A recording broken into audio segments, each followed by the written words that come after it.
and welcome to the BWF Dubai World Superseries Finals. It's a great time of year to be in the stunning city of Dubai, a city that lies on the crossroads of the East and the West, known for its spectacular modern architecture and sunny climate. Dubai also has a rich traditional Arabian identity. It's little wonder Dubai attracts over 10 million tourists every year. Well, all this week we're at the magnificent Hamdan Sports Complex, originally designed as a world-class swimming arena. It has a capacity of 15,000 and has been adapted to host several major sporting events, including tennis, basketball, and of course, for a second straight year, the season-ending badminton finale, the Super Series finals.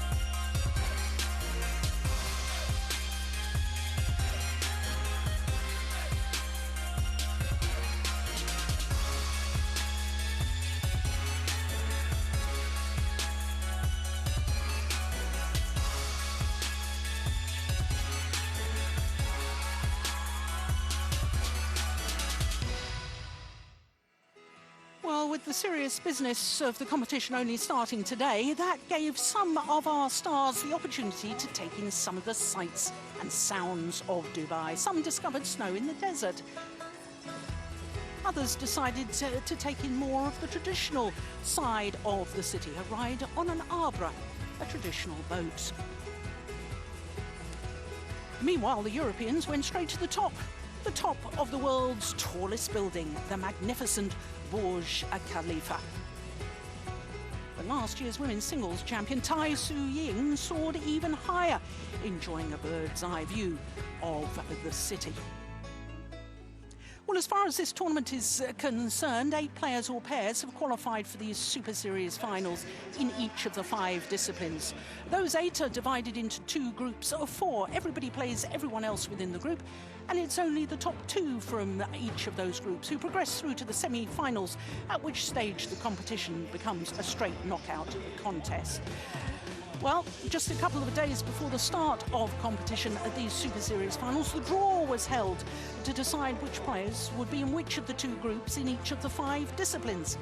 Overseen by BWF Events Director Darren Parks, it threw up some mouth-watering contests in these group stages, one of which saw the current women's singles world champion and current world number 1, Carolina Marin, being placed in the same group as India's former world number 1 and current world number 2, Saina Nehwal.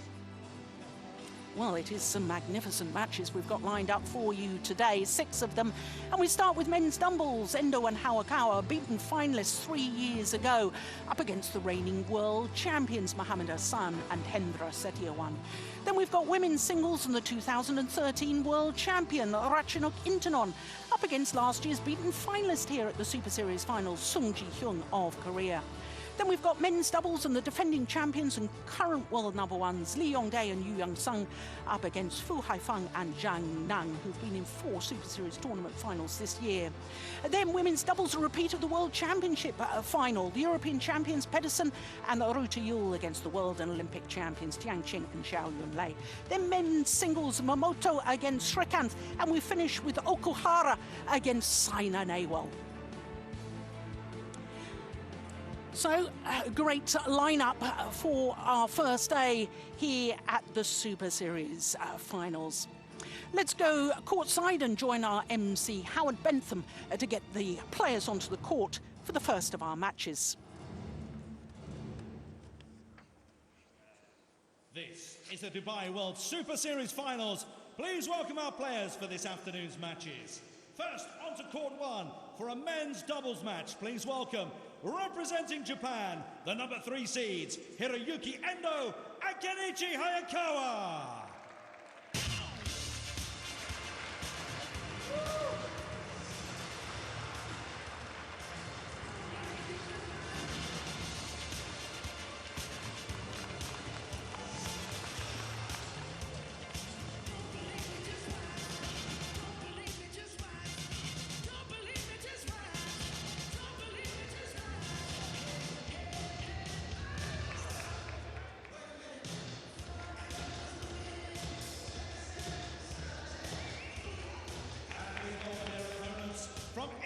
Indonesia, it's Mohammad Ahsan and Hendra Setiawan.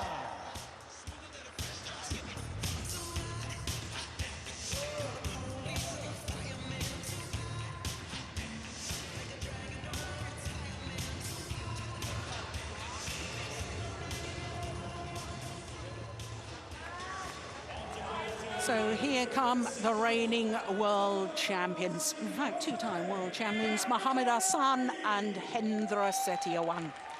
Winners of the Super Series finals 2 years ago when the event was staged in Kuala Lumpur. So making their third appearance at the Super Series finals as a doubles combination. Of course, both have played previously in the Super Series finals with previous partners. Grease, yellow and green. Yellow. Green. Service. Hayakawa. Ahsan. So the toss of the coin and the first decision, which ends the players, will start. So the number 3 seeds, Hiroyuki Endo and Kenichi Hayakawa, against the world champions Mohammad Ahsan and Hendra Setiawan.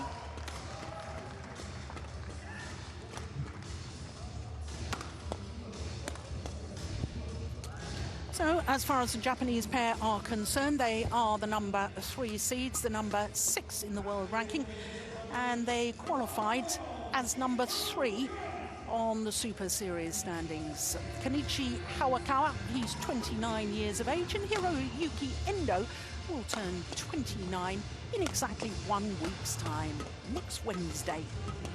Well, as far as their Super Series this year was concerned, they played all 12 tournaments, 4 semi-finals, and it's the first time in 4 years that they haven't reached a Super Series tournament final throughout the calendar year. So to their opponents, Mohammad Ahsan, 28 years of age, from Palembang in South Sumatra. Hendra Setiawan, 31, from the ancient city of Malang. And they have a world ranking at the moment of number 2, but they finished 5 on the Super Series standing, only playing 11 of the 12 Super Series tournament. They missed out of the India Super Series event. So 11 tournaments, 1 title, winning the Malaysian Super Series, that one of the premier events. Now, as you can see, this is the 9th meeting between these two pairs. And if you're a Japanese fan, you will be fairly disappointed by that statistic, because the Japanese pair have never beaten their opponents of today. So the umpire for this one, Jitaru Tanukarapat of Thailand, Diraj Gunadre of Mauritius, the service judge. Well, I'm Jill Clark, delighted to say that sitting alongside me is former Danish head coach Steen Pedersen. You've been with me for all of the Super Series this year, all the premier events, and certainly when you and I looked at that head-to-head matchup, 8-0, we certainly, I know we've spoken very highly of the Indonesian pair, but that is a little ominous for the Japanese. Yeah, tough match for the Japanese, but one time's got to be the first time they beat them, so what better opportunity than to do it here in Dubai. So it will be the Japanese pair nearest to us as we get underway.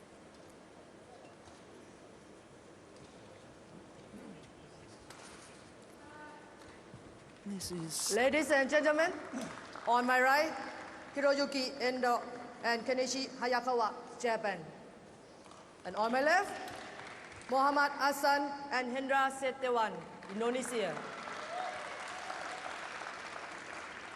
Kenichi Hayakawa to serve to Mohammad Ahsan. Love all, play. So the number 3 seeds, Endo and Hayakawa of Japan, nearest to us, against the reigning world champions, Mohammad Ahsan and Hendra Setiawan.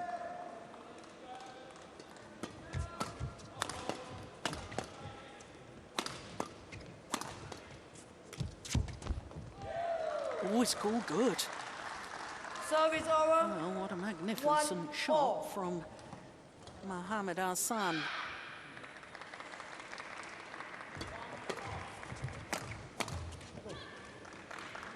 Service over. 2-1.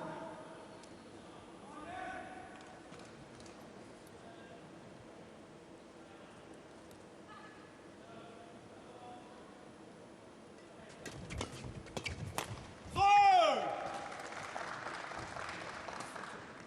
3-1.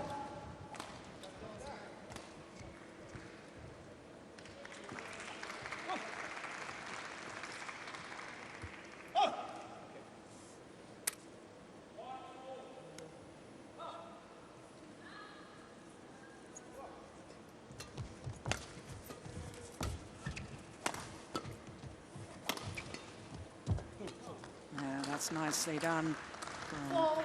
Hayakawa.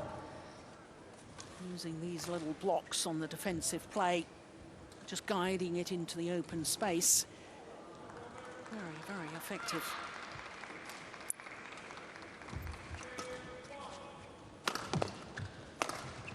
Oh yes, that's nice.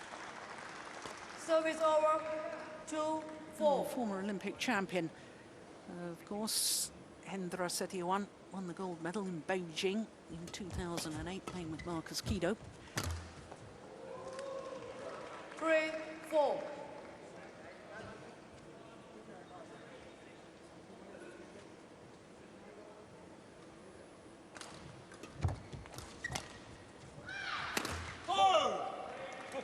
Service over. 5-3. Kento, Indonesian coach.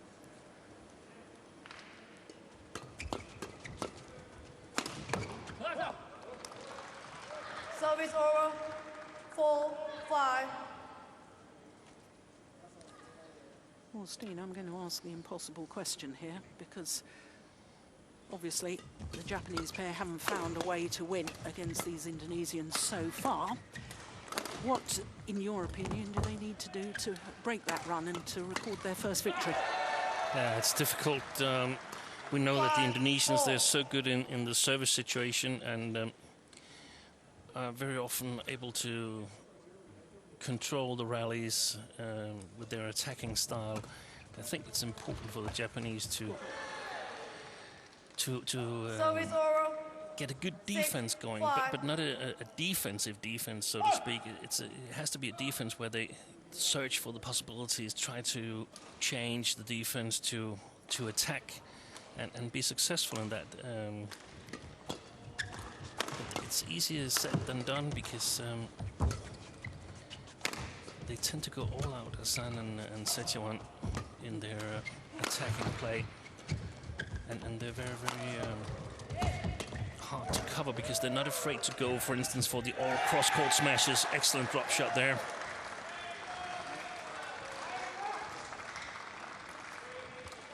Service over. 6-all.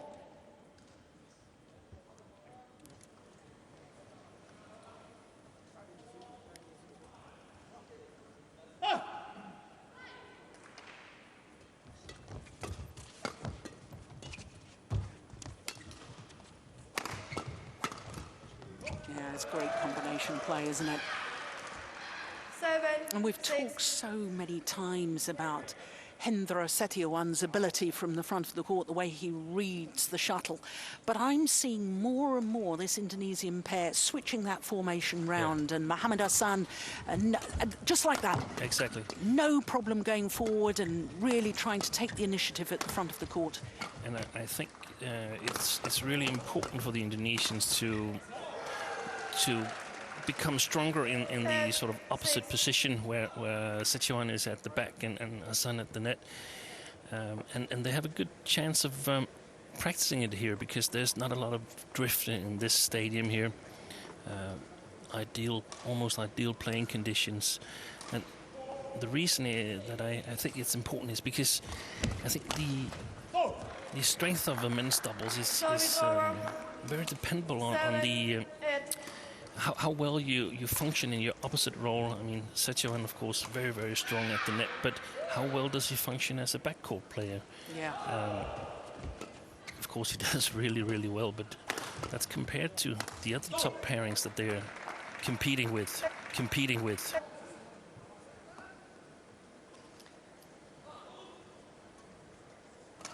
Yes, that just emphasises the point, really, doesn't it? That, you know, you win as a pair, you lose as a pair, and you can have one outstanding player. Oh, service fault called. Struck above the waist. Service over. Says our service judge, 9, 8. Gunadri of Mauritius.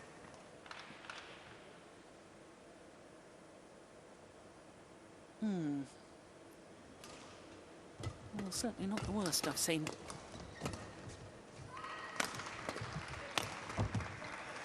Oh, that was nice. Yeah, it was the block, wasn't it, Steve, Yeah. that turned the rally around. 10, 8.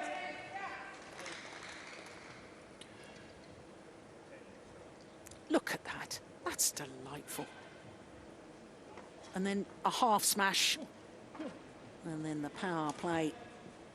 But it's the variation in pace, variation in angle that really does the damage. Ooh, that's clever.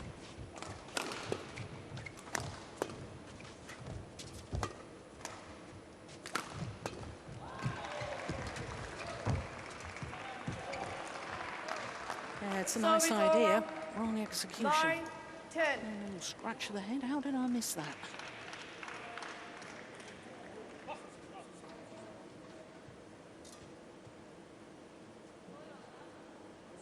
Yeah, there was a big gap, wasn't there? Yeah, it was definitely the right shot to try.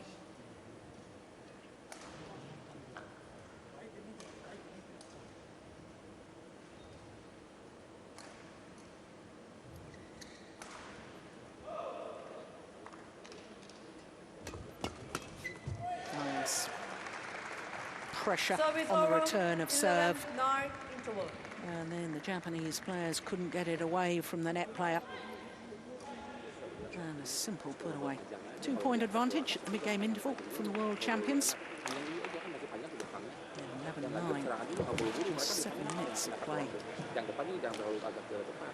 Paling dia kalau progresif kalau ngangkat yang depannya tadi keburu lambis. Great Park Juhl, taller of the two coaches. Really has masterminded a resurgence in Japanese badminton.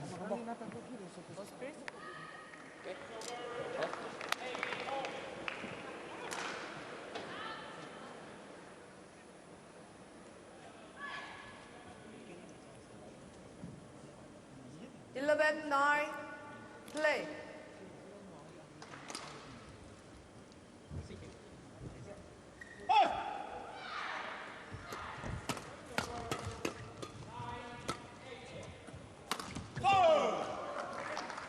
Service over.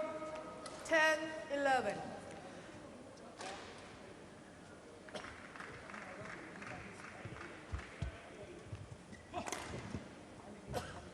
Well, last year, of course, this Indonesian pair only lasted for 7 minutes in the tournament in the very first match of their group against Chai Biao and Hong Wei, who went on to reach the final. They had to retire injured, so we know that Mohammad Ahsan has had terrible back injury problems, but I've thought, Steen, over the last 2 or 3 Super Series events, they've been looking pretty good again. Yeah, they had a little fallout. French Open, I think it was, where they lost to the Danish #2 pair. Yeah, but that was the semi-final. Yeah, so they've been reasonably consistent, and as we saw them winning the World Championship, I guess they must be some of the favourites to take this tournament as well. Yeah, provided that they're healthy. 10.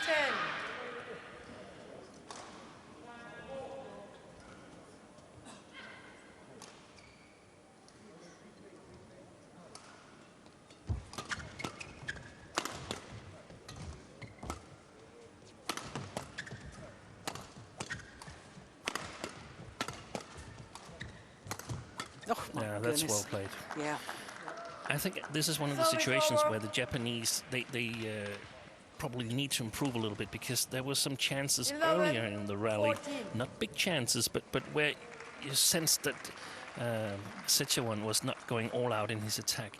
The Japanese pair needs to pick up on this and move the defense a little bit forward in order to score some easy points.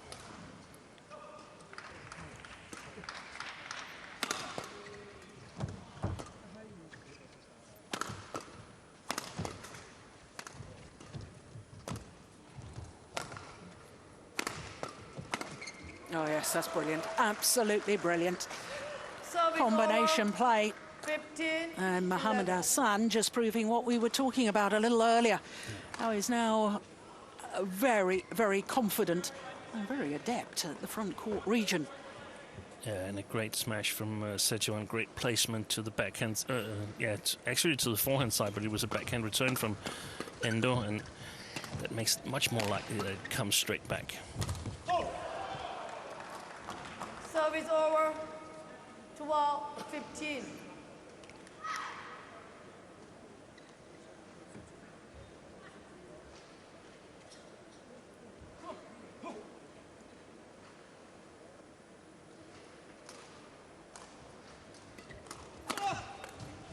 Interesting, another flick serve, this time not called. Well, it didn't gain any advantage, did it? Look, he leaps from that ready position at the front of the court to play the smash off the flick serve. They're so strong in that service situation, both when serving and when returning to Indonesians. And they think that perhaps they're like 5–10% better than their opponents. So in the end, they will prevail if they continue to challenge there. Sometimes they make easy mistakes, or it seems like easy mistakes, but it's just a cool calculation saying it pays off to take these chances in the service situation. Get a lot of easy points. This one, too short though. 13-16.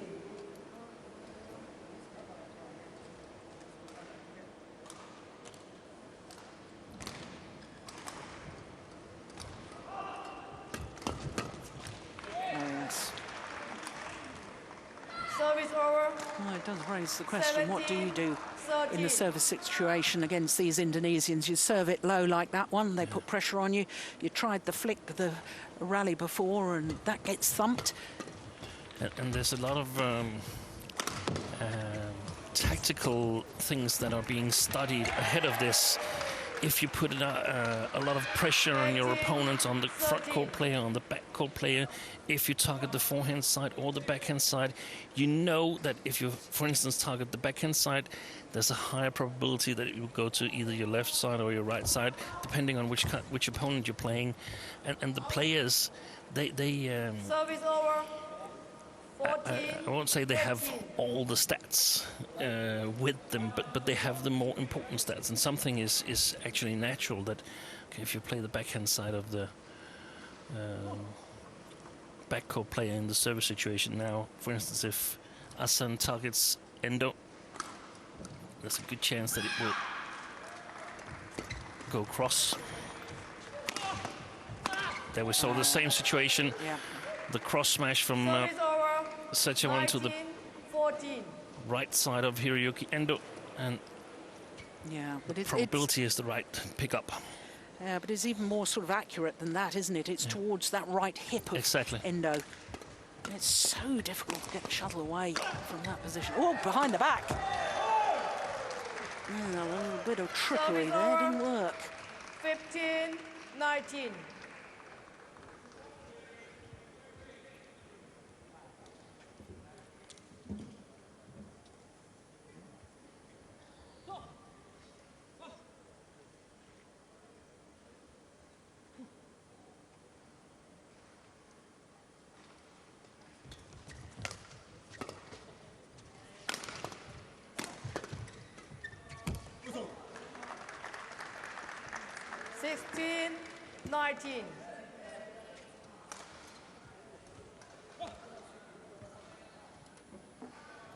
Well, apart from the very, very early stages, the Japanese pair have always been playing catch-up.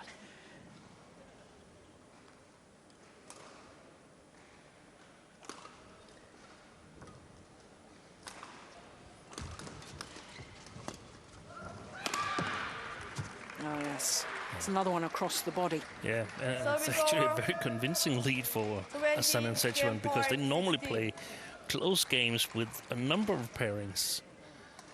It's not unusual that they win a game by just 2 points. Some game point opportunities, 4 of them, for the world champions. It's a nice idea, but gone wide.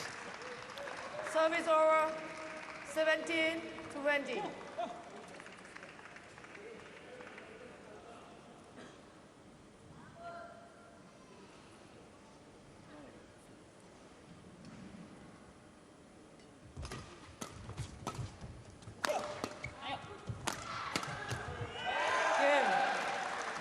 Second time of asking. First game won by Mohammad, Ahsan and Hendra, Setiawan. 21-17. 16 minutes of play.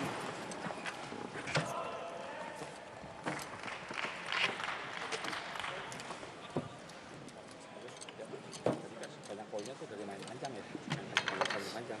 Sekarang barangkali mereka kalau ada matchingnya, bukannya matching kecil, aku waspada aja. Ya, sama solusinya juga. Kalau mereka ngangkat, siap-siap ya. Kalau tadi kan sama lu banyak itu kan, banyak kena diketok gitu. Karena barangkali mereka ngangkat, jaga-jaga gitu. Ya, banyak main panjangnya. Kalau lagi buat serang, jangan tangan kalau jadi mati, panjang dulu, yang depan deh siap kayak tadi lagi. Ya, siap kayak tadi lagi. Kalau enak taruh dulu, nanti taruh dulu. Kalau misalnya taruhnya bisa diambil, ambil aja. Gitu. Ya, tapi kan sekarang kalau misalnya kalah kan. 手首使って羽高いとローからスタートね、羽動く羽ね。とりあえず今相手のタップとサービスで3番目、もうここはあんまり少ないから、それぐらい。自分がこっちでドライブをしたり、2回ぐらいちょっと甘い可能性もあるですよ、決勝。この相手次のちょっとだけリカバリーレシーバーだけをちょっと頑張って、見てるはまだもう一回レンズできるでしょって決めて、つけてくってね。今の羽とかね。もちろんハーフダウンのレンズは。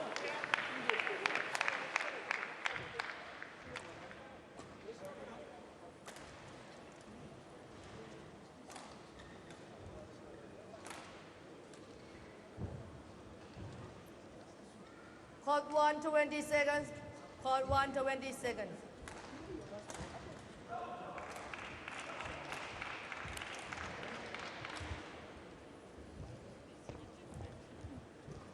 Second game. So the former champions, Level play. Mohammad Ahsan and Hendra Setiawan, 1 game to the good in this Group A encounter. Service over. The defending champions, One Yong love. and Yong, and also Haifeng and Zhang, the other 2 pairs in this group.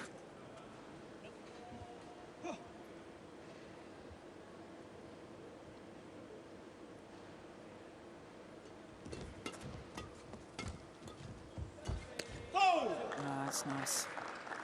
Seems like a nothing shot, doesn't it, Steam? But it's actually very effective because you just tap the shuttle in a downward direction, you know, and it makes it awfully difficult for the net player, but it would have landed way in front of the rear court player. Yeah, that's right. And that's Service over. how men's doubles has developed over the last couple of years, that there's a lot of shots that seem easy but are really, really difficult to execute with the right quality. A lot of focus is being put on the, of course, the services, but also the return of service. This little just touch of the racket that puts the shuttle below the net court. It's so important. It's so difficult to master, especially if you're a little tense in the end of games.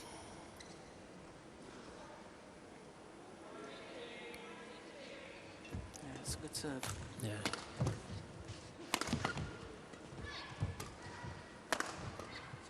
Yeah. Now, I'm convinced that the Japanese pair need to do more of that, take more initiative in the rally. They've been too reactive so far. Yeah. I mean, most of the men's doubles players and some of the coaches that I talk to, they recognize that the Indonesians are really, really good in the attack, and they're quick on their feet, especially Ahsan, good in the service situation. But the defense is quite human, actually.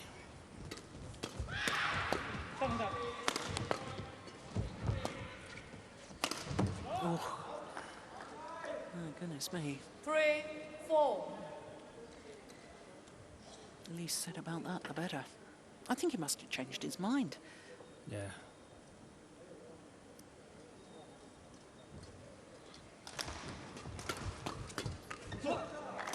Yeah. Service over. All different body language in that rally 5-3. from Hayakawa.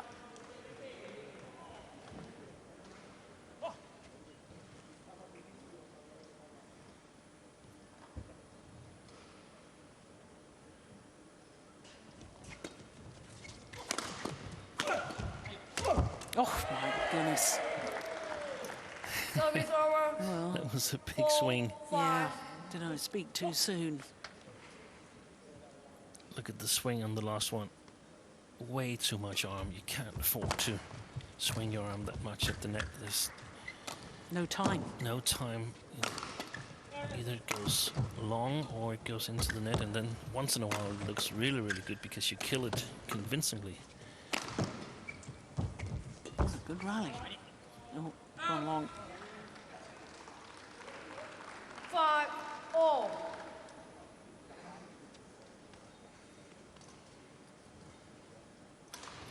The great Park Jibong. Out. Seemed Service to rush over. that, didn't he? 6-5. Setiawan.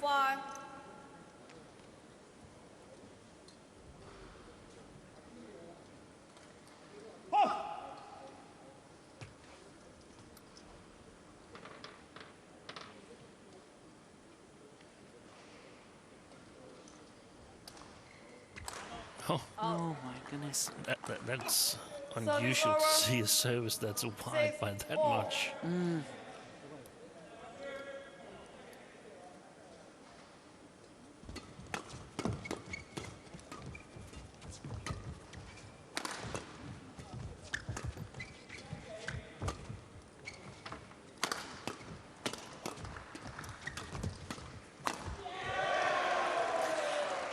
I think the big difference as I'm watching this 7, scene 6. between these two pairs, when the Indonesians get a man forward, that man gets really involved Yeah. and makes the difference in the rally.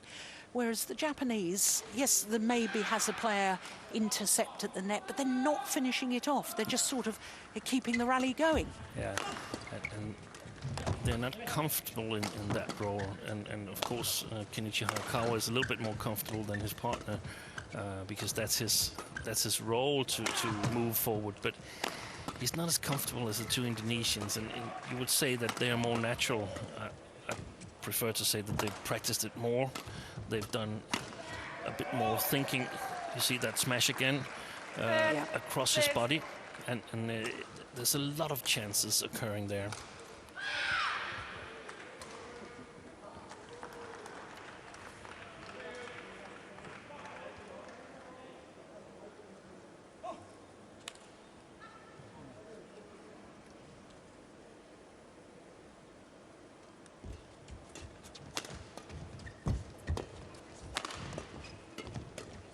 Look at that from Setiawan. 9, My 6. goodness me. First of all, he takes a smash off his right hip and plays the perfect block. And that proves Look at your that. point, Jill. Yeah. That Endo Hayakawa, he had Hiroyuki Endo, he had a big chance at the net. And you can just imagine if that chance had been executed by either Ahsan or Setiawan, then definitely the opponents wouldn't be able to come back in that rally. Service over. 7-9.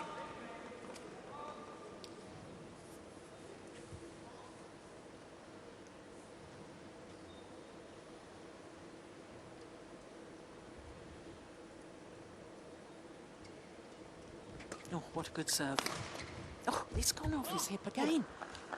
But it's interesting, 9. that's where the Japanese are aiming. Right hip of Hendra Setiawan.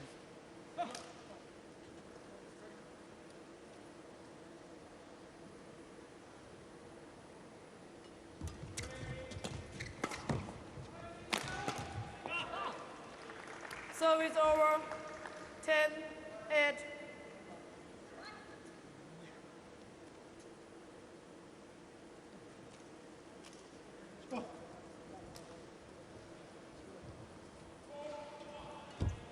Oh, I think that was short as well. 11-8 interval.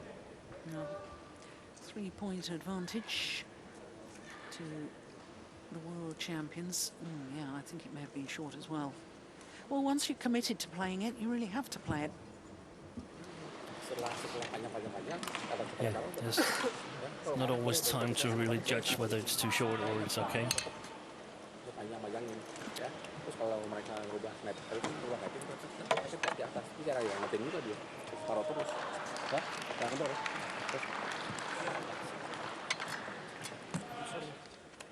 Court 1 20 seconds. Court 1 20 seconds. 지시 못해 이거 지시 못해 이거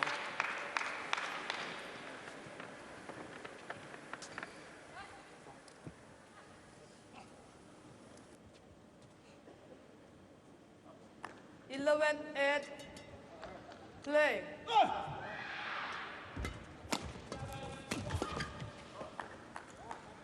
Twelve, 8.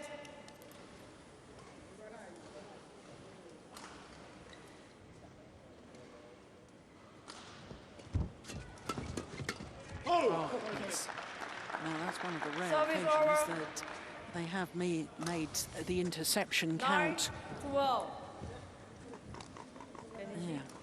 First on the backhand, then from the forehand from Hayakawa. When we see it in slow, we can almost see the difference between Hayakawa, who's even the best of the Japanese players in intercepting it, and the Indonesians. The Indonesians, they are believing that it's going to come there. Whereas you can see oh, what a great shot. Yeah. Great deception there. Just turns his racket in the nick of time. Here it comes again. Yeah. All of his other movements are towards the right corner, but then twist the blade of his racket just in the nick of time. Thank you. So they're more certain in their reads, the Indonesians, on front court. 9.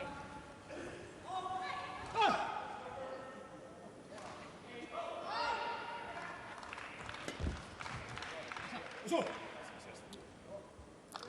good. Service Must have over. been absolutely in the 10, corner. 13.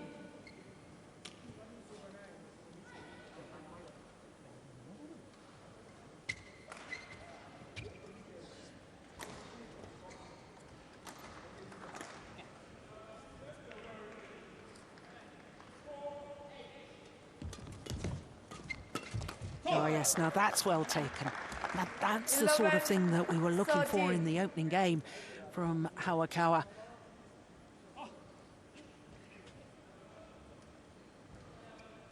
Yeah, really hunting that shuttle at the net.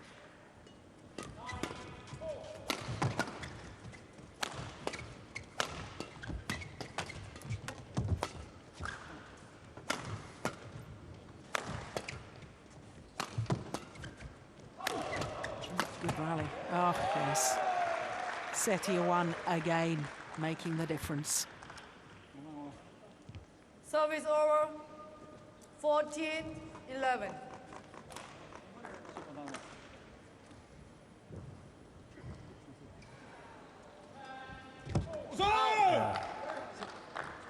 Well left. Service over. 4-14.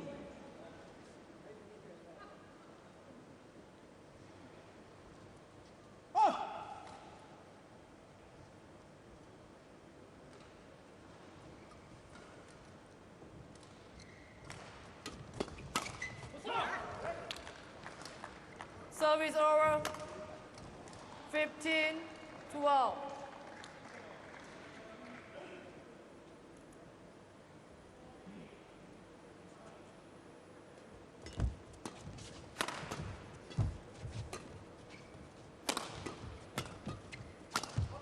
Missed it. Yeah. Yeah, a little bit of frustration at the end of that rally from 16, this man, 12. Hayakawa. He stopped himself from smashing his racket.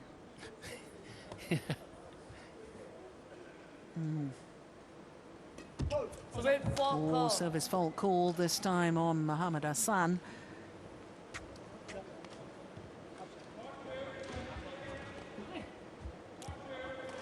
Service over. Once again, it was called for struck above the waist.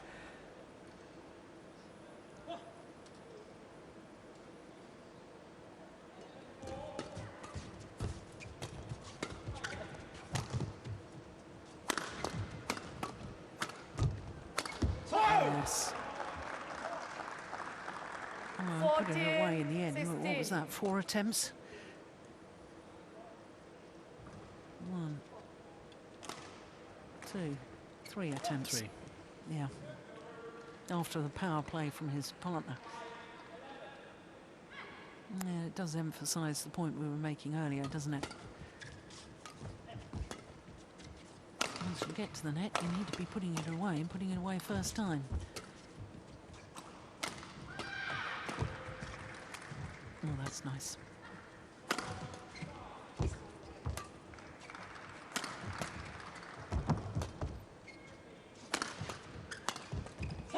Yeah. 15, 16.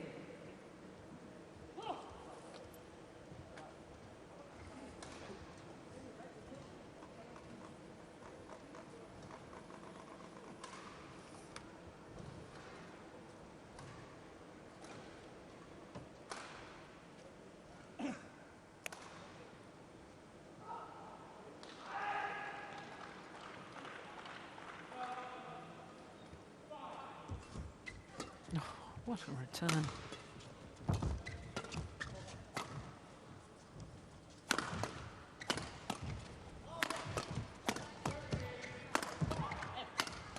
Oh, I don't believe it. Well, 16, won the rally in the end. Keep Endo assist. And 4 straight points to draw back level.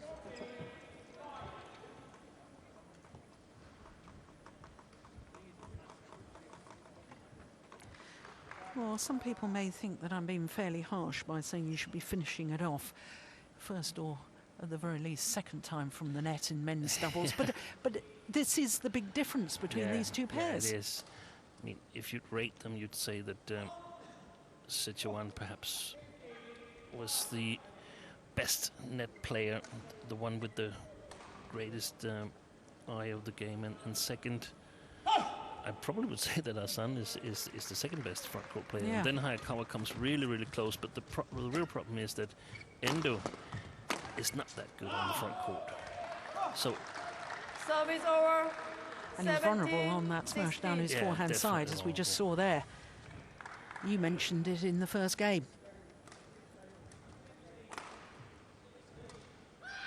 So when he's at the net, having a quite nice chance of killing it, you still get away with it way too many times. So the Indonesians survive where they should be punished. Oh, that was an excellent low serve. Endo could only hit in an upward direction. Look at this. Yeah.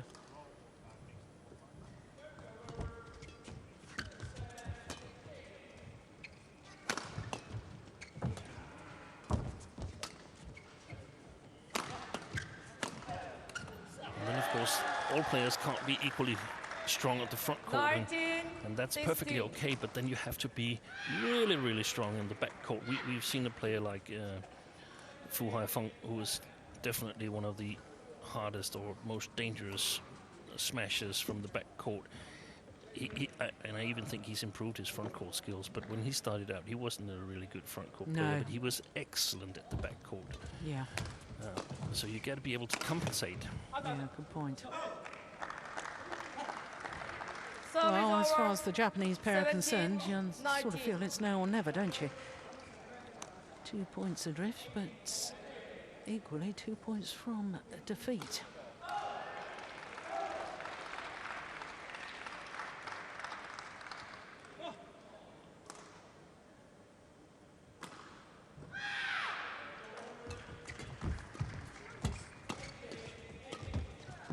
Oh, it's just gone wide. Yep. 17-19. Now just 1 point in it.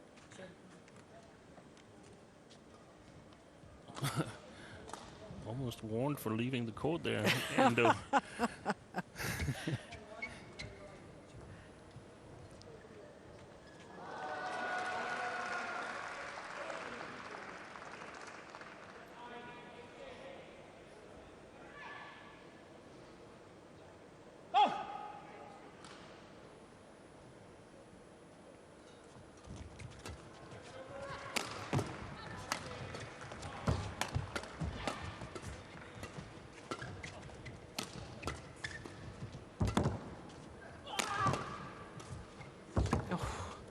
Played by Ahsan. Yeah. He knows that it's always Hayakawa who comes forward. Good change of pace. What a rally! Yeah, superb way for the Japanese combination to get back level. And best rally of the match.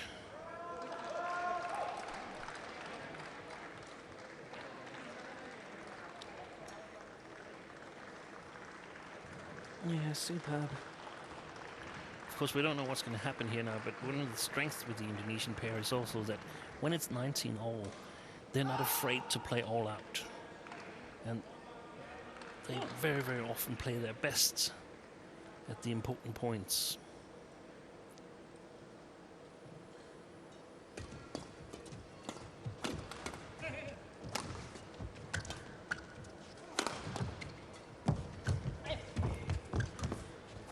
What a rally. Oh, my goodness. Service over, 20. Well, Match point, 19. they were at full stretch, weren't they? The Japanese pair. Look, they're out of position. And going for a fairly difficult shot there and finding the net. So match point opportunity for the reigning world champions, Mohammad Ahsan and Hendra Setiawan.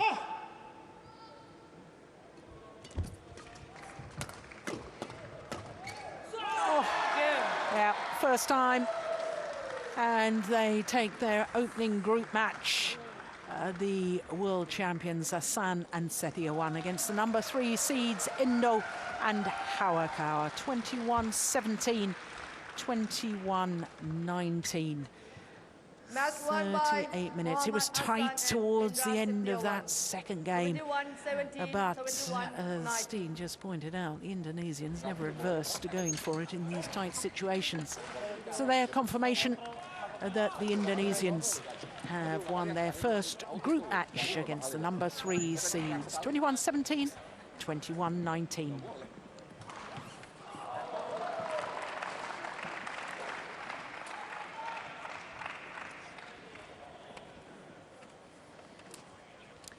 Well, it was a good performance, wasn't it?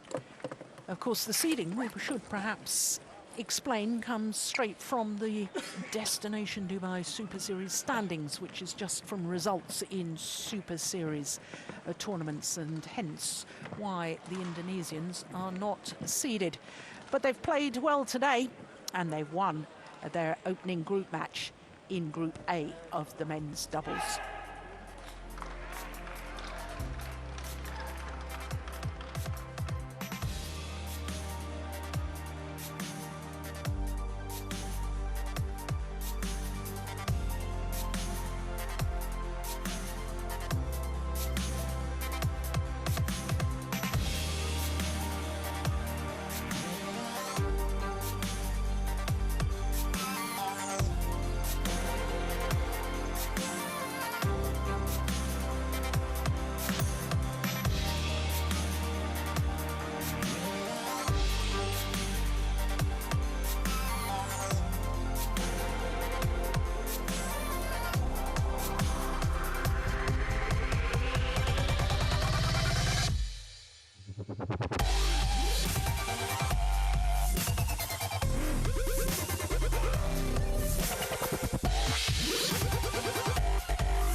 So that means that the world champions and the former champions of the Super Series finals played one and won one. Of course, we will see Yonglei and Yunsung playing against Haifeng and Zhang a little later this afternoon.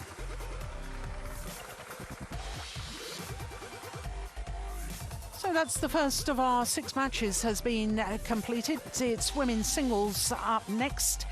Then we'll have that men's doubles from that Group A match again. And then we've got a repeat of the World Championship final in the women's doubles. Then we turn to men's singles and women's singles. So plenty more action to come on day 1 of competition here at the Super Series finals.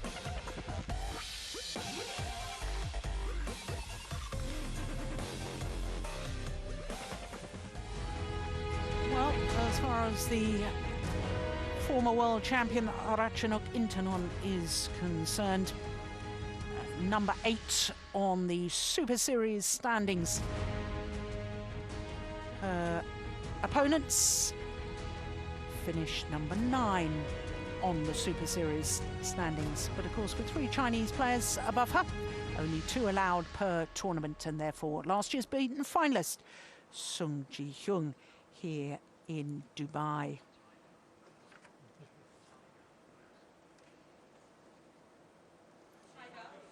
This is the Dubai World Super Series finals.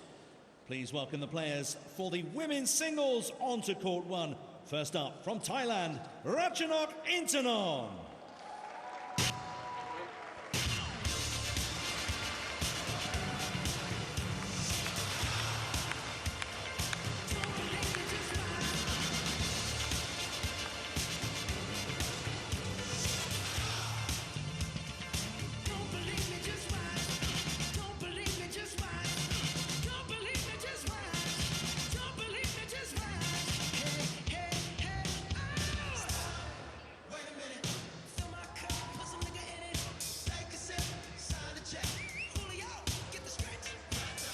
Welcome her opponent onto court 1 in the women's singles from Korea, Song Ji-hyun.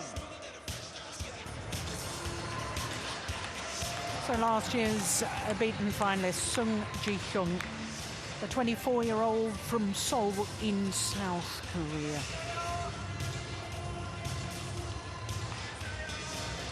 This a Group B match, and of course the other 2 players in the group, Wang Shixian and Wang Yihan, 2 Chinese players. And when you have 2 players from the same nation in the same group, then they must play first in the group matches, which left no opportunity other than Sung Ji-hyun against Ratchanok Intanon.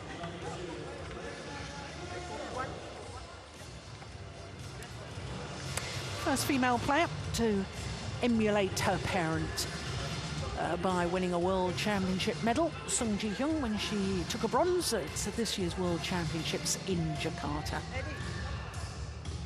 There is the former world champion, Ratchanok Intanon.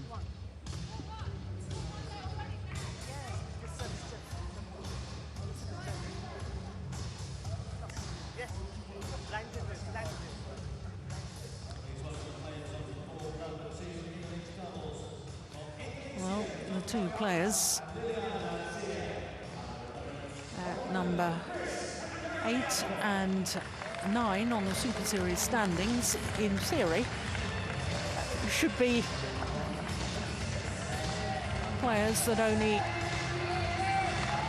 scraped into the Super Series finals, but I don't believe that for one moment.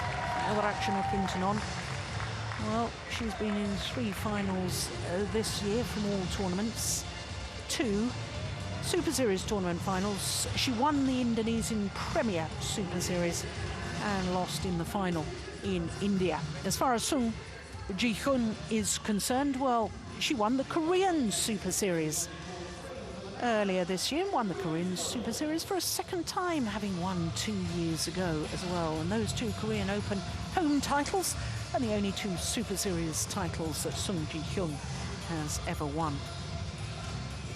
Well, she's hugely popular all over the world, is this young lady, the 20-year-old from Thailand, has been as high as number 2 in the world ranking, but currently at number 7.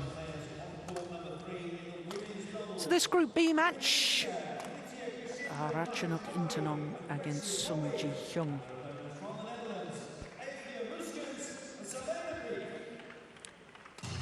Well, already won one accolade this week as Ratchanok Intanon, best dressed female at the awards dinner earlier in the week. They're confirming what I've just told you. World ranking of number 7 has been as high as 2. And as far as her Super Series this week, 11 of the 12 tournaments, she missed the Denmark. She didn't get her entry form in on time. Can you believe that? Well, she has been a regular at all the world's top tournaments. For her to win the world title in 2013, beating the Olympic champion Li Shui-rui in the final. Well, that was an extraordinary result. But her opponent is an extraordinary player too. Sung Ji-hyun, the 24-year-old from Seoul, beaten finalist last year here at the Super Series finals, losing out to Tai Su-ying. So this is her 5th consecutive Super Series finals appearance.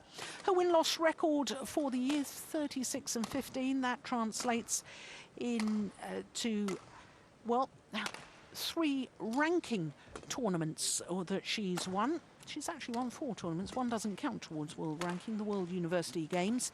But she's had a pretty solid year as far as the Super Series is concerned. 1 title, 2 semi-finals, 3 quarter-finals. Well, this will be the 11th meeting between these 2 players, and you can see that Sung Ji-hyun has the advantage over the previous 10. But the last time that they played, it was Ratchanok Intanon who won. In fact, Ratchanok's won the last 2 occasions they've met. But you have to go back last year to the Uber Cup finals when that last encounter happened. So Duraj Gunadre of Mauritius, our umpire for this. Eddie Ruthianto of Indonesia is the service judge.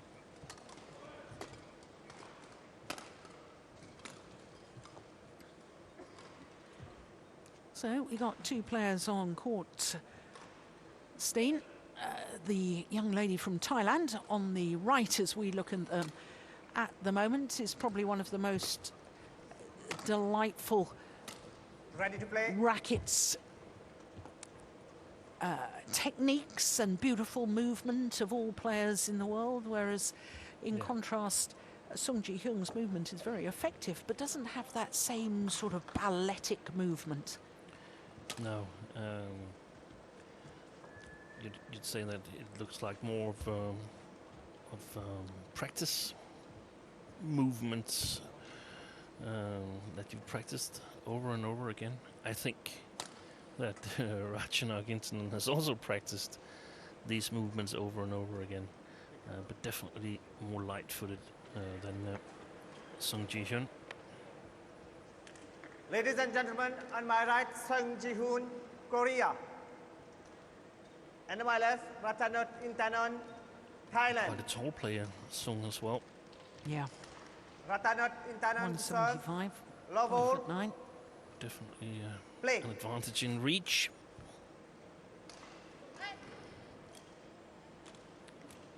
So the first of the women's singles Group B matches.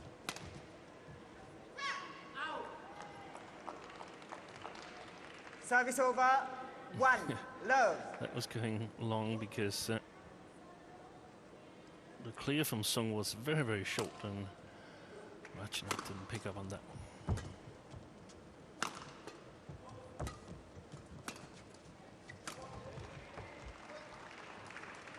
Service over. 1. All.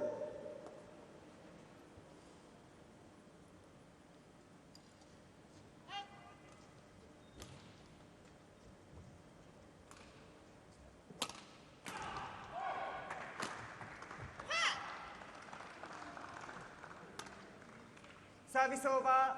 2. 1.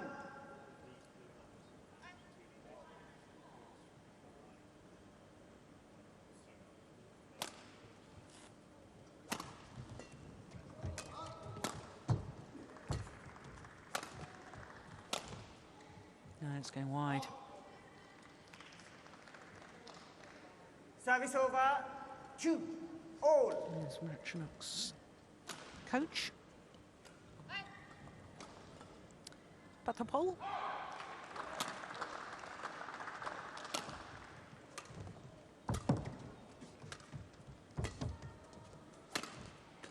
Oh, look at that. 3-2. The whole movement back in court, Steen, look at this, and the hitting motion all seems to be one. Yeah. You see some players and you can watch them move and then you watch them hit. Yeah. But with Ratchanok, it all just flows into each other. There's excellent rhythm in her movements.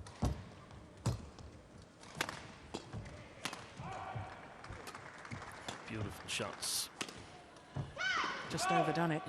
Yeah, and that's what I Service over. sometimes 3. miss from Ratchanok. We've discussed it earlier. This urgency, this efficiency, that's sometimes lacking. I mean, for Seong, I guess part of the game plan is get as much back as possible.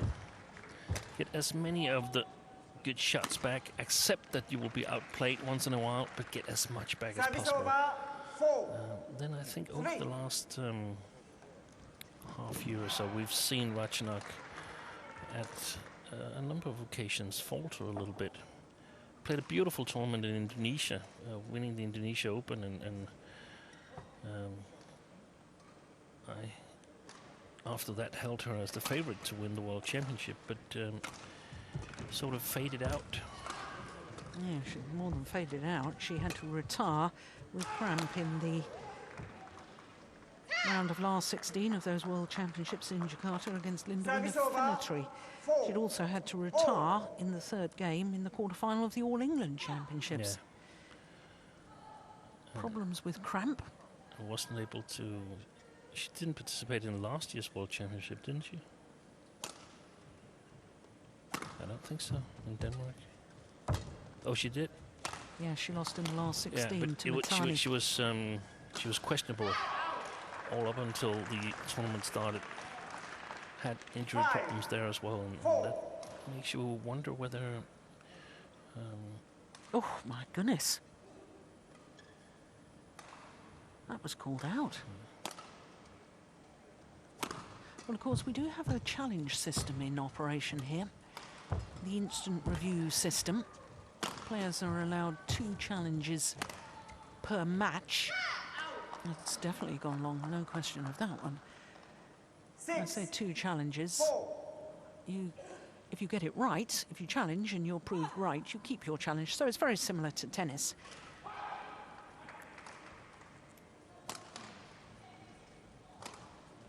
That's a lovely drop shot.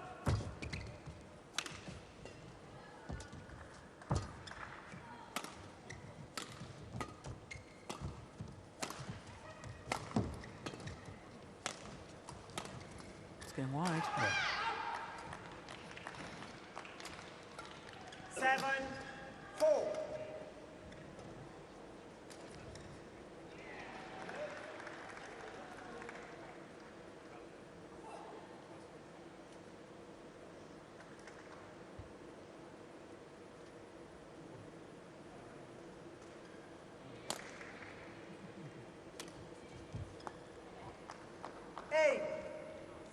Well, already we're seeing signs of what you were talking about.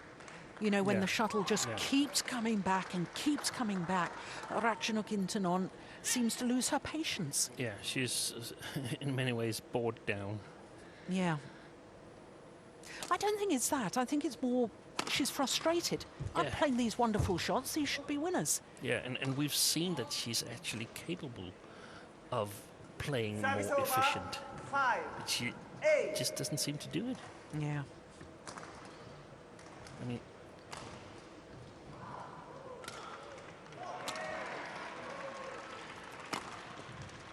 it's one of the most important learning points, that points hit a little bit off sometimes with the frame. That is lucky points. They count exactly as much as beautiful executed rallies. Yeah. So there's an art of winning ugly. Yeah. Brad Gilbert. Yeah. Winning ugly, yeah. Yeah, now you see, that's the sort of urgency. Yeah. If she played with that sort of urgency all the time, Ratchanok Intanon, well, And then who knows? practiced also the follow-up on this one. What if Seong had returned this one? Then she would have to play some kind of fancy shot from the front court, probably a cross net or something like that. And that would leave another chance for Seong to get back in the rally. So a little bit better of killing it from the front court would help Ratchanok Intanon, in my opinion. I really hope that it's something that she's working on with her coaches. Converting great opportunities to points. Service over, 7, 10.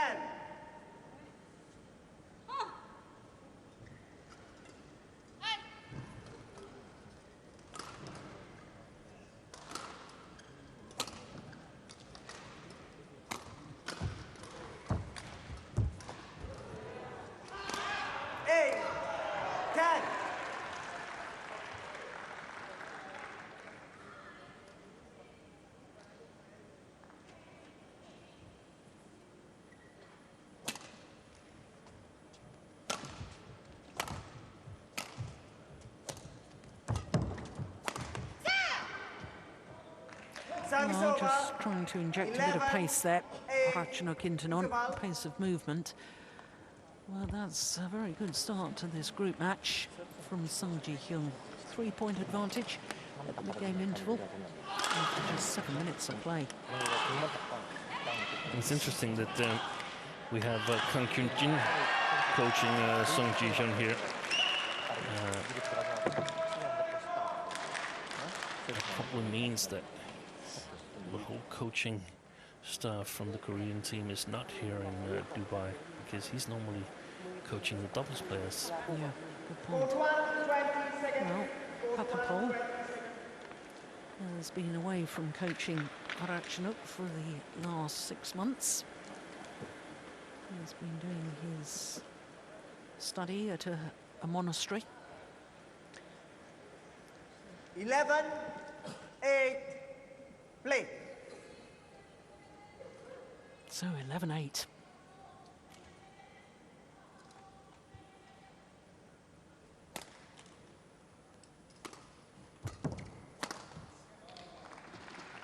Clever play. Service Clever over, play by 9, Ratchanok there. 11. Sort of a soft smash or a drop. Really hard for Seong to control the speed and the return.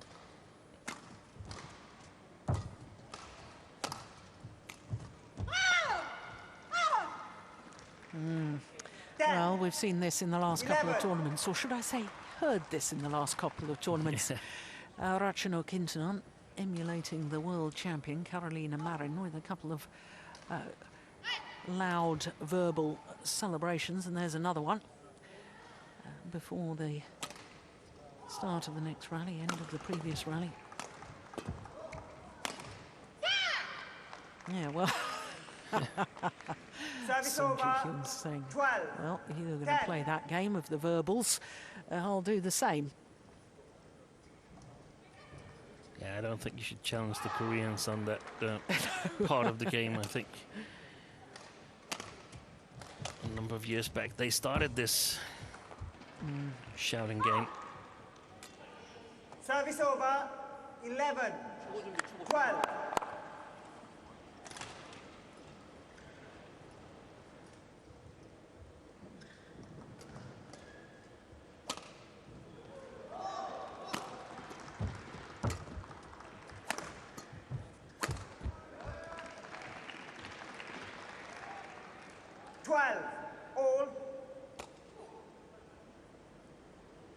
Now, is this the sort of follow-up you were talking about, Steen? Yes. Yeah. But it's still too big a movement with the arm and racket. So the bigger the movement, the greater chance of mistake when you move to the front court. The closer you move to the front court, the less of the movement with the arm. Everything needs to be done by the fingers and the muscles in the forearm. It's a good rally. It's a very good rally. Look at this. Brilliant. Excellent play. Brilliant rally from Ratchanok Intanon. 12. That's very interesting. Yeah, she's wanting to, that's interesting as well. She's wanting to towel down, and it alludes to what we were talking about earlier, doesn't it? Yeah. You know, long, hard rally, and physically needing to take a break. But look at the way that they're moving each other, bringing them forward, pushing the opponent back, and that final little hold and flick over the head of Hyun. Absolutely brilliant. It's also interesting that she's been without her normal coach for 6 months. Yeah. And now he's back, and I don't know, but it seems like he pushed some of the right buttons in between in the interval here. Mm.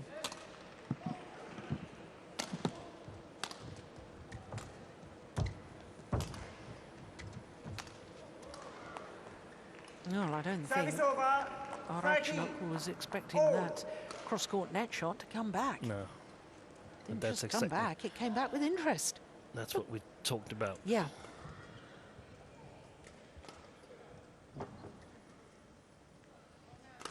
So 13 all.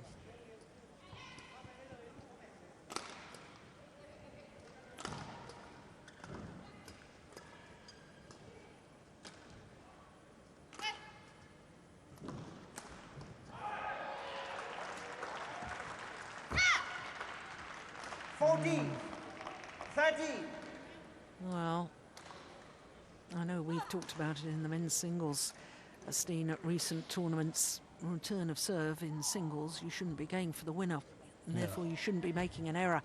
Got to get the shuttle into play.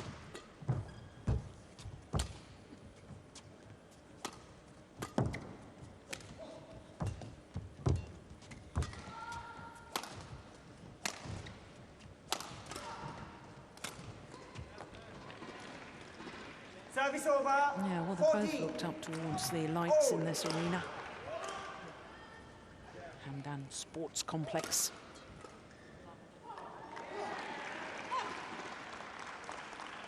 Yeah, it takes a little while to settle in to the arena, get the timing right on your shots. 15, 14. Unusual number of mistakes. That was the third I counted on these drop shots from Song Ji-hyun, which is normally one of her best weapons. Cross-court drop. Yeah. Yeah.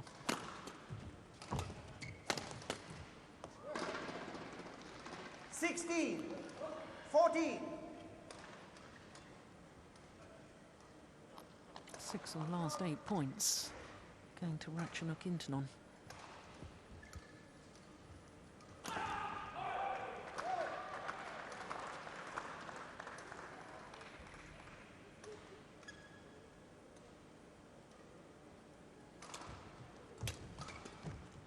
Oh, that is a magnificent backhand. 17, 14.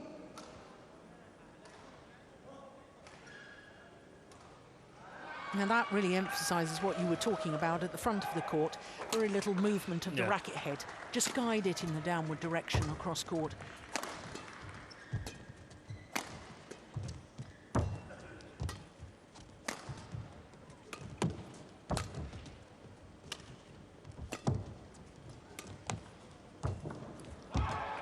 Oh, my goodness.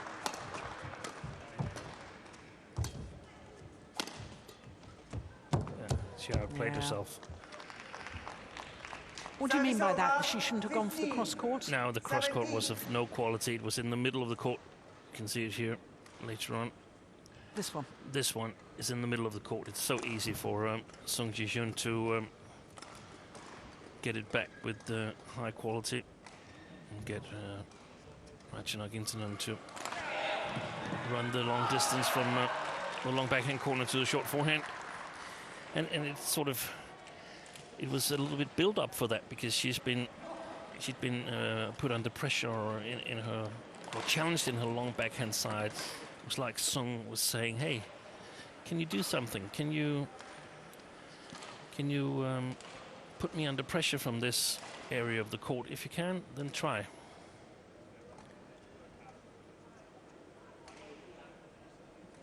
And this is where you really need to work hard if you're Ratchanok Intanon. It's not like you have to work hard for the rest of the match. You just have to work hard for the next 3 rallies where Seong is putting pressure on your long backhand side. Just if you show that you're willing to do it, then there's a big chance that your opponent will try something else. Yeah, it's good judgment there. Just wide. 16, 17.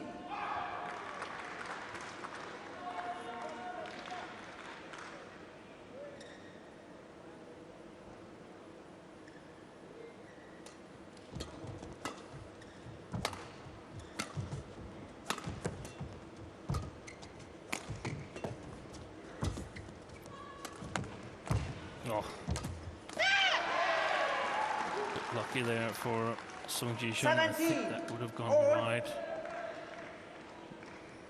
This is here at 17 all. I feel that when you're at that period of a game, you really need to have a little bit of a different playing style because you want to take away the big risk shots now and work a little bit harder, or actually a lot harder, because if you can win the next 4 rallies or you can win 4-2, then you have this game. Yeah. If you lose them, you're back to where you started, or even actually worse off than when you started, because the opponent will have the game.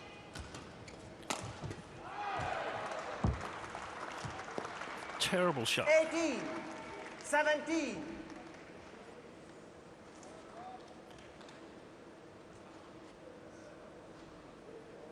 Very high risk shot. Easy point for Seong Ji-hyun.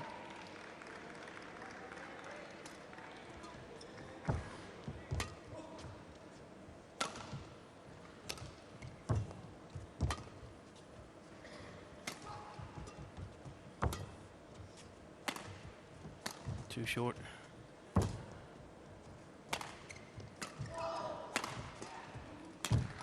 That's well played. Yeah. And well killed. Yeah. From the net. Service over, 18, all. But a very short clear. That shot is great. Yeah, the racket arm was outstretched. She was Exactly. addressing the shuttle early. So 18 all. And Seong probably is doing a little bit too little here, but I can understand why she's taking that approach, playing Ratchanok. If it was another opponent, she probably needed to do a bit more. Very 19, short again from 18. Intanon, but bad mistake from Seong.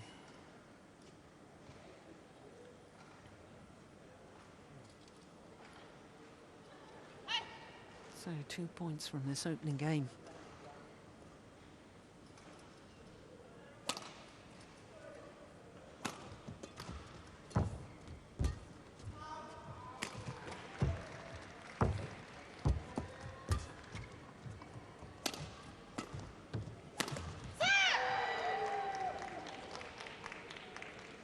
Service over, 19, all.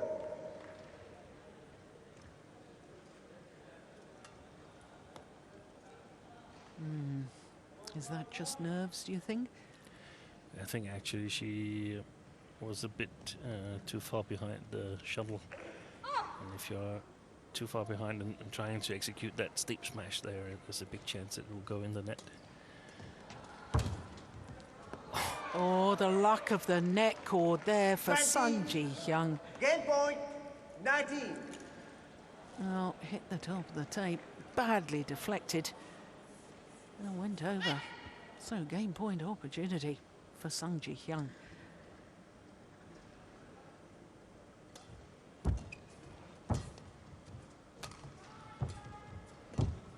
Yeah, that's a nice net shot. Pressing it early.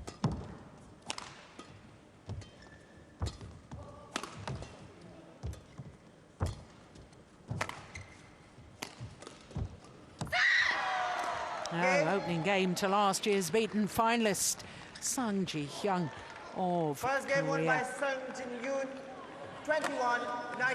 21-19. 21-19 confirms the umpire. And coming from 14-17 down, so 7 of the last 9 points going to Sang Ji-hyun. 21 minutes, and she's 1 game to the good.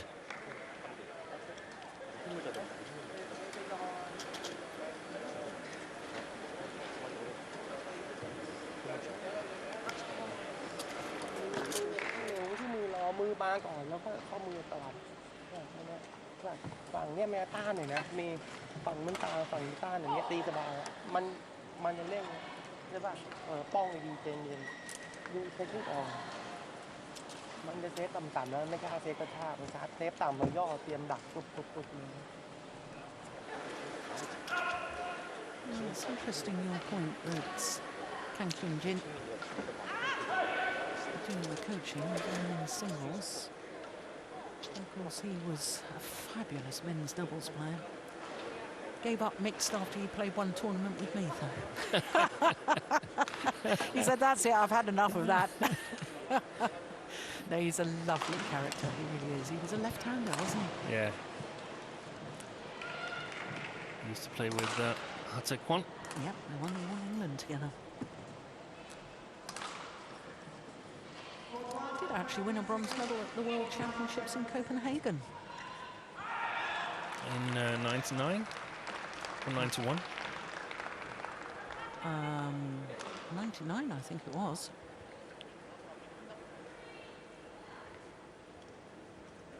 Hatsekwan Second game. won that World Championship title with Kim Dong-moon, but I can't recall who Kang was playing with. Play. Shim Eun-jung in the women in the mixed doubles. In the mixed? 99. Yep. Okay, so game number 2. Can Sang Ji-hyun keep this run of good form going?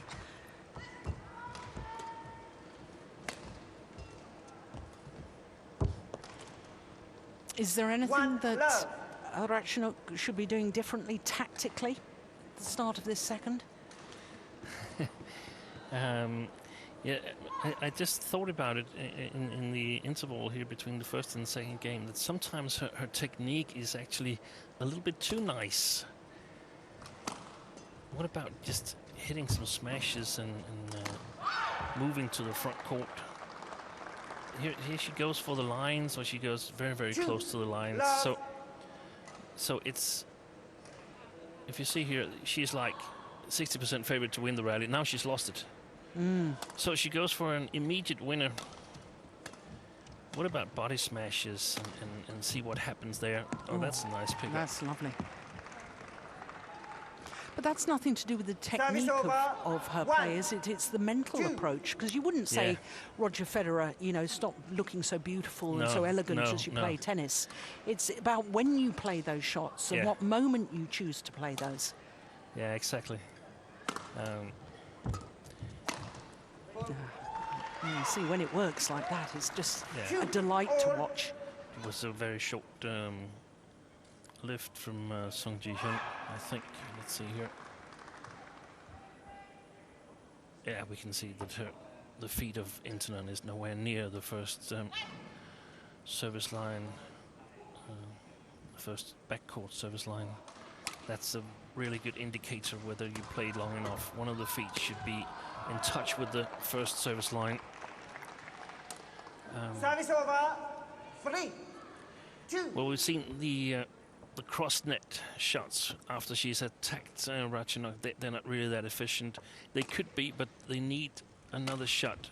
They need the flat, straight push after the smash. She should be able to take the control of the rally, playing against Seong, giving her excellent technique and her quickness on the feet.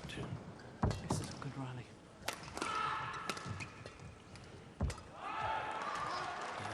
I don't like that shot. Those two shots from the forehand corner, those ones. Got the straight drop. The straight drop, the clear. I'd like her to hit it harder, hard flat, or hard flat to the body of Sung Ji-hyun. Look, she's way off balance, way off balance as she's playing that final shot. And that sort of tends to suggest to me what we were talking about earlier. These long rallies. Make it hard for her. Yeah, she doesn't like this hard work. Is there a question mark about her stamina, about her fitness?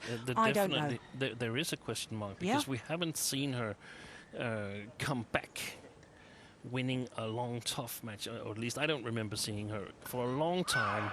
And there's also a question about the mental approach, because we saw her in Hong Kong when she lost a close first game and then sort of gave up more or less in the second game.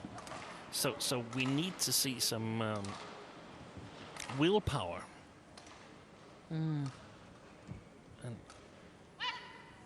that's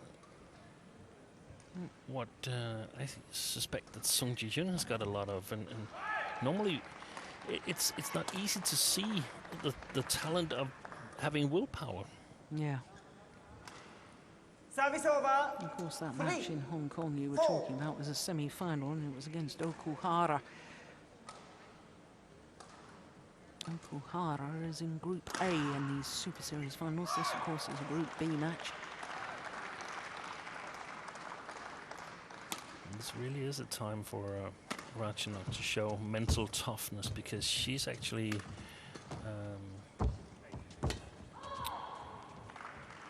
an underdog to all her opponents in head-to-head score in this group. Wow, that's extraordinary. That's landed well in badminton terms. Inside that back line.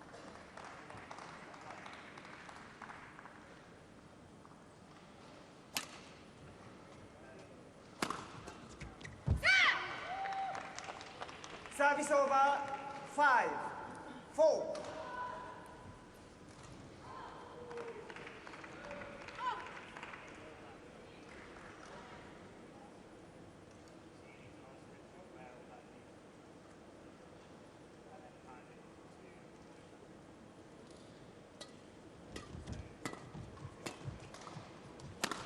Well played. Yes. 6. Now that's the difference, isn't it? You can see the body language of Sung Ji-hyun. Just look at this.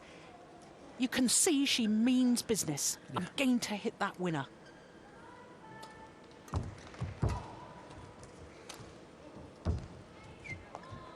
In that matter, she's Service over. doesn't 5. all have the same playful playing style as Ratchanok, and that's why, at least when everything comes together for Ratchanok, I enjoy seeing her play a little bit more than I enjoy seeing Sung Ji-hyun play it.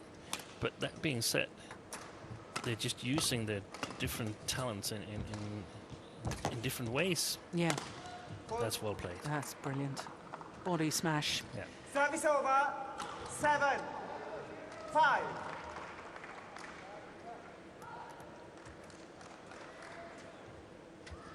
Just towards that right hip. That is perfect placement. Just half an hour into the match, and at the moment, if you're a Sung Ji-hyun fan, you'd be pretty happy.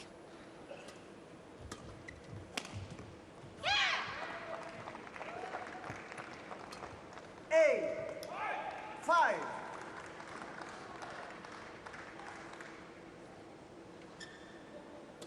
Yeah, it's clever. Clever thought process.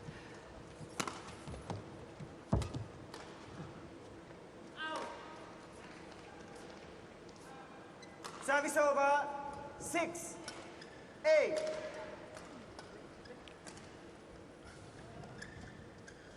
She wasn't picking that shuttle up, Ratchanok. She was just turning around, going directly for a towel down. Yeah.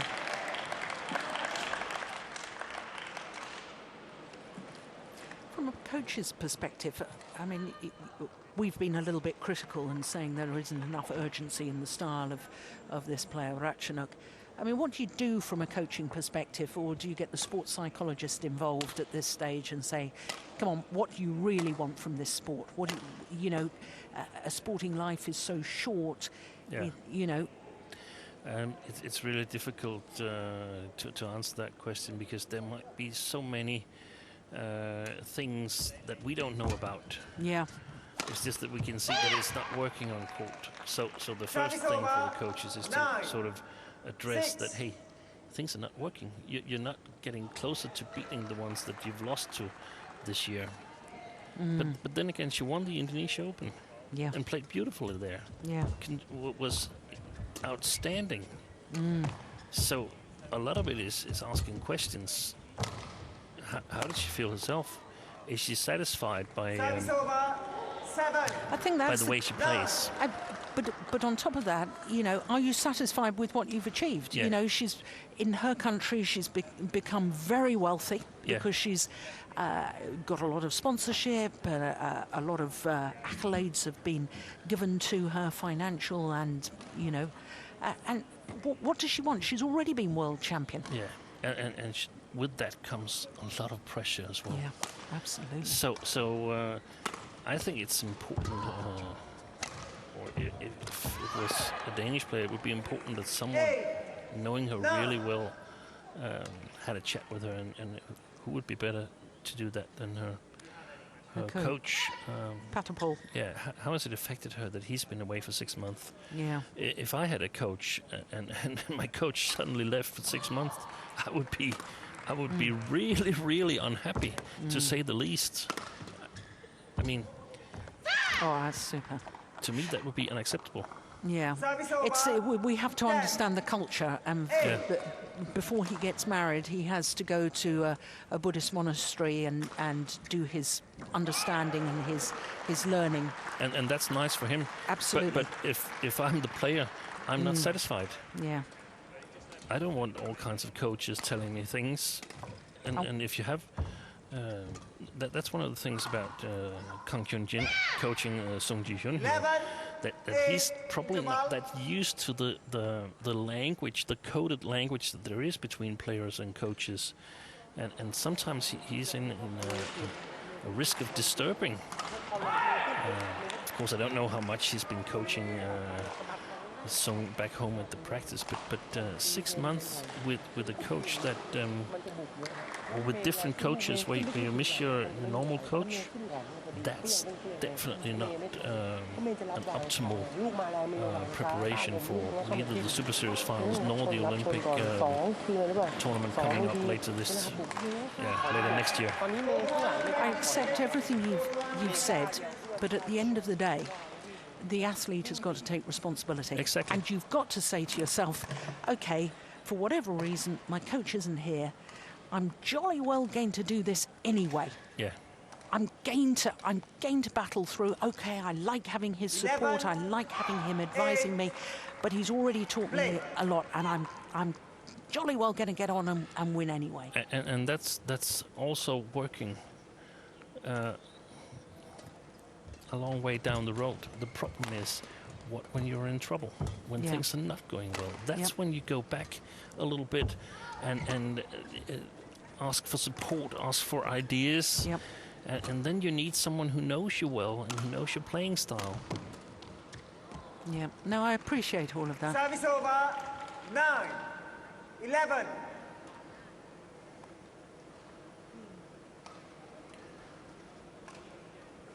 So the things that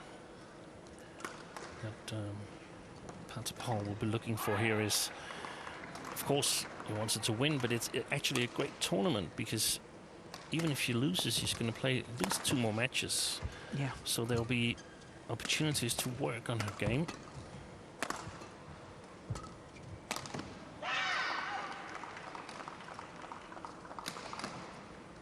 Service over. Doesn't seem to be the willingness to work and wait for that right opportunity. Look at this. This is you're off balance. You're taking the shuttle late. To try and play that straight down the line is one of the hardest shots. It is. Oh yes, that's nice. Service over. 10. But it's also, 12. if you become a little bit uncertain of your game, then you react a little bit, just a tiny little bit of a second slower than normally. And if you're full of confidence, this might have been a winner. Ratchanok, play.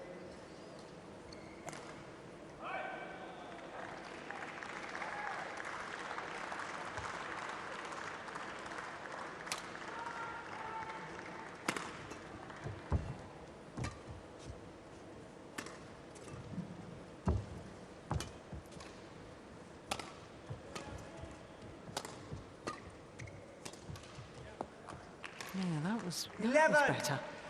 12. More patience in that rally, keeping Sung Ji-hyung to the back of the court. Look, 1, 2. Back to exactly the same place. Yeah. There are times to be adventurous and times to just play the cautious badminton and waiting for that right opportunity. I can't believe I've just said that. Do you remember me as a player? If only I could have coached myself like that.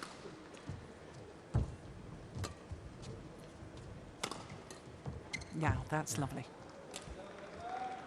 But on the other hand, you have to question Sung Ji-hyung. Now, we travelled down to the Hamdan Arena with Jan Jorgensen this morning, didn't we, Steve? Yeah. Now, he was a bit cagey about the drift in here, but I wonder if there's more of a reluctance from that far side to use the punch clears. 30. We'll keep But- an eye on that. But we haven't seen players make big mistakes on the baseline. Of course, it could be because they're playing too short. Well,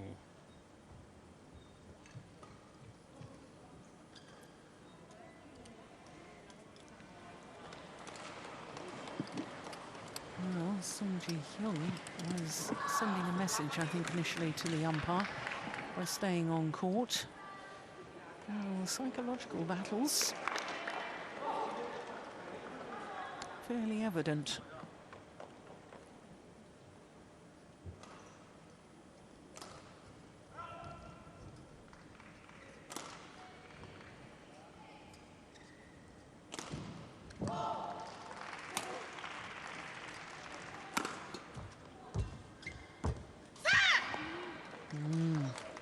Service What over. happened there? Didn't stay with the shot or something. Oh, but Ratchanok here.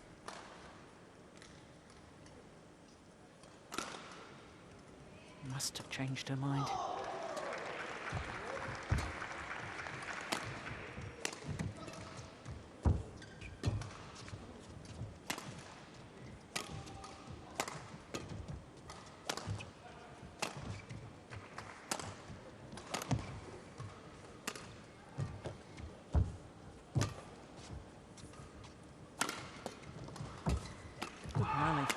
Oh yes, very, very well worked from Sung Ji-hyung, and that goes my theory about the drift in the arena and afraid to hit to the back of the court. She must have hit 3 or 4 clears at the beginning of that rally, Sung Ji-hyung. Yeah, how to outmaneuver your opponent. And making her chance better and better with every shot. And that's not the longest rally of the match. 39, I think, was the longest.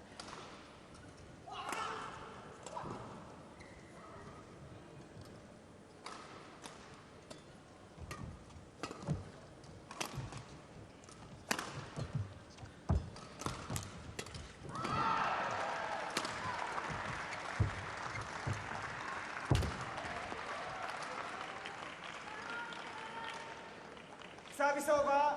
Oh, I 14. just sense, Steen, this is a really critical moment of this match. Yeah, I think you're right, John. Are we about to see a comeback?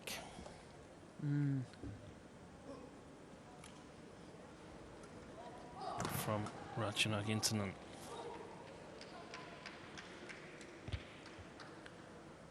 And how is the rest of this group going to unfold? How good a shape is these two players in? We know that Seong had to retire from, was it the French Open where she was injured and Yes, in the very didn't first play round. Japan as well? Yeah, she only played 6 points in France. Korean Grand Prix gold. She pulled out at That's a challenge. 1-1. So, first challenge of these Dubai Super Series finals. Hawkeye will spring into action.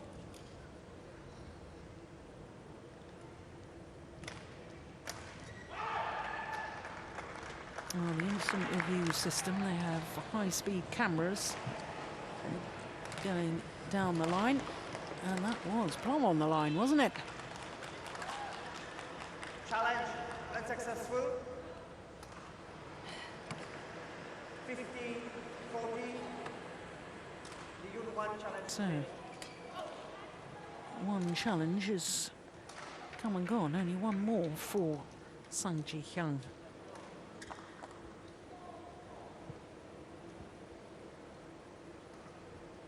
Play.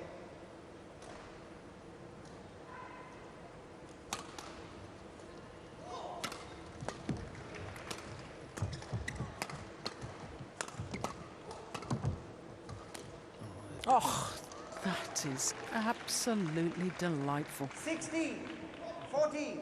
You see, when you play with that disguise, it doesn't have to be that tight to the net. No. It's going to be a winner anyway. Look at this. Isn't that wonderful? But the whole idea is that you should never go for a winner in that position.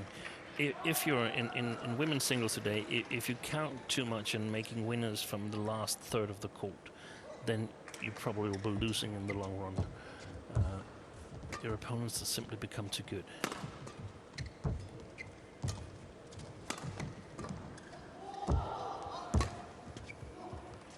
That's short.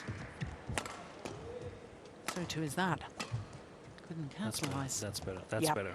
Yep. She needs to play the clear Song Ji-hyun when she Service just over. attacks. 50. Then Ratchanok has no problem in the defense, but when she's cleared to once in a while, and Song has excellent clears, then it opens up the defense.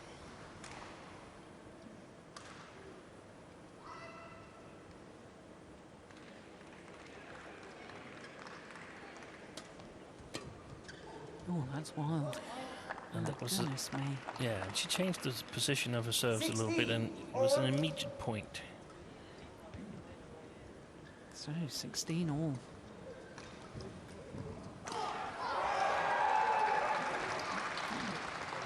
Pretty much same situation as in the first game.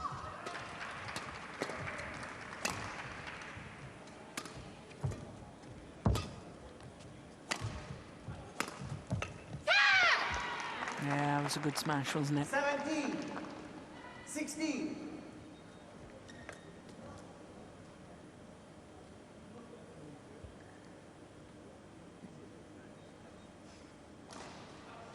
Do you question the cross-court clear? Is that what played her into difficulty? Yeah, yeah, it did. Yeah. Oh!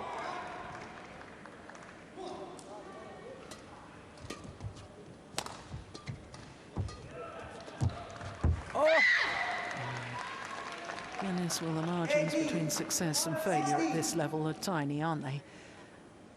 That shuttle, that net shot from Ratchanok sat on the top of the tape and then fell back her side.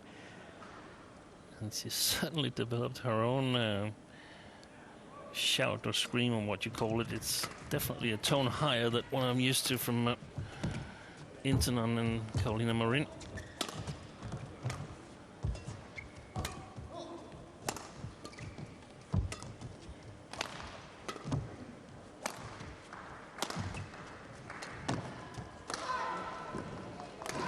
Well, 19, 16. decision making Yeah, perhaps in question. yeah, it's simply not good enough. No, and now it's 5 straight points, isn't it? To Sang And Ji-hyun. she's again going for the winner.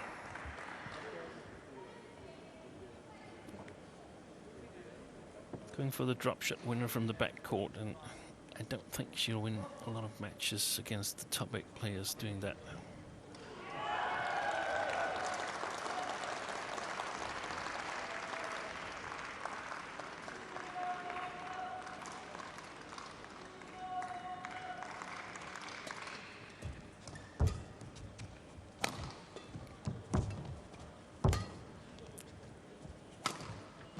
yes. Well, I thought initially that might be going wide, Service that over. lift from Sung Ji Hyun. 17. Yeah, 19. I had the same feeling, but I think definitely it wasn't. came back in. Yeah. It wasn't going wide. This one here, this is the one I thought was... No, you can tell from what you were saying about where the feet are. It would have been in.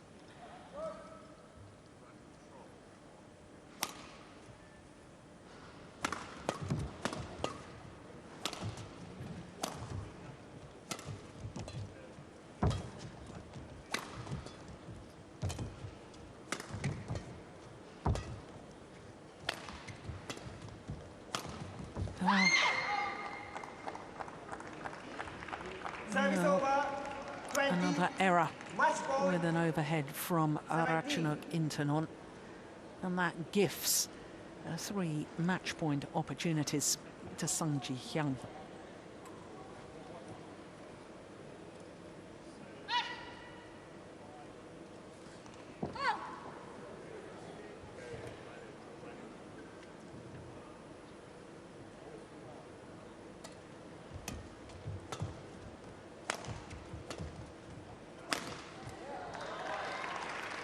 Now that's a good smash placement.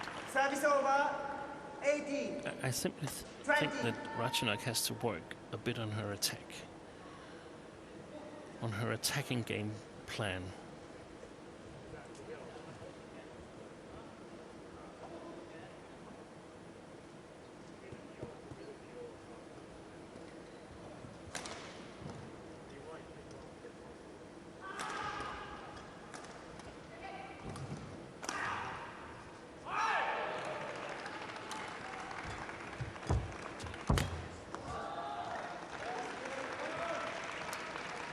Excellent drop shot. 20.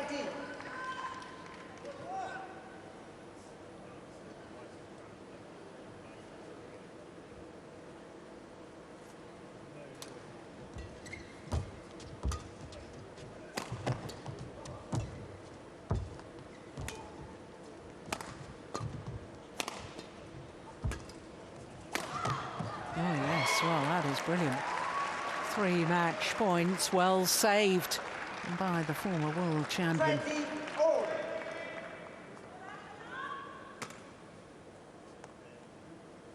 Now, just imagine if she played with this sort of intensity throughout the entirety of the match.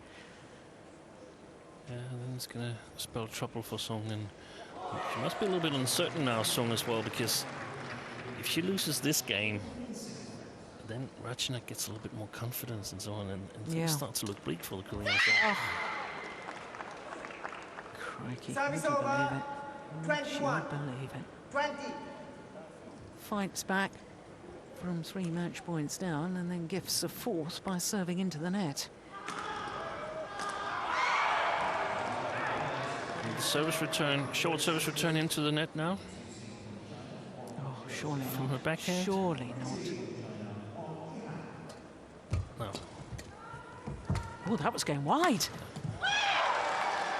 It was close.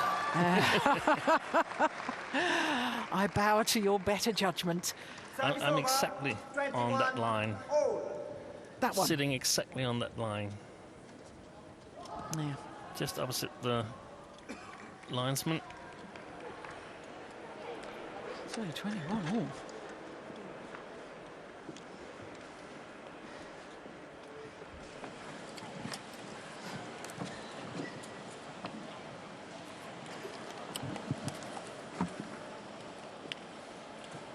Umpire being very generous with the amount of time that he's giving the players.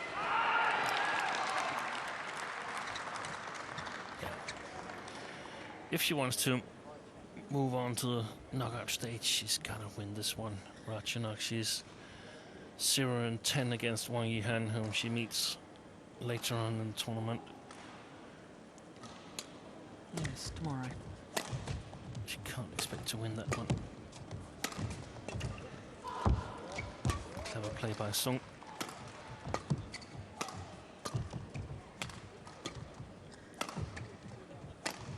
She's keeping Sung Ji Hyun to the back of the court. Now she's brought her forward. That's the first one forward the whole rally. Oh! Glorious shot. My goodness me. 22-21. Well, you won't see better than that. Look at this backhand cross-court net shot, but the big key, taking it early, just guiding it down across court. So having saved 4 match point opportunities, now Ratchanok Intanon has a game point opportunity herself.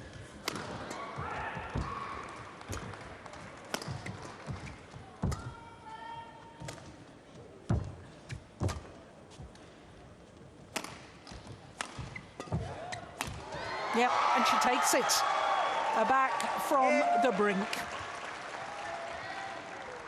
23-21. Second game won by Ratchanok Intanon.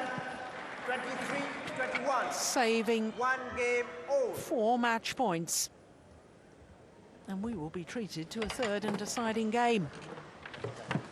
What a remarkable comeback. So, confirmation 23-21. In just under 53 minutes. เมย์ตีแล้วเมย์รอใช่ไหมแล้วพอเขาตีแล้วเมย์เข้าไปอีกทีเมย์เข้าใจป่ะเมย์จะคุมตอนที่เขาตีไม่ได้เมย์ต้องคุมเองเข้าใจไหมแต่ยังจังหวะขาตีแล้วคุมเอง Living dangerously. Yeah, very dangerously. But that was exactly what she needed, Ratchanok, in this group stage. Group play here, it's so important to win a game. It could make all the difference whether you progress to the knockout stage or being left out if players are equal in victories. Yes, we'll explain all of that in a little more detail, won't we, later on? Yeah. Because if there's 2 players or pairs that were equal, and they would, I think, have to be equal second in the group, then it's the winner of the 2 players when they met within the group who will go through to the semi-final. If there's 3 players or pairs that are equal, then the amount of games won or lost does come into play. So, as you say, it's vital. It's vital to win games, not just matches.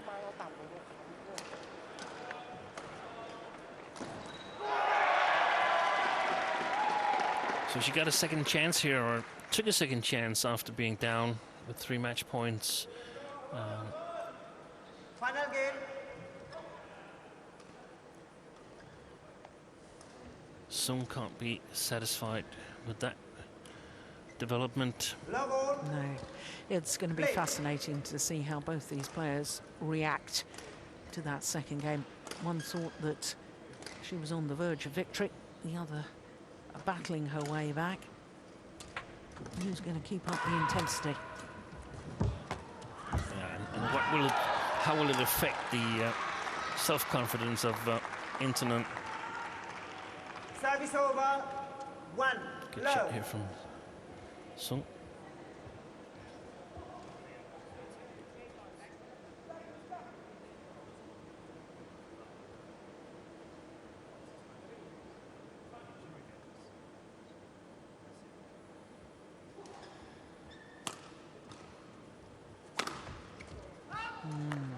Dear me.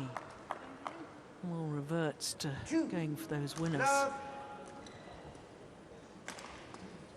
You have to work the rally first. Yeah. Got to get your opponent out of position.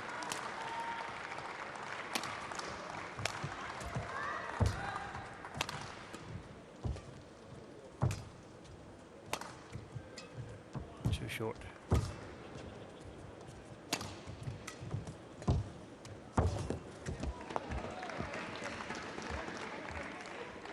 Service over. 1, 2.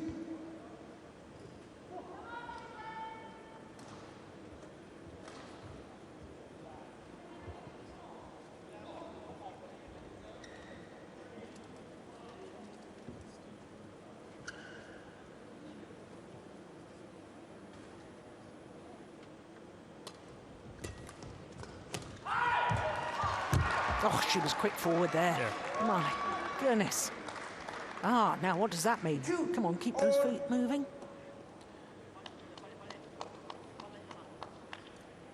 Look at her speed coming forward there.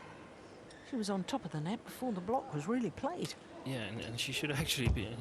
probably she was moving already when she hit the shot, because if Seong was to retrieve it, that would be the most probable place to return it. Yeah. So let's cover that. Well, it looks to me if there's an injection of pace of movement from this lady. And self-confidence probably has gone up. At least the last two rallies we've seen, they've been really, really good. And I think Seong needs to try to get a bit of the initiative back.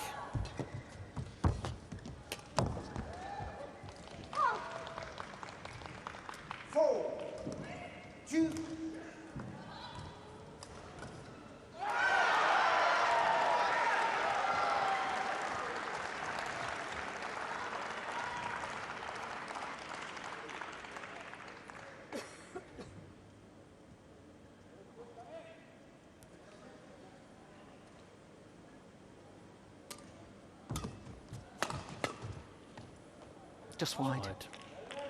Oh, that's a wasted challenge, surely. You're looking down that line, Steen. Yeah. What did you think? I think it's wide. Yeah. It's just, it's not wide enough to go all in on it. So there's still a little chance that it could just hit the other part of the line. Now, hang on, what on earth is happening here? She challenged. She challenged. Yeah, but you must be quick. Well, I'm really not sure what's going on here. Is the umpire saying that she challenged too late? That sounds strange. Well, I'm sorry, I don't really know what's happening. It was a definite challenge, wasn't it? Yeah, it was. Well, we thought she would have wasted the challenge, so perhaps to her benefit that it hasn't come about.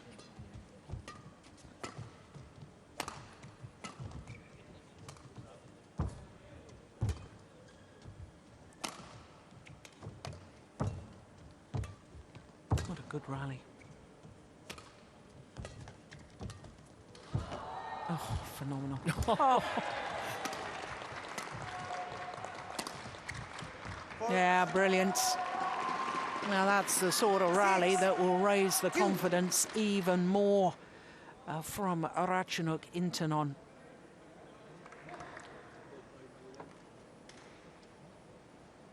Always dictating the pace. Yeah. Sung Ji-hyun just having to be reactive.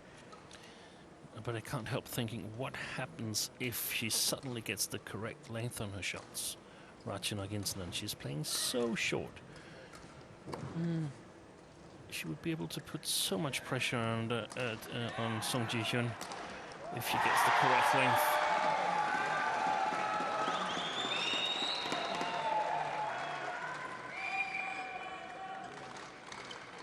So 6 straight points. Well, off 2 down to 6-2 up.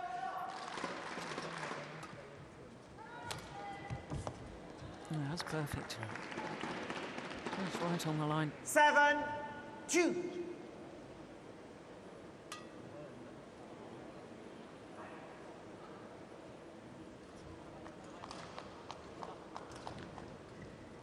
A run of 7 straight points. Well, there's me questioning her fitness a little earlier on. We're an hour into this match. And it's actually Ratchanok that's looking the stronger of the two right now. 8-2. Look at that. How tight was that net shot?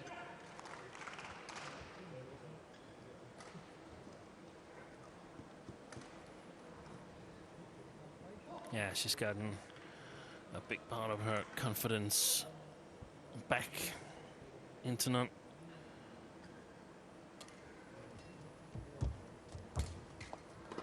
Nine straight points. 2.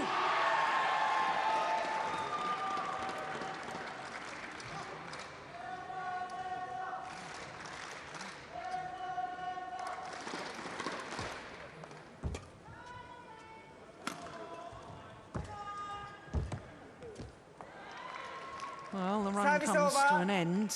3-9. And that's a mighty relief from Sung Ji-hyung's perspective.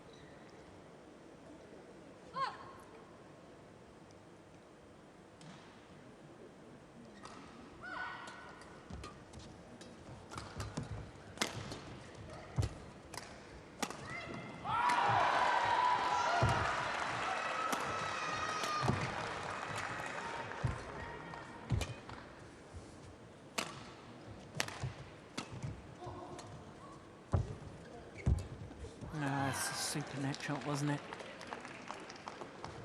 4-9.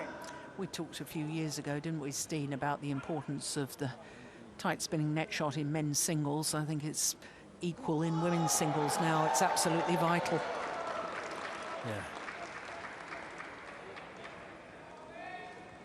I think Seong, earlier in the match, she played some really clever net shots that were a little bit more into the court, which provoked some errors from Ratchanok. Well, that's why. Service over. 10-4.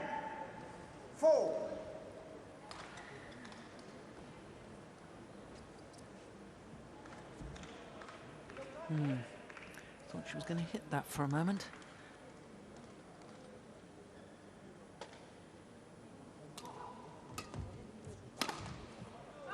What a big mistake. It's on the double Service line. over. 5-10.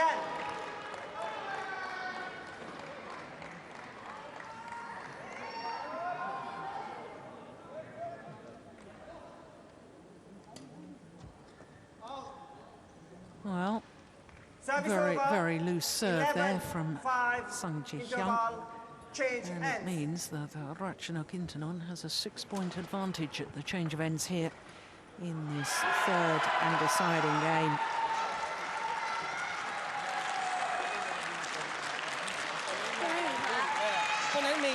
Oh, it was a run of 9 straight points that made all the difference, really, didn't it?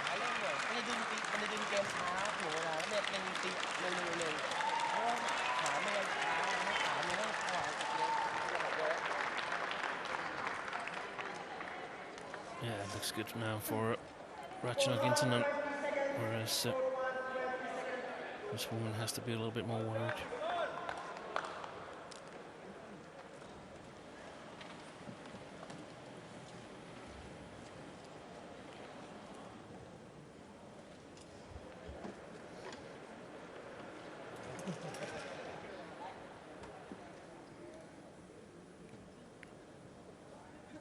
And if she managed to 11, win this 5. Ratchanok Intanon, think about the feeling that she'll be leaving court with if she gets a win here compared to if Seong had been able to capitalize on one of the 3 match points she had. Sanji, play.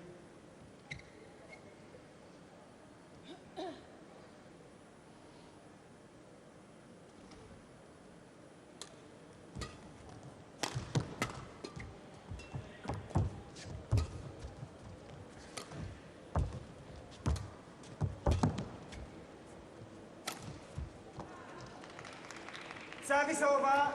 6. I just get the impression this is 11. far from over yet.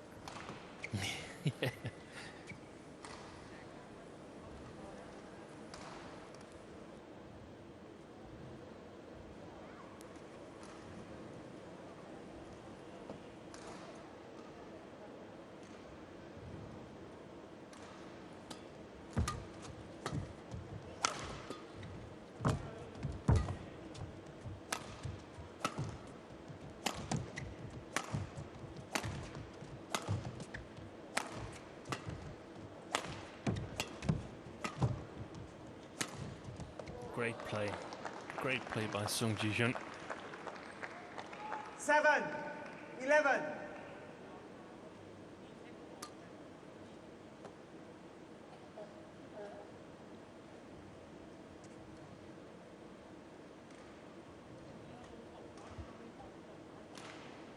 Only 4 points the deficit now.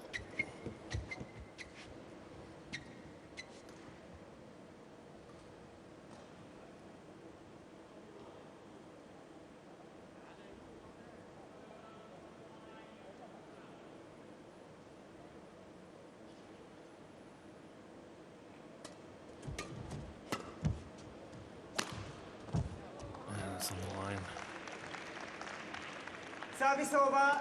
I still think it's a little bit too close to my taste.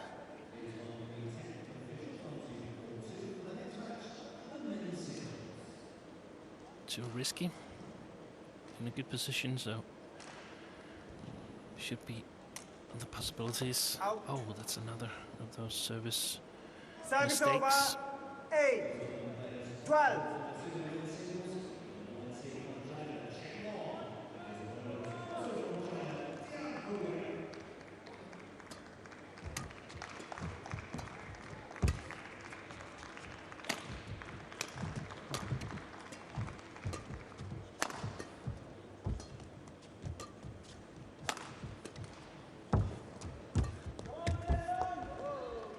She was there. Ratchanok, she'd read it, but the cross-court net shot stayed on her own side. And she's creeping closer and closer. Song Ji-hyun.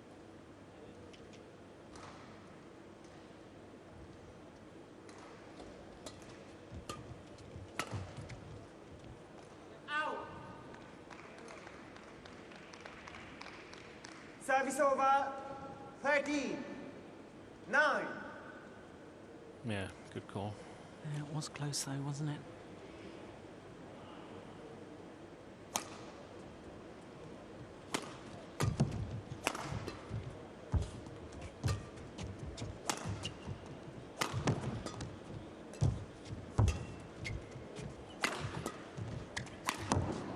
Yes. 14, 9.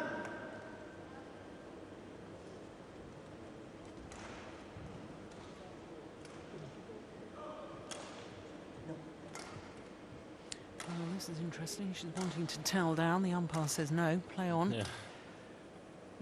Good umpiring. It was like she just, oh, I'm almost ready to serve, but I just remembered I should towel down once in a while.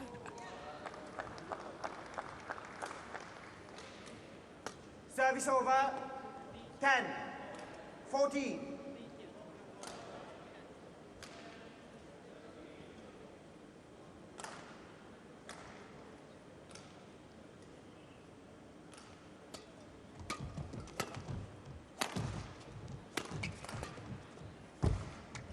Oh, good net shot.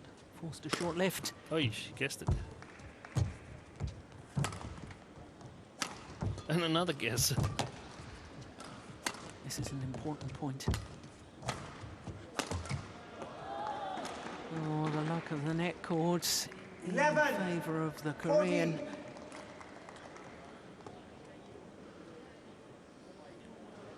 And this is a time of the match where I feel that both players should actually know what they need to do. It's just about executing it, but I have a feeling that at least Ratchanok Intanon is not quite sure what to do, that she's a little bit bewildered.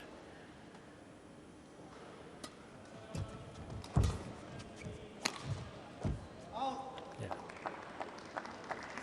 And this time it was a mistake. 12, But this 14. goes back to my earlier point about you've got to take responsibility. I know it's not been an ideal situation for her not to have her personal coach for the last 6 months. Yeah. But you know, she is a former world champion. Yeah. You should be able to work it out yourself as a player. What do I need to do here? What tactics should I be employing? But that's Service over. 15. that's so easy for us to say that they should be able to do it. I've experienced on a number of occasions as a coach, the players are not capable of doing it. And there's a change because in the earlier days, coaching wasn't allowed to the same extent that we see now, where you can actually coach in between rallies. You can coach from the chair. You were not allowed to do that before. You weren't even allowed to coach in between the first and the second game. You were allowed to coach in between the second and the third game. 16, If it went 3 games. 12. So what I'm actually trying to say is that the players have a lot of help nowadays. So perhaps they haven't really developed that part of their game as much as they could do. I know in Denmark, and my opinion should do. yeah, and in Denmark they've they've introduced a new style of playing where you're not allowed to coach in youth tournaments. 12. Very interesting. Yeah, and a very good move in my opinion. Yeah, we're in an individual sport and it should be a test of the individual. And I think that's part of the fascination. You know, you want to watch and see how that player deals with adversity, deals with particular opponents. Yeah.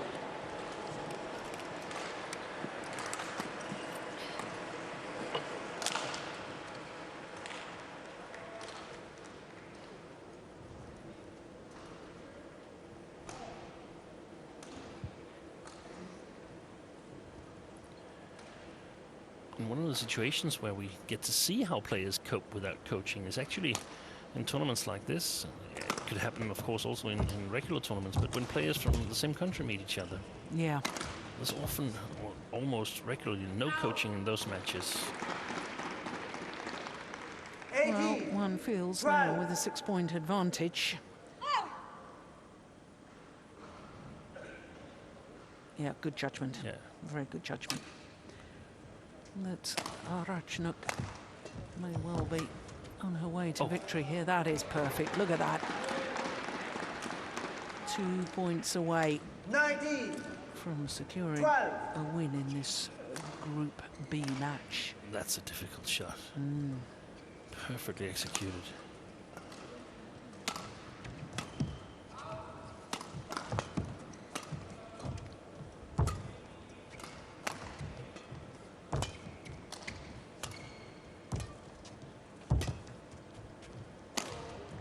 Too short.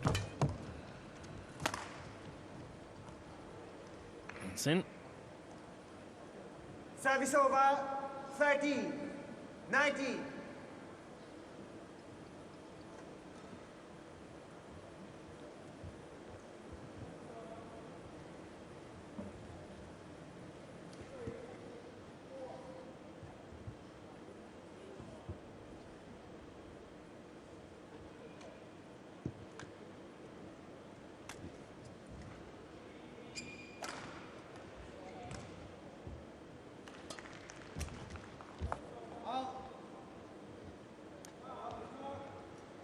Fourteen. 19.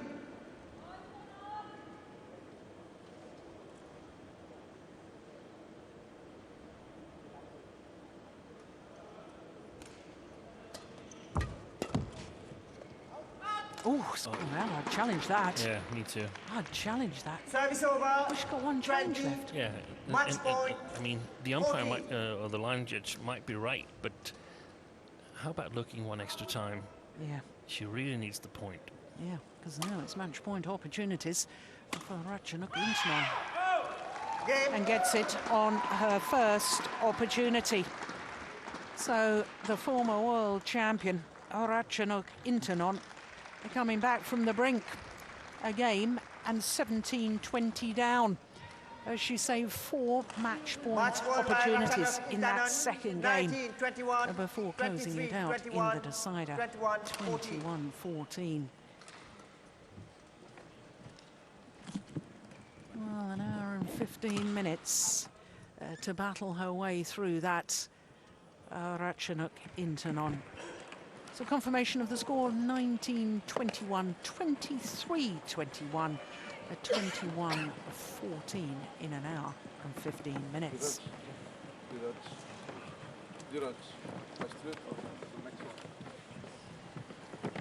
Well, what a match. She will feel mightily relieved, and I guess Sung Ji-hyun will be kicking herself. How on earth did she let that slip?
So, of course, of Group B, that was the first match of the day. And to bring you right up to date, Wang Sheshian against Wang Yihan. Wang Yihan has just won the opening game 21-19. So, of course, Ratchanok played 1-1. As far as the other group is concerned, Group A, the left-handed world champion Karolina Marin against last year's champion here at the Super Series of finals. 21-16, 21-9, the margin of victory for Karolina Marin.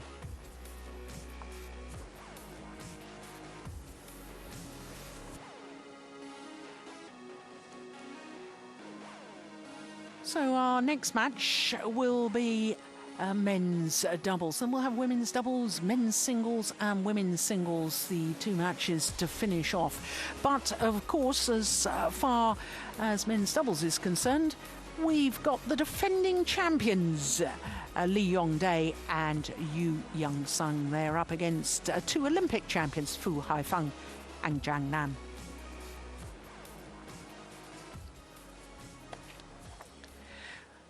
So, of course, the world number ones, well, they've been enjoying themselves here in Dubai. They left the court behind for colder climes, and they also discovered a rather unusual resident. 실제로 이렇게 펭귄을 만져본 적은 처음인데 실제로 이렇게 펭귄을 만져본 적은 처음인데 굉장히 좀 흥미롭고요. 네, 재밌어요. 네, 이제 이번 대회를 위해서 이번 1년간은 좀 준비를 잘 해왔던 것 같고요. 또 이번 올해 마지막 대회인 만큼 잘 마무리하려고 그렇게 생각하고 있습니다. That was lovely, wasn't it? Well, we're ready for action now, and Lee Yong-dae and Yu Young-sung will be on court in just a moment. Let's join our MC, Howard Bentham.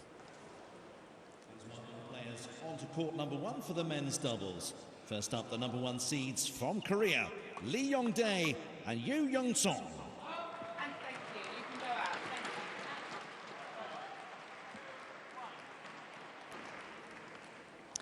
So champions a year ago. They beat Chai Biao and Hong Wei in the final, Lee Yong-dae and Yu Young-sung.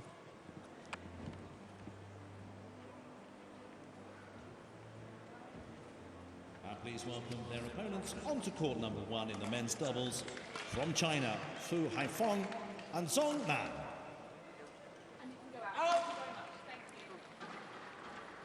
So Fu Haifeng, the left-hander, and Zhang Nan. Zhang Nan's already played earlier today in the mixed doubles, and there was a huge shock there because he and his world and Olympic champion partner, Zhao Yunlei, lost to the Hong Kong pair of Li and Chao.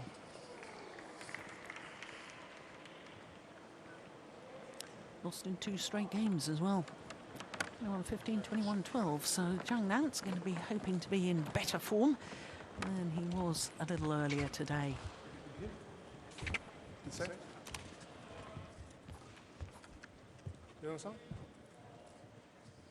our umpire. Okay, what to choice? For this one, Eddie Orofianto of Indonesia, his first job, the toss of the coin. White? Sorry? To the side? Who receiver? So.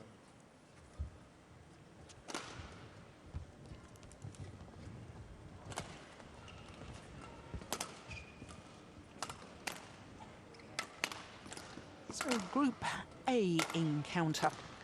The defending champions and the world number ones, Lee Yong-dae and Yu Young-sung, up against Fu Haifeng and Zhang Nan.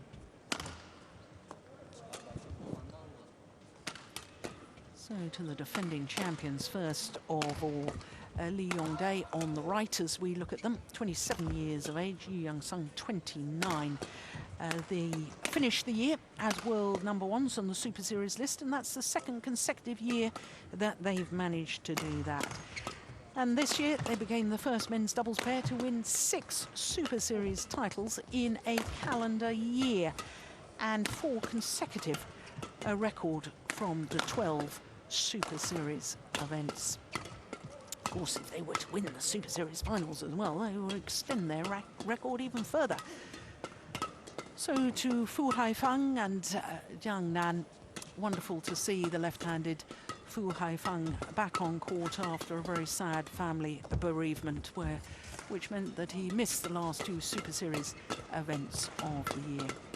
Of course, he is a reigning Olympic champion in the men's doubles with Hyun, and Zhang Nan is reigning Olympic champion in the mixed doubles, and they've formed their partnership last year at the Malaysian Super Series, and they've gone from strength to strength. Look at that, number 4 in the world ranking. They have actually been one place higher.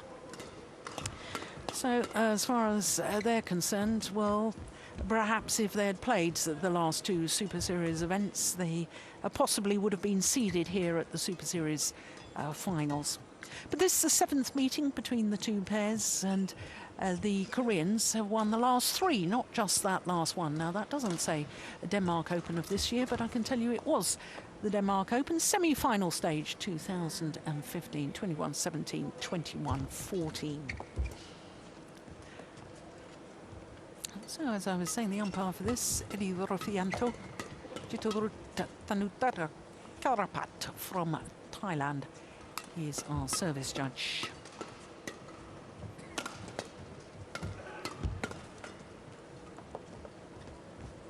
Ready to play?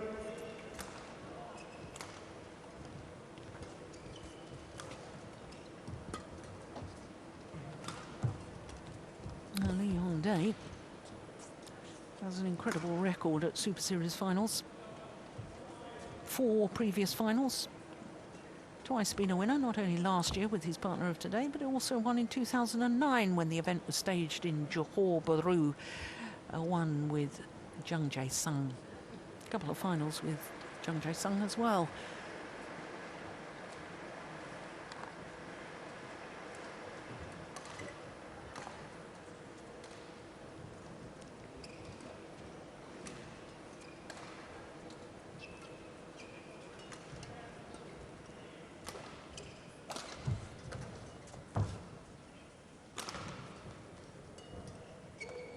Ready? Ladies and gentlemen, on my right, Yeon and Seong, Korea. And on my left, Haifeng and Zhang Nan, China. Yeon to serve to Zhang Nan, love all, play. So the defending champions, the world number 1s, Lee Yong-dae and Lee Young-sung. Well, it has been the most incredible year that they've had so far. Records galore, 4 Super Series titles in 4 consecutive Super Series titles, 6 in total. In fact, 7 finals in total in Super Series events this year.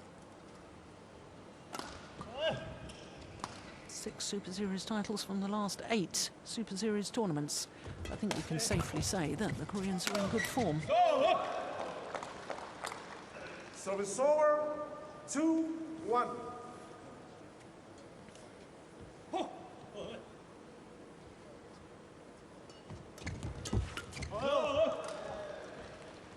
Three, 1.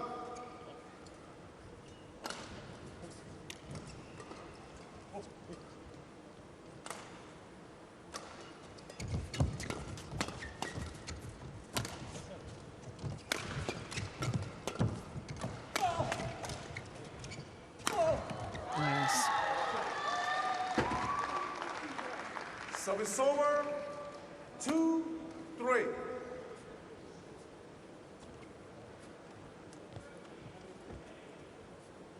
And I think, Steen, we were likely to see Lee Yong-dae try and move forward to the net as much as possible. We were discussing in our first match of the day how players, it's no good just being good at the net. In men's doubles nowadays, you have to be able to play out of your favoured formation.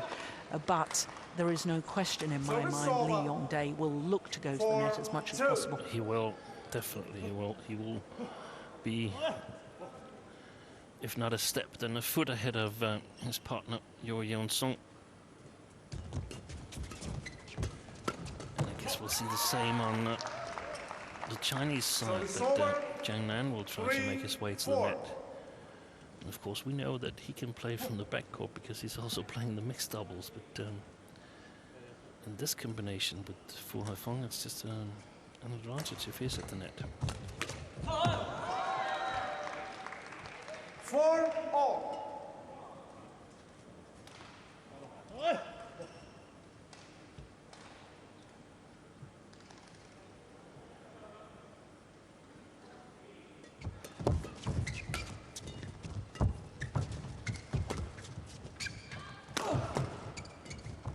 There we go. Just like that. Yeah.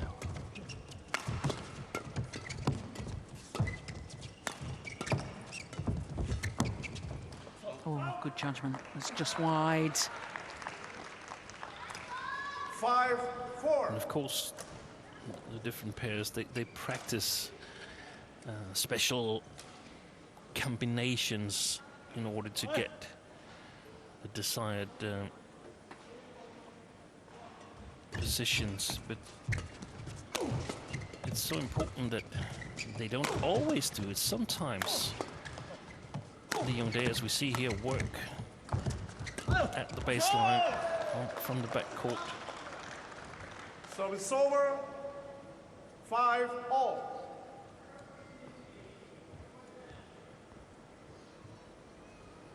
It's interesting to me how Zhang Nan's going to react to that surprise loss earlier in the day in the mixed doubles, because of course, you know, he has a phenomenal record here.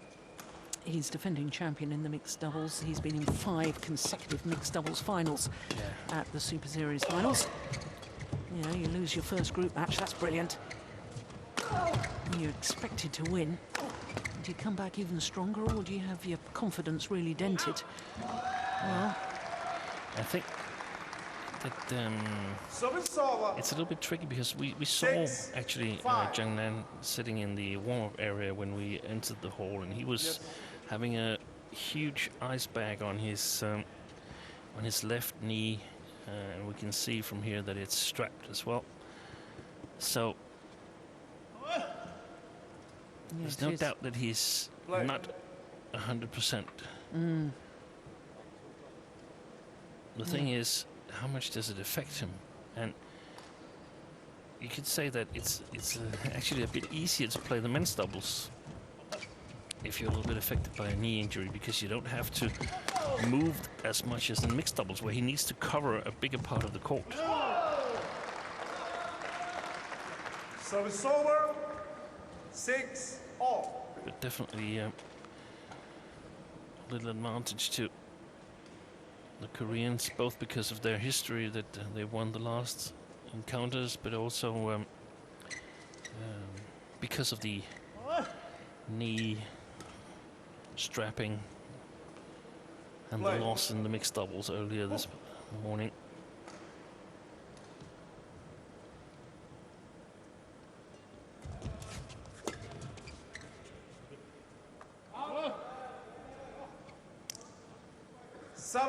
Six.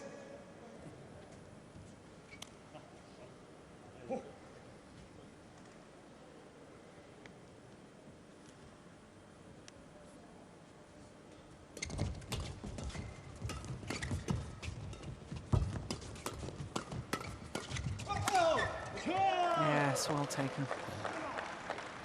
They're really moving forward and standing close to the net, the two Chinese players. Yeah.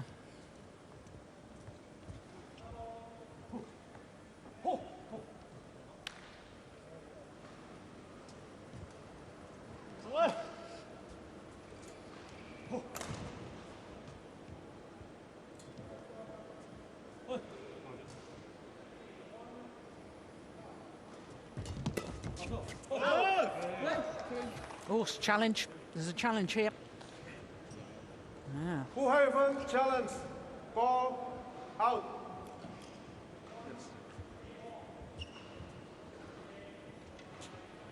Oh, they seemed pretty confident, didn't they, when they made the challenge? They seemed pretty certain it had landed in.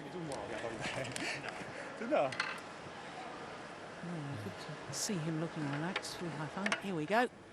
Yeah, and they were right too. Good challenge. Challenge successful. So they keep both their challenges. 9-6. It's always hard to Play. judge when the shuttle sort of slides out. But very often, I think players rely on their feeling when they hit it. Yeah. If they know they hit it correctly, there will be more likely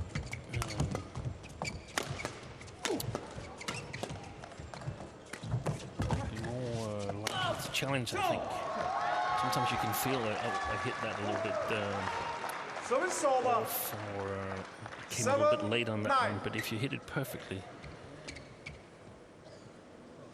then you might take a chance. Yeah. Aim towards that left hip of the left-hander. Yeah. So can we make the conclusion that the hip of the playing arm is a little bit more vulnerable than the other? Yeah. I think so too.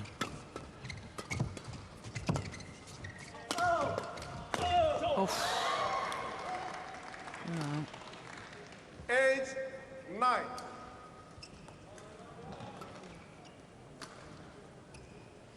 It's a typical combination play, isn't it, of the left and right-hander.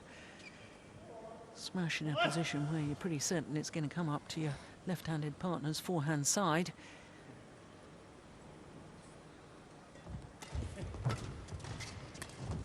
Clever. Very, very clever from Fu Service Haifeng. over. 10-8. He becomes so efficient because he threatens with that big smash of his.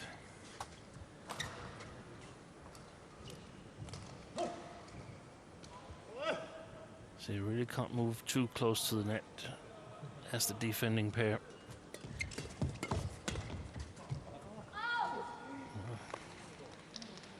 It's Service over.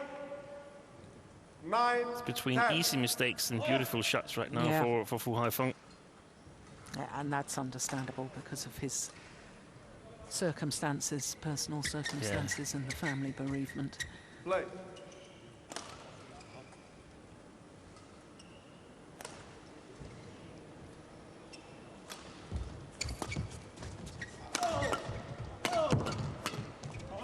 Yeah, well taken.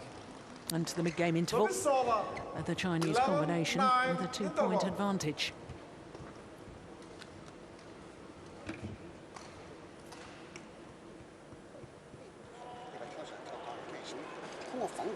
Just 9 minutes of play. Yeah, what's Zhang saying? Something about speed and keep those feet moving.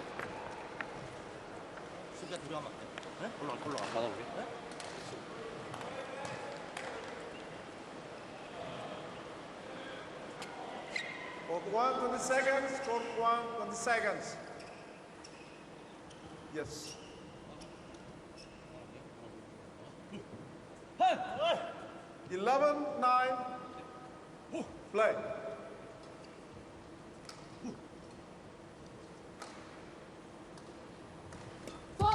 Oh, service fault called, struck above the waist, Service over. says the service 10, judge. 11.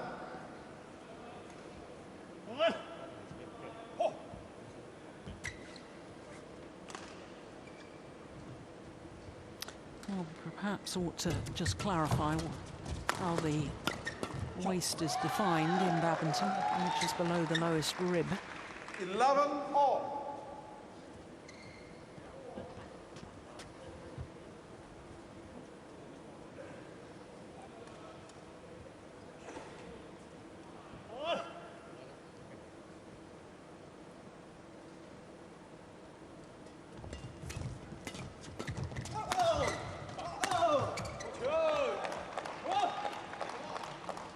Service over. 12-11. Yeah, across the body. Time and time again. Yeah, So effective, isn't it? and because the player across has to defend the middle. Yeah, the middle of the court. The in-between space between the two players. Yeah. The player standing across from the smasher 13, normally 11. defends the middle. So it's hard for him to defend both the middle and the other side of himself. Yeah,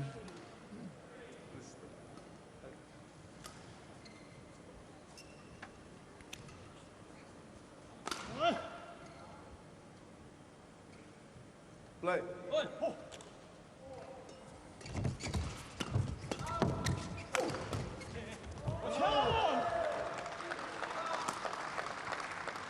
14. Great counter attack by Zhang. Yeah, there's the player defending the middle that you were talking about. He's got to look for that. Oh,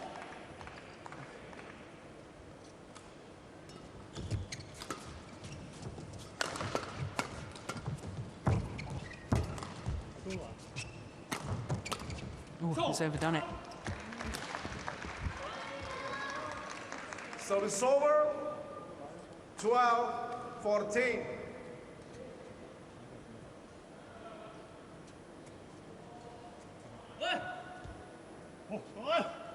Not really a whole lot of rhythm in this match. No. Short rallies, beautiful shots, but also these easy mistakes.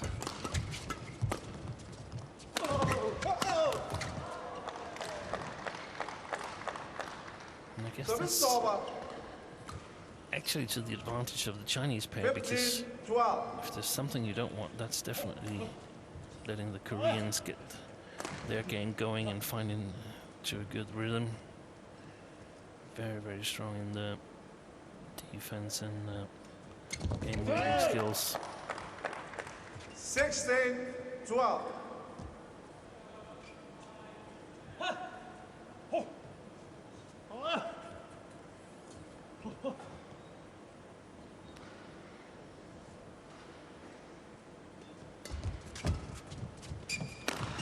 Oh, there's the one down the middle. So it's over. Oh, gosh, that was played with precision and power, wasn't it?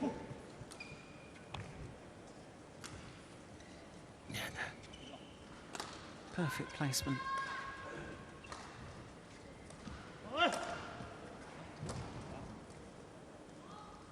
Play.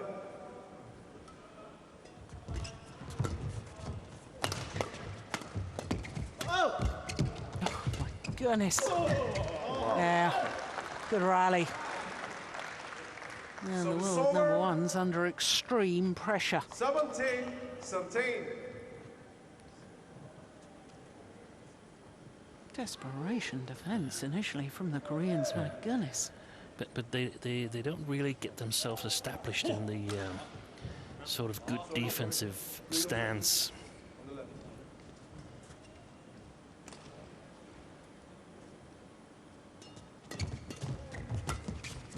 I'll tell you what I like so far in this match with the Chinese pair is this variation on attack. Yeah. That one straight down the line, they've played some down the middle, they've played cross-court, picking on one of the opponents. It's great variation. There's another one straight down the line. Yeah, it's so important to always keep your opponents guessing and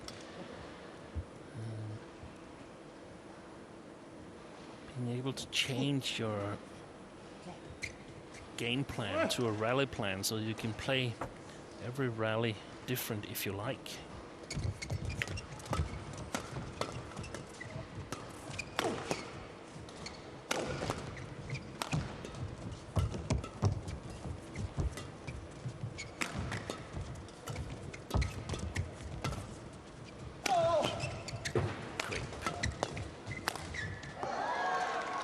Screen's gone.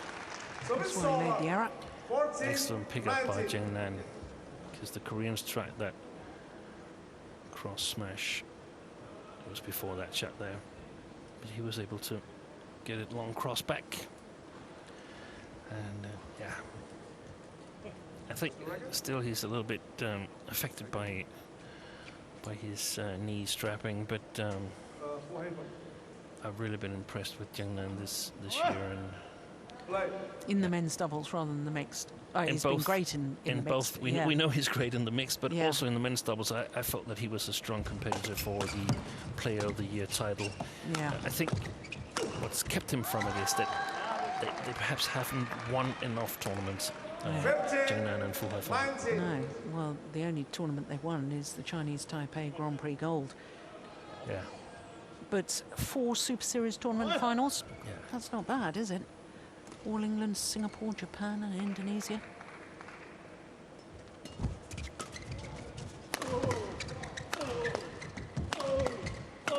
Look at that defence.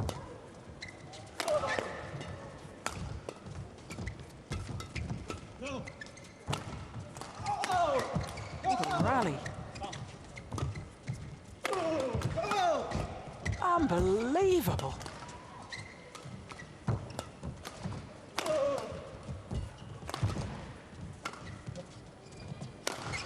Oh, yes. Superb.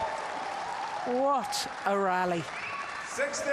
Well, the defence in the early stages of that from the Koreans was unbelievable. Yeah, I think Fu Haifeng actually just got a little tired in the end. Lifted and said, now it's your turn.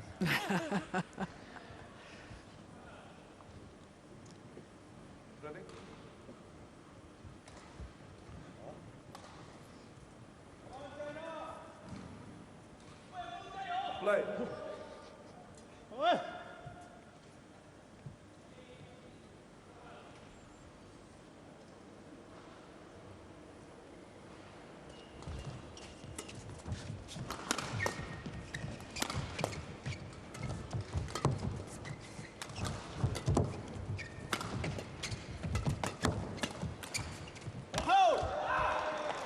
Yeah, it's a nice idea. Service over.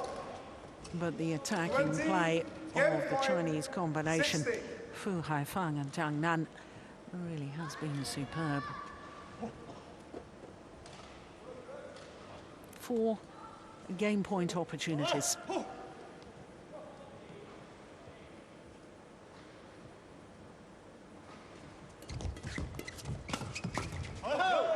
Yeah. And they convert on their first opportunity. Was game won by Fu Haifeng and Zhang Nan, 21-16. 21-16, confirmed with the umpire, and just about 20 minutes of play.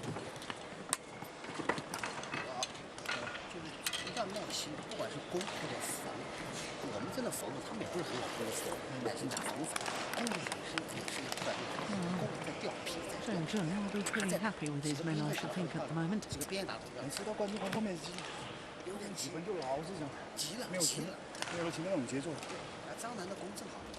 It seems like Fu is still unhappy about some parts of his game, and yeah, he just won convincingly the first game against the #1 in the world, and he's still not totally satisfied.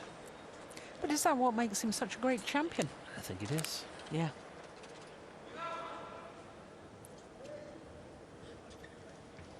Always wanting to do better. Yeah.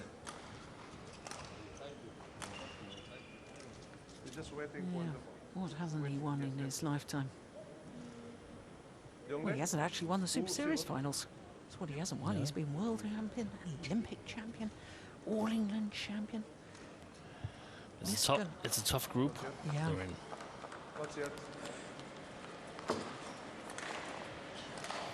We saw the 2 other pairs earlier. Yeah.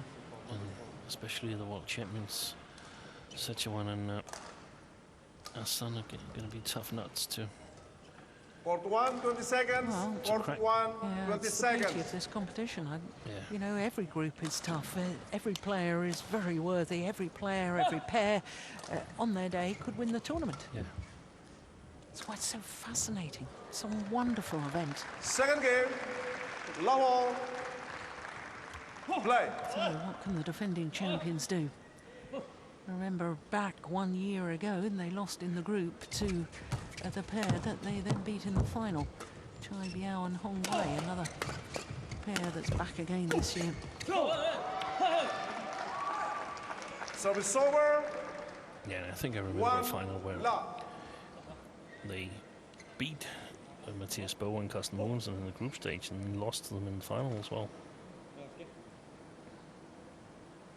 Oh no, that might have been, that's Yunlei and his old partner, Jung Jae-sung. That's right. Service over. Yeah, with Jung Jae-sung, he was in 3 finals here at the Super Series finals. winning one of them. Oh,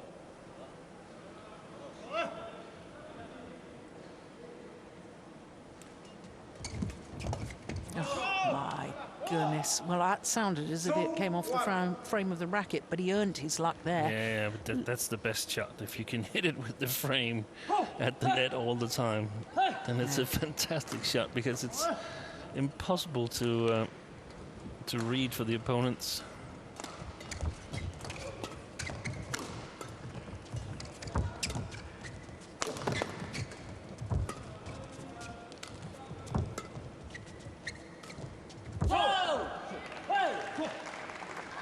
Service over. 2-all.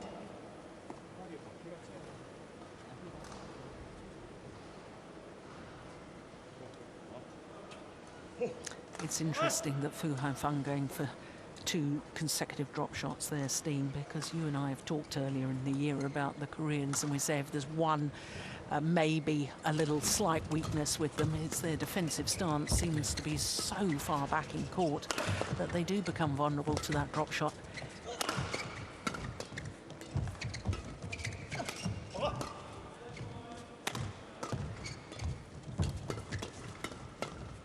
Good rally. It's gone wide. 3-2.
Yeah.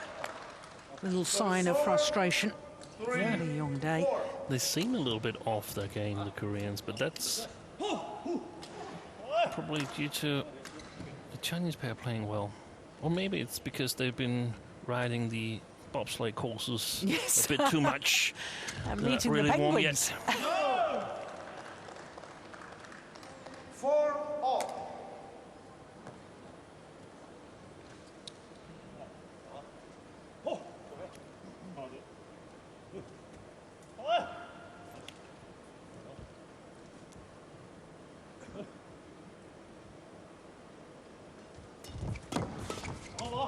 Oops, there we go.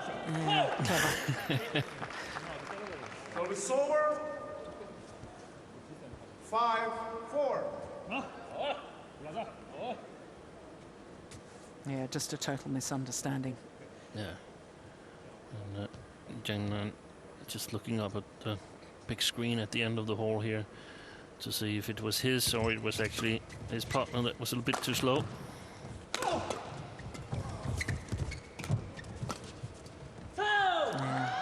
I do like that from Lee Yong-dae. That little half-court push. The way he leapt onto that so quickly. This one here, look at that. Yeah. That's just beautiful, isn't it? That big effort, take it early, keep the shuttle going in a downward direction. And I feel that if the Koreans are capable of just racing the game a little bit, they might turn this match around.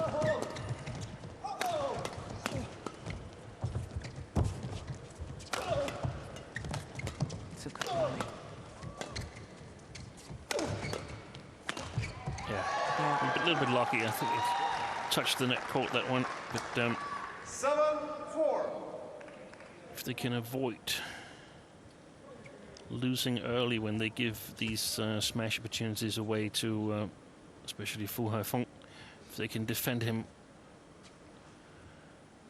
once or twice, then they will get their opportunities.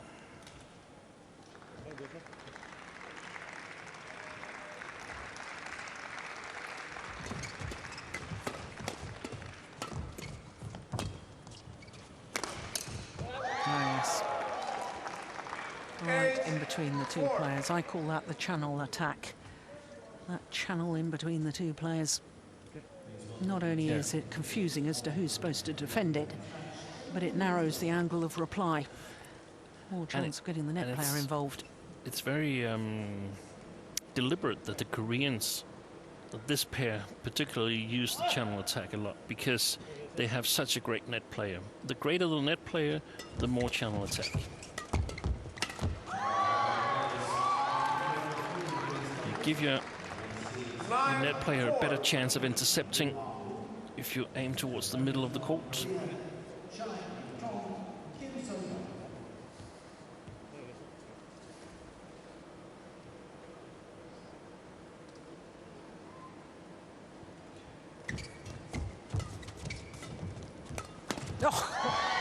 Take that. Oh, the timing on that interception had to be perfect. And indeed it was. Young-sung. Look, he jumps before the shuttle was hit. He knew exactly where that was going to go.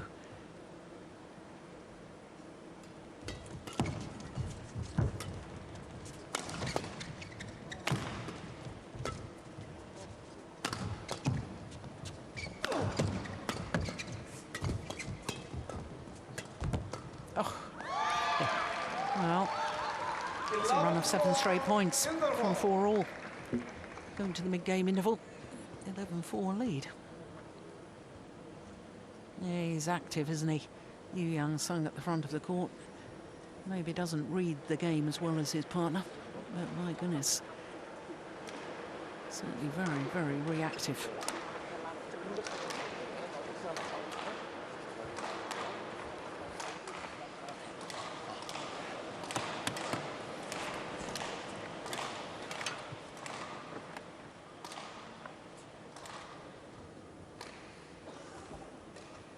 Court 1, 20 seconds. Court 1, 20 seconds. Commanding lead here in the second game. Yeah, it's all on a run of points, isn't it? 11-4. Play.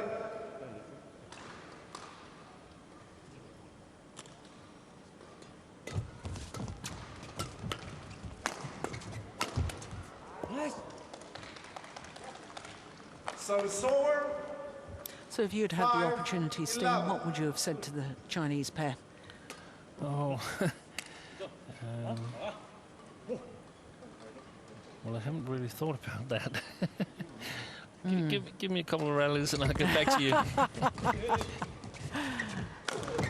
Missed it.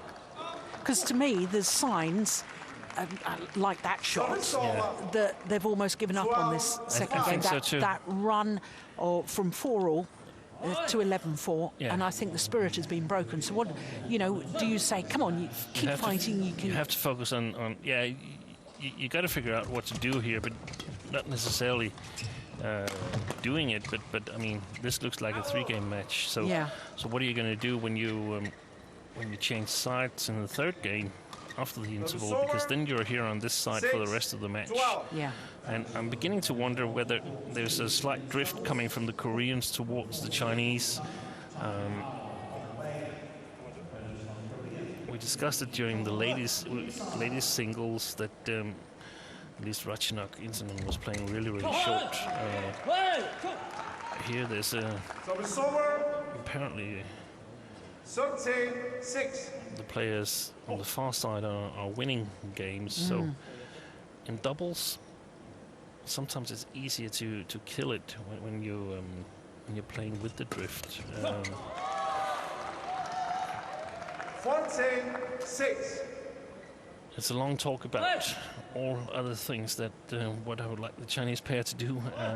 I think they need to get the attack. They just haven't been able to do it as well as in the first game. They're standing a bit further back. We saw them come really close to the net in the first game and being efficient in their attack. Yeah, and there's not much variation in pace at the moment. Every single shot in that rally from the Chinese pair was hit hard. Yeah. And we remarked in the opening game about going for those drop shots because the Koreans are so far back in their defensive stance. Yeah. How many times have we seen an attempted drop shot in this second game? No, I don't think, maybe once. Yeah. And it but was not unsuccessful, enough. no. Not enough. And the cross smashes and everything we've been discussing that they did so well in the first game with the variation. Yeah, that's a lovely angle from Lee Yong-dae. 16-6.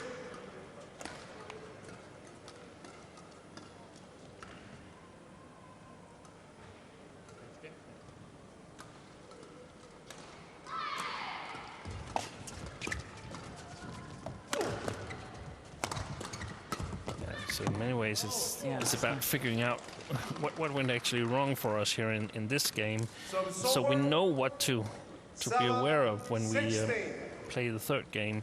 Not necessarily trying to correct it now. We don't want to give the Koreans a lead on what we're going to do. But at the same time, they also, or at least Zhang, the coach, needs to think about what's going on in the first part of the third game. How do we get back to our winning ways? Because, I mean, you can't just switch it on and off like a light bulb, your form. You know, this is where I'm such a believer that, you know, even if this second game, if they don't feel they can win it, they need to be playing themselves back into form for the start of the third game. At least sort of trying out what they feel they can use in the later part of the third game. Yeah.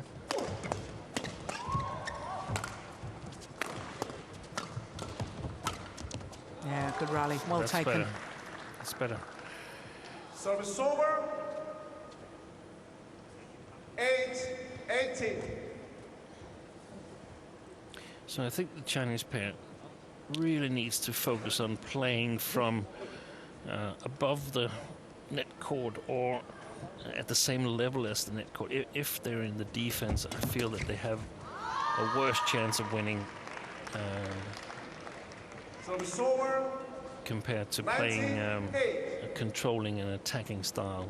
The question is, do they have the stamina to do that and the skills to sort of take the control of the rallies? Oh, they're queuing up for that one.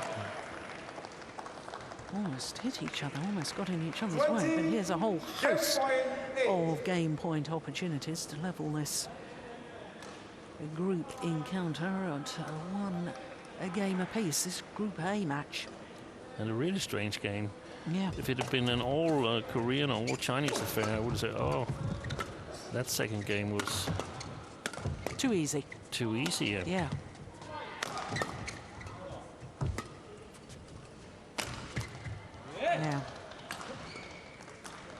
But I do feel that in a way. I feel the Chinese, after losing those 7 straight points from 4-all, I felt that their spirit was broken. Yeah. You know, now 7 points. If you're down 7 points against, that's not the end of the world, though. No, but it's really hard to come back, and you risk using a lot of power for nothing. Yeah. 10-20.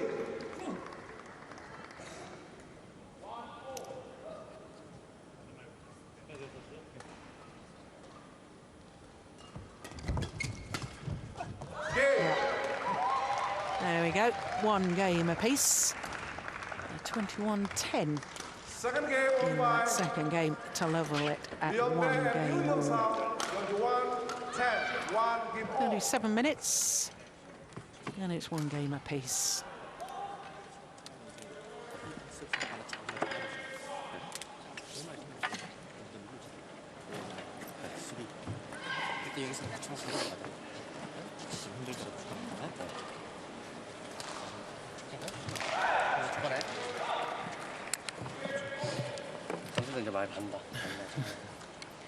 The strapping on the knee is very obvious, and this is going to sound awfully harsh, but then I am a very harsh person, as you know. Yeah. But, you know, when you were talking, there's no question he's got a bad knee. But what badminton player doesn't have a bad knee? And, you know, I do notice an awful lot more strapping on players after they've lost rather than after they've won, and the psychological abandoning. Yeah. You know, you need support. You need, you know, crikey. You know, we've just lost a mixed doubles match that nobody would have thought we would have lost, and therefore my knee is hurting. There's got to be some reason for it. You know, and the way this men's doubles has developed, you know, you sort of think, well, what happens now with the Chinese pair having given up, in my opinion, a little too tamely that second game? What happens now if the Koreans get off to a great start? Then the Chinese probably don't have an... they're in trouble. They're in huge trouble. That's why it's so important to keep fighting, even if you're way down in that second game. Anyway, there you go. That's because I'm too harsh. When you keep fighting, you're always looking for easy points and so on, and there's not that many easy points around when Lee and Yeon is on the court. Final game, level. Well, here we go. Third and deciding game. Let's see what the Chinese have got left. Do they believe? One love. Ominous.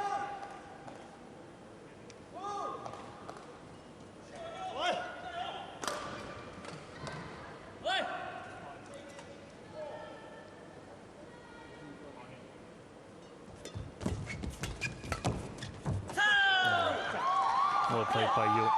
This was what especially Zhang was so successful with in the first game, stepping up and playing these flat shots, but this time Juhl was ready.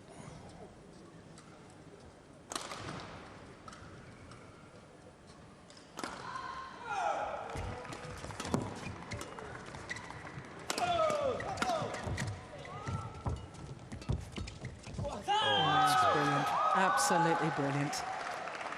Yep, they are on a roll, aren't they? The world number ones, the defending champions. Look at that interception. That's magnificent.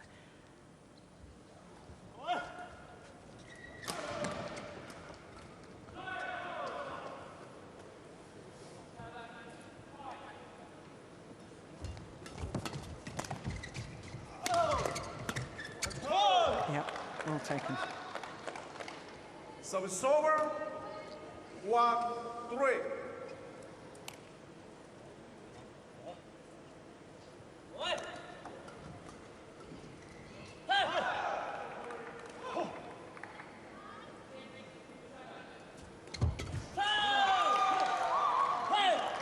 So it's over. 4-1. And they have to be careful now, Fu and Zhang.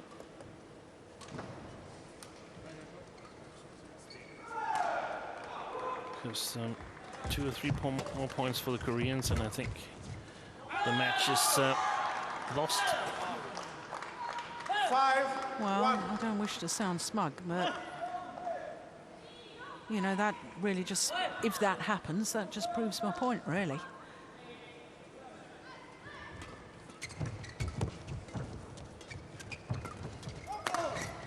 Short lift. Oh, good defense. Now that's the sort of rally that can turn it around. So it's over. Give the Chinese the belief again that they can come back.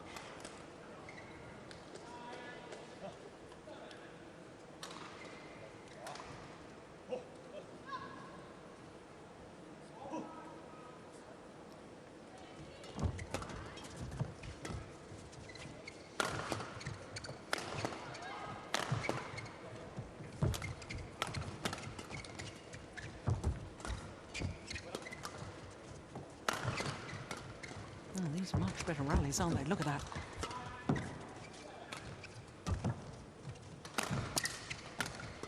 This could be the longest rally of the match. It's going wide. Oh my goodness, he took it. Oh yes, good placement of the final smash from Young-sung. So it's over. 6-2. That was the one I thought was going out. Oh, look at that. Saw that he was committed to the backhand defence, hit it down his forehand side. Yep, there you are. Longest rally of the match so far. And this is what I feel like Perhaps the Koreans, they're having a little bit more trouble killing it from this side of the court than they had in the second game. Yeah. I'm still not sure of my read, so I don't want to bet anything on it. It's just something we'll have to keep in mind. But there might be some drift anyway.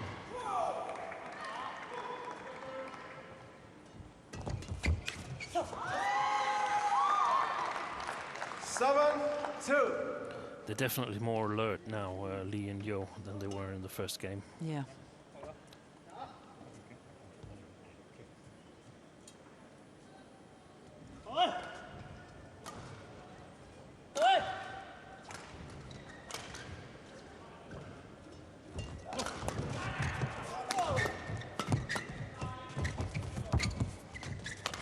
Oh my goodness, yeah. Oh, that was not the best shot I've ever seen Fu Haifeng play from deep in his forehand corner. I'm not even sure whether that was supposed to be a drive or whether it was supposed to be a clear. This one here. What was that? Oh, it played them into trouble. Drive. Yeah. It was meant to be a drive, I think.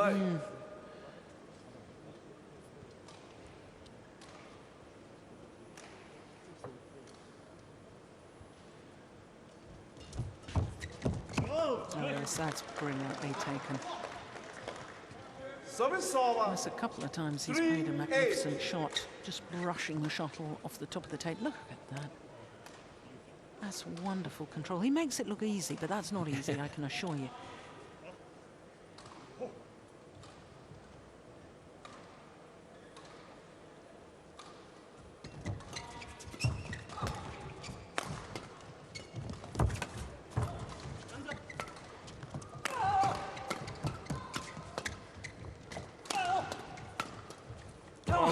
How did he get that back? There's the drop I've been looking for. Yeah. Well, it's unfortunate for the Chinese pair. They lost that rally because I thought they did an awful lot of good work in that. Look at that defense. I still can't work out how he played that. Amazing.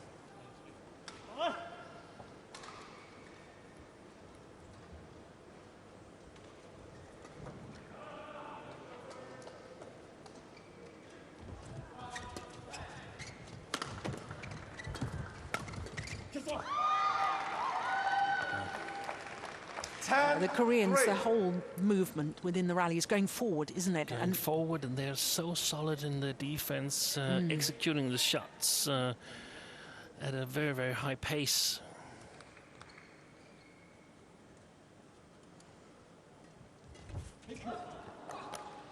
So an 8-point advantage as they change ends. And my fears, I'm sad to say, I think are coming true. Yeah, it's going to be really, really hard for Fu and Zhang to make it back into this match. Quite satisfied. You should respect Kang Kyung-jin. Yeah, he's leaving. He's leaving. There's 2 other matches going on in the hall, and it's all Korea-China matches. Korea versus China.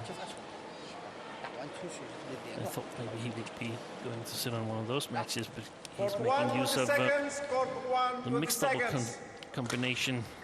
Ko Sung-hyun and Kim Han-ah, they're working as coaches now. So Kang is still sitting on his coaching chair here on our TV court. 11-3.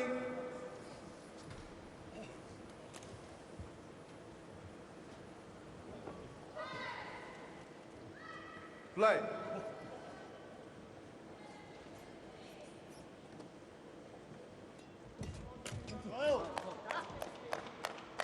Service over. 4-11.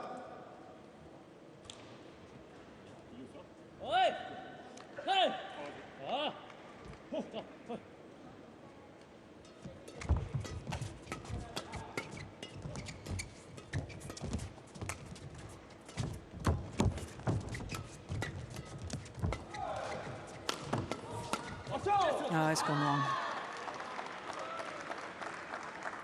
And it's right to try and intercept that, in my opinion. 4.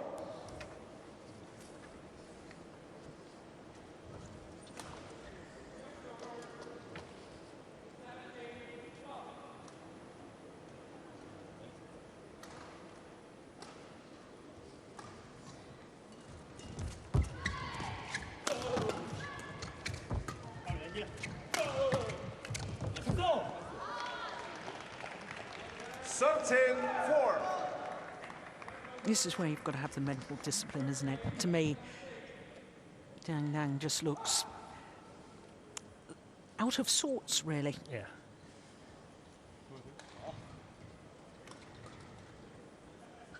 Got to find a way to win, even on a bad day. Well, nothing you can do about that. 14-4.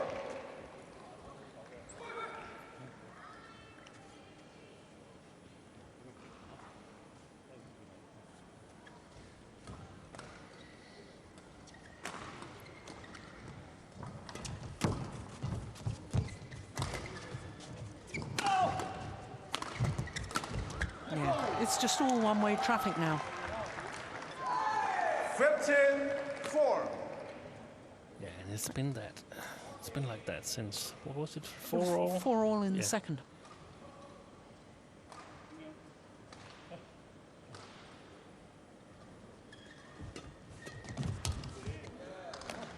Yeah, that's well taken.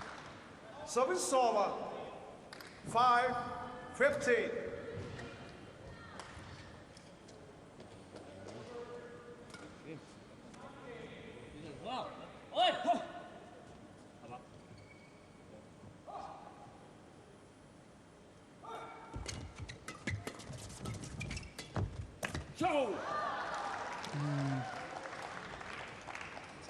Service over. 16-5. Well, they had one game in them. Fuan, Zhang. Probably needs to win at least. Well, they definitely need to win at least one of the 2 remaining matches. Yeah. The good thing for them is that they got a game off the Koreans here.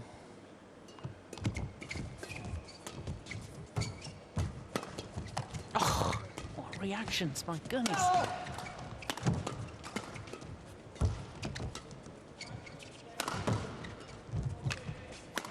Yeah, good rally. Service over. 17-6.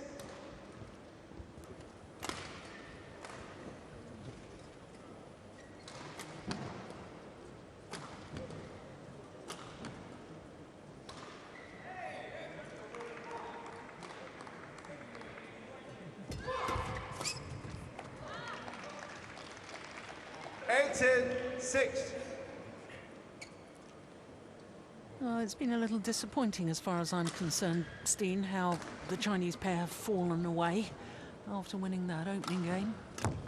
You've got to give an awful lot of credit, of course, to the Koreans because they've upped their games. Yeah, exactly. And I had that feeling that if they were able to play at a little bit higher pace and put a little bit more pressure on the Chinese pair, that I don't think they've been practicing as much as they would have liked to, given the circumstances and so on. 18.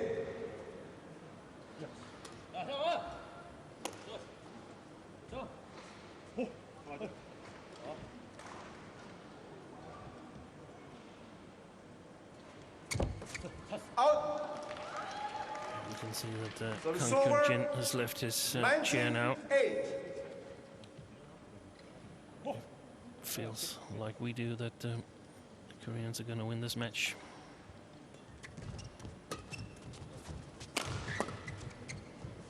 It's gone well long. Yeah, I think you're probably right about the drift. Yeah, I'm beginning to feel better and better about the read.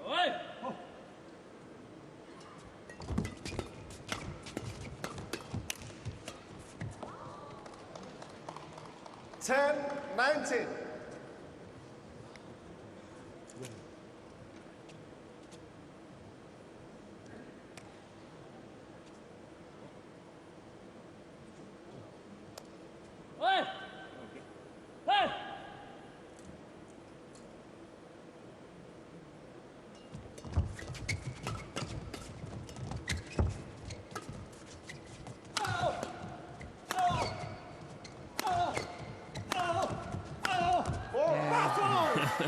moving further and further forward. Service over. Early Yong Day until he was able to finish off the Match rally. point, 1, 10. 2, 3. And match point opportunities.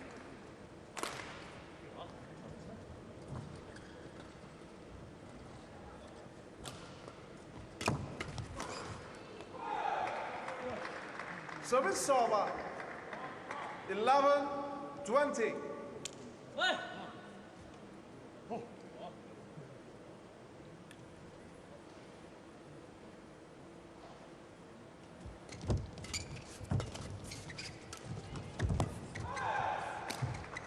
Oh yes, that's lovely. 12. We see more of those 20. earlier on. And especially effectful when aimed at Yong. Game. Mark 21-12 deciding game. A little under 54 minutes. And the defending champions in their opening Group A encounter against Haifeng and Zhang, having come from Match a won game by down. Yunlei and Hyun 16-21, 21-10, 21-12. 21-12 in the decider, confirms our umpire. And it really was from 4-all in that second game that the match just turned on its head.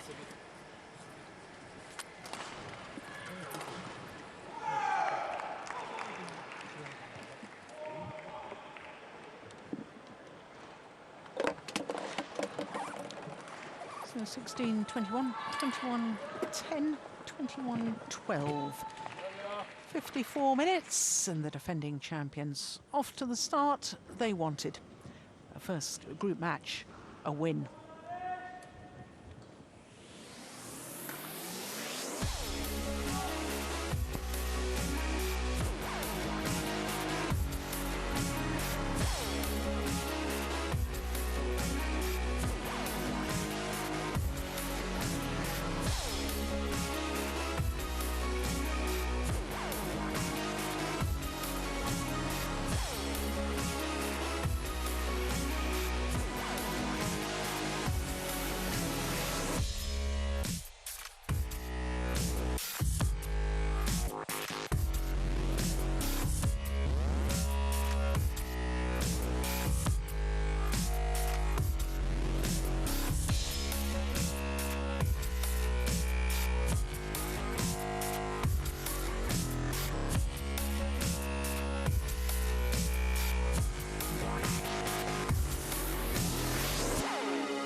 So there we can see all four pairs have played one match within the group, and of course, as we've seen already today, the world champions Mohammad, Ahsan and Hendra Setiawan won their match against the Japanese pair, and the defending champions Lee and Yu have beaten the Chinese combination. So 3 matches have been complete, another 3 to come, and we've got a repeat of the World Championship final in the women's doubles, the next match on, and then we finish with singles. First of all, a men's singles featuring Srikanth, who was semi-finalist here last year, and then women's singles to finish off with the former world number 1, Saina Nehwal. So plenty still to look forward to from the Super Series finals.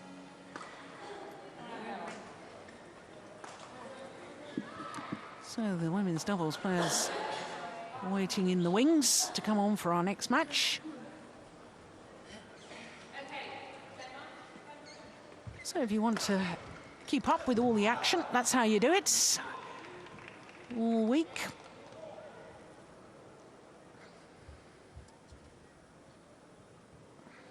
That's the hashtag, that's it. And please welcome the players onto court number 1 in the women's doubles. First up, the number 2 seeds from Denmark, Christinna Pedersen and Kamilla Rytter. The European champions, the World Championship silver medalists, Christinna Pedersen and Kamilla Rytter. Former champions here, of course. A couple of years ago, won the title in Kuala Lumpur. Super Series finals champions. And please welcome their opponents onto court number 1 in the women's doubles. From China, Tian Qing and Zhao Yunlei. So the reigning world and Olympic champions, beaten finalists here a year ago, lost out in the final to Matsutomo and Takahashi.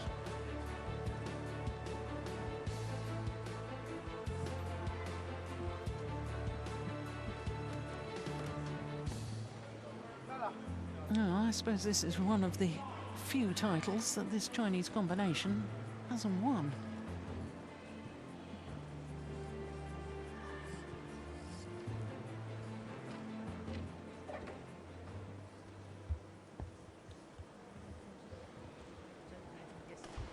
This is a Group B match because, of course, the Danes are the number 2 seeds.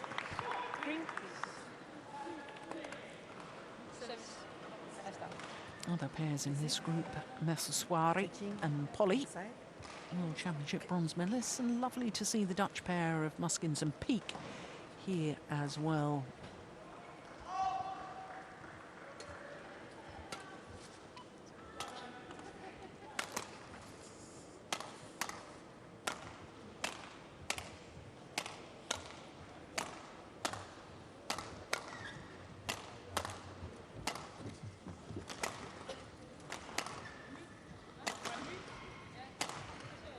Well, the Danish combination, the European champions. The left-hander, the tall Kamilla Rytter, turned 32 last month from Skagen, right in the north of North Jutland. And as you can see, they are current world number 2s, but number 2 in the Super Series standings. They've had a good year, 4 finals this year. Reached not only the final of the World Championships, but of course the Japan Super Series. So their highest ever finish in Super Series level, number 2, having played 11 of the 12 tournaments. Their opponents, Tian Qing and Zhao Yunlei. Both 29 years of age. They're currently number 5 in the world ranking, but they've only played 5 tournaments this year. They didn't qualify for the Super Series finals as of right, but they qualified because all reigning world champions, if they haven't already qualified, get a special invitation. So they qualified by virtue of their world title because they actually finished the Super Series standings at number 13 on that Destination Dubai list. But look at their win-loss record for the year. 3 finals from 5 tournaments played, including, of course, that world title, a second world title. Now, this will be the 14th meeting between the 2 pairs, and Tian Qing and Zhao Yunlei have won the last 4. Last time, been in the quarterfinal of the Hong Kong Open, of this year. And as you can see, it was 3 games. So that was the last of the Super Series tournaments before these Super Series finals.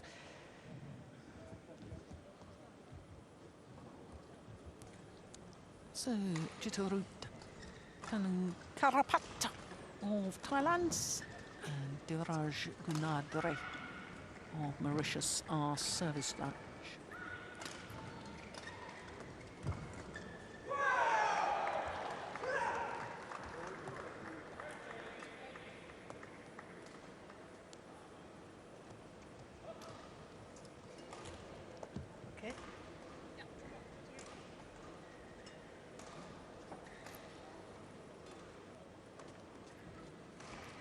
Ladies and gentlemen, on my right, Christinna Pedersen and Kamilla Denmark. And on my left, Tian, Zhao, Yunlei, China. Christinna Pedersen to serve to Tian. Love all, play. So a repeat of the World Championship final. The silver medalists and European champions, the left and right-handed combination nearest to us. Well, that's gone wide. Service over. And of course, Steen, you know these Danish players extremely well.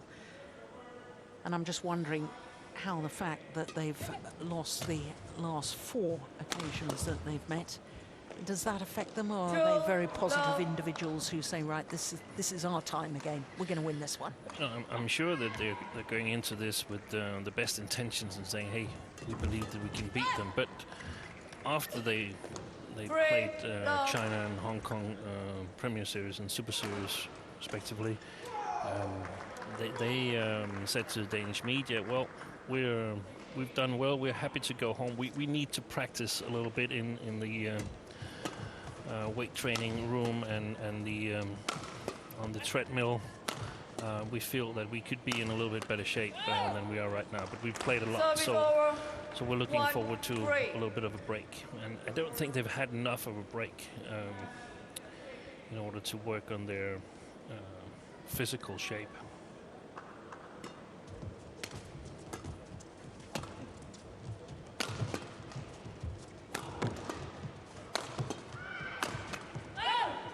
Yeah, good attacking play from Rytter. 2-3.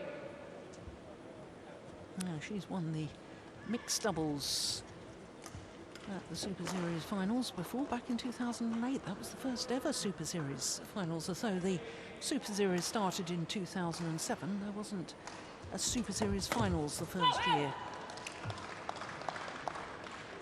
And of course, there, Christinna Pedersen from Aalborg in North Jutland. She's won the mixed doubles on 3 occasions, so 4 mixed doubles titles between them.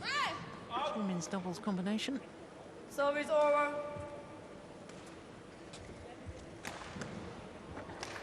4-3. I do notice a huge bandage on the right arm of Zhao Yunlei.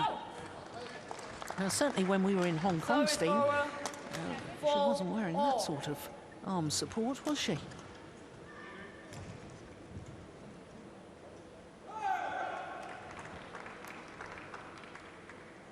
What's the name of that tennis player? Milic, Canadian I don't player who wears with a... follow that enough to know that guy.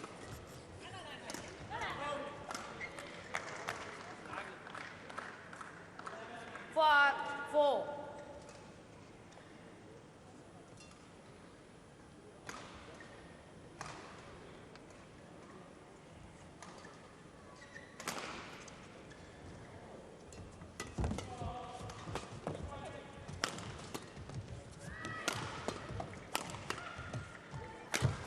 Yeah, well taken. 6-4. Oh, they started in a very positive manner. The European champions looking to attack.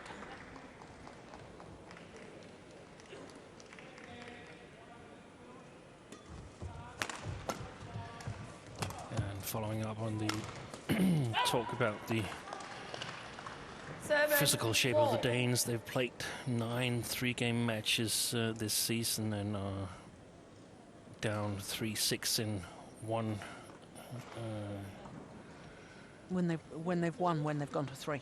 Yeah, they've won only 3 times and lost 6, and they've won against, in my opinion, lower ranked opponents. Vivian Kamen Hu and KW1 from Malaysia, Huang Yachong, Tang Jinhua from China. This is good rally. 8-4. So you do think the more rallies like that last one, where it was very physical, in the long run? In the long run, it's probably going to wear them down. So, but what they know now is that they have the game to challenge all pairs in the world. Yeah. So I guess they would be highly motivated to work on the physical part of it. Yeah. Service over. 5-8.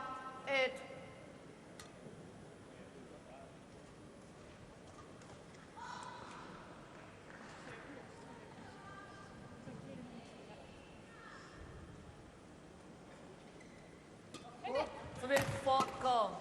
Service fault called. Service Zhao over. Yunlei. 9-5.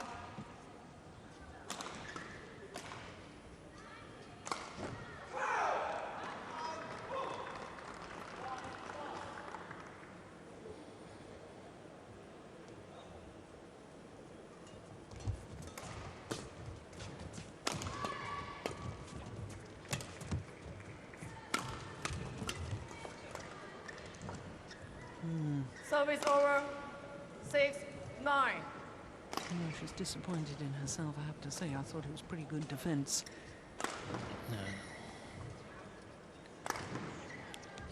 Yunlei who returned that, and probably Christinna aimed at the backhand side of, or the right side of Tian. Would have been more suitable. Service She over. tried to play up to the forehand 10, of Kamilla Juhl.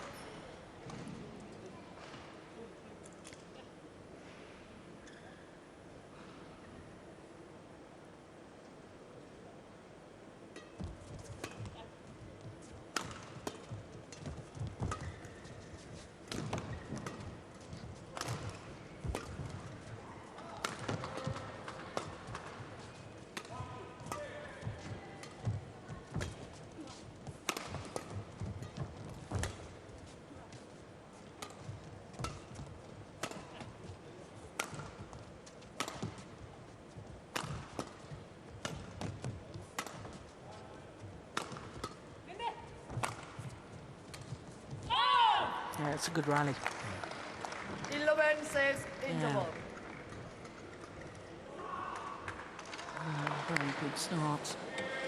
Rigtig fint, rigtig god valg, de der vi vælger at afgive på, og de fanger os ikke ud af balance så. Vi skal lige have ydersiden med, vi har en enkelt herude, det er en blød ydersiden med i offen en gang imellem, især på Tian-tingene, ikke? Men ellers er det fint, dejlige variationer, de der med lidt kort i, eller altså, rigtig stejle, de er gode. Ja, god i afvikling, rigtig godt. Ja, det er præcis. Så det er bedre i balance. Hot 127. Hot 127. Ja, lige præcis. Lige præcis. Og så klar på det. Kazuha from Denmark now. What was he saying to his players there? Yeah, he was supporting them. Played a good first game so far. Good variation in their smashes. They wanted to try and hit the outer side of Chinese players once in a while, but just for variation. And then they also sort of lifted or gave away the attack on the correct occasions, so that the Chinese have not been able to really catch the Danes off balance and score easy points. And I totally agree with Lars that they've been playing really well, taking good decisions.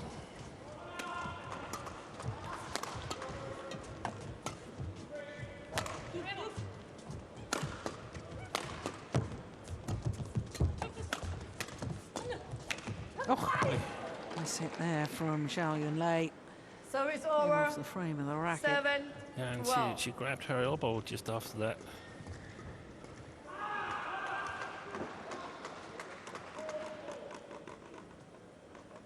If she's a little hurt, then a frame hit doesn't do her any good. That's definitely not the case.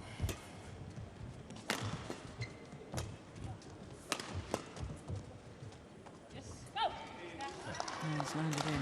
I think you're absolutely spot on about the drift. Yeah, I'm ready to more or less state that this is the drift right now here.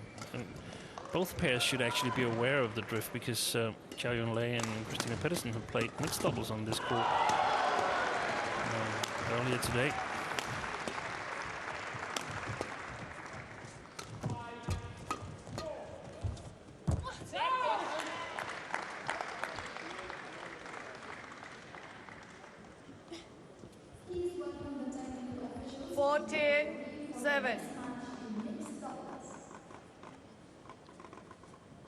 Yes, both the women who played mixed doubles earlier both lost their matches earlier. Pedersen and Yunlei. 15-7.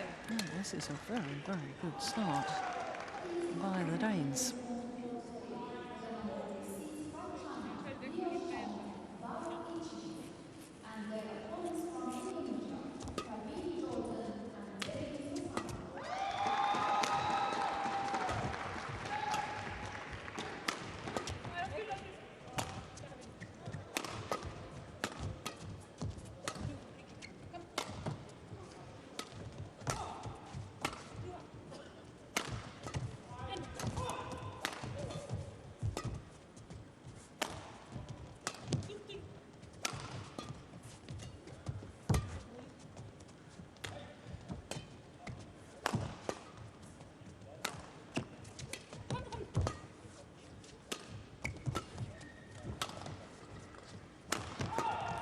This is a grueling rally, isn't it? Physically demanding.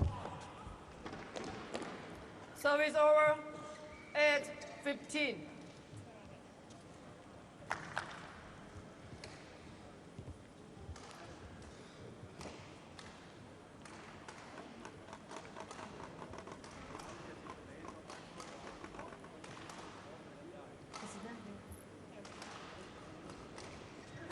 What about overhead shots from this woman there, Yunlei? Can she hit an overhead shot? Can she hit a smash? I haven't really seen a smash as yet. It's certainly not full power.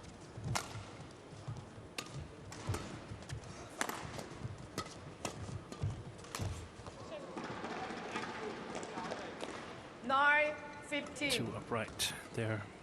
Now stands Kamilla Juhl.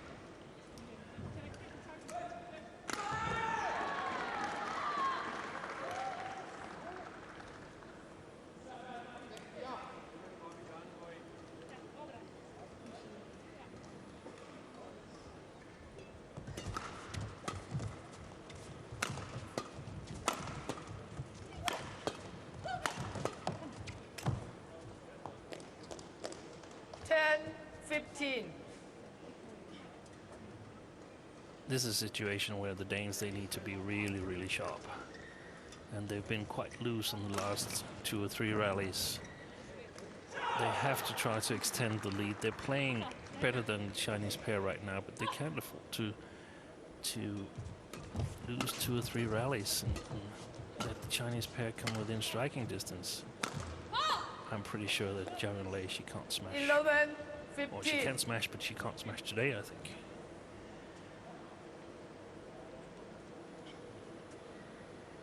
Yeah, there's another clear. Yeah, and it was a strange movement.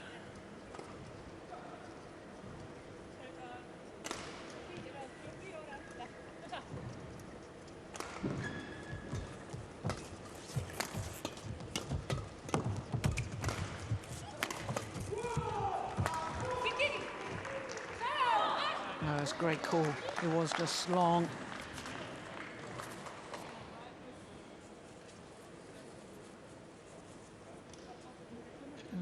Asked to tell down and not. Oof! My goodness me. That was long by a whisker. or in by a whisker. Who'd want to be a line judge?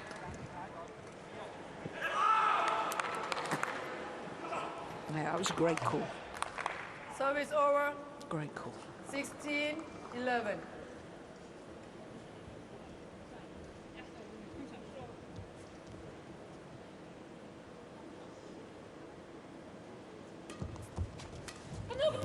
She definitely can't smash. Service Not over. that it wasn't a good shot, that one, but 16. she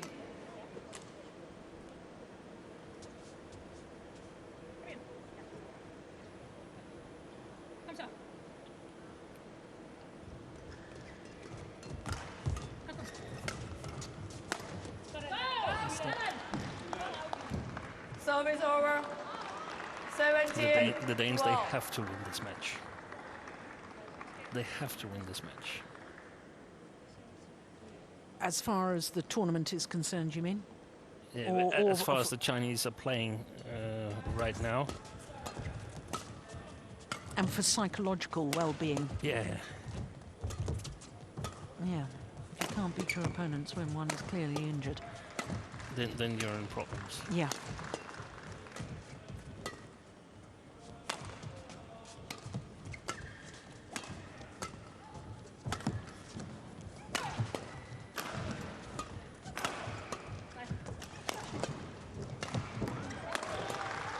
That's a great shot. It's a long old rally again, isn't it? 18. 12.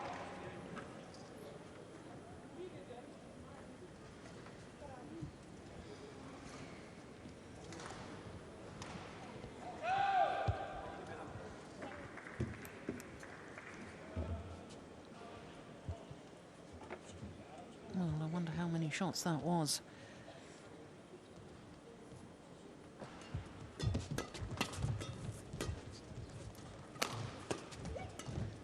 Oh, 46, I'm told.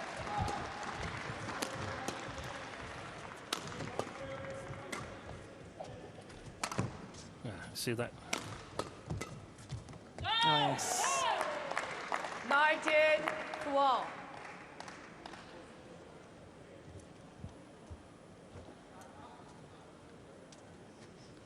That was a nice interception and nice change of pace.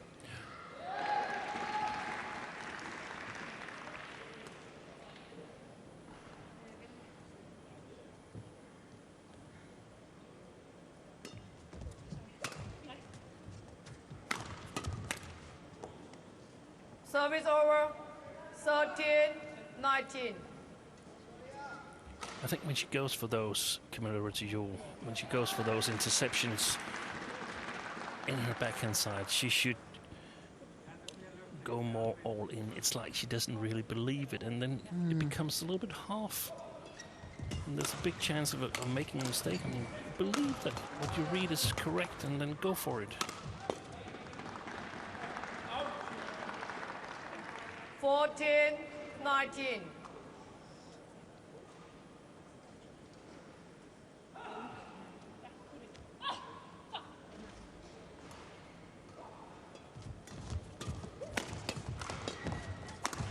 Oh, that's brilliant play from Tian. 15.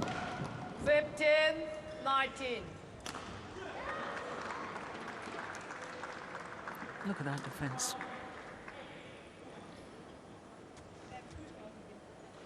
Drove the shuttle back and it changed the whole momentum of the rally.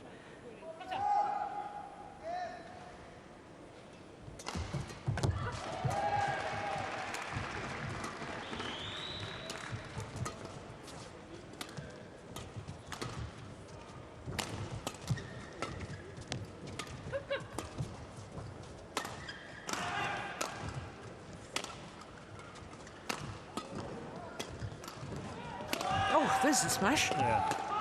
But we're not going to see a whole lot of those. Service over. Yeah, but it proves she's able to do it. 10 point 15. But I don't think she's prepared to hit 2 or 3 smashes in a row. Okay. Look at that. That was thunderous. But they still lost the rally. That means that there's game point opportunities for the Danes.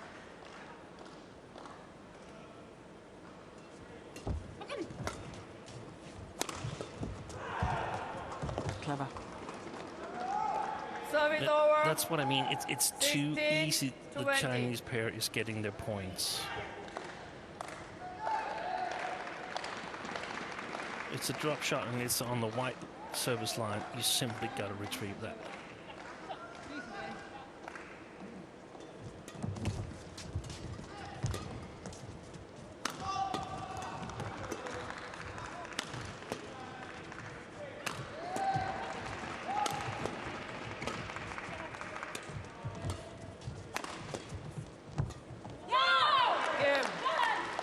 So the opening game First to game the won by European Christinna champions. Pedersen and Kamilla 21-16. Umpire confirming the score, 21-16. Just under 20 minutes of play. Det er den sidste her igen. Det er det der, vi må ikke blive grebet af, at det ligner en chance. Afgive til den. Hun har rigtig ondt i den arm der, så hun prøver at slå et smash her til sidst, og det går ondt. Så der kommer drop, max stik eller clear fra hende, og hendes clear, de går helt op i luften. Så langt frem på den. Også gerne svøb til hende. Ja. Og så står frem på den, så vi kan lade være at hurtigt fra hende. Det er mere klart, hendes vinkel og flødevinkel. Ja, lige præcis. De kommer rigtig kort, de der. Og så det samme, altså.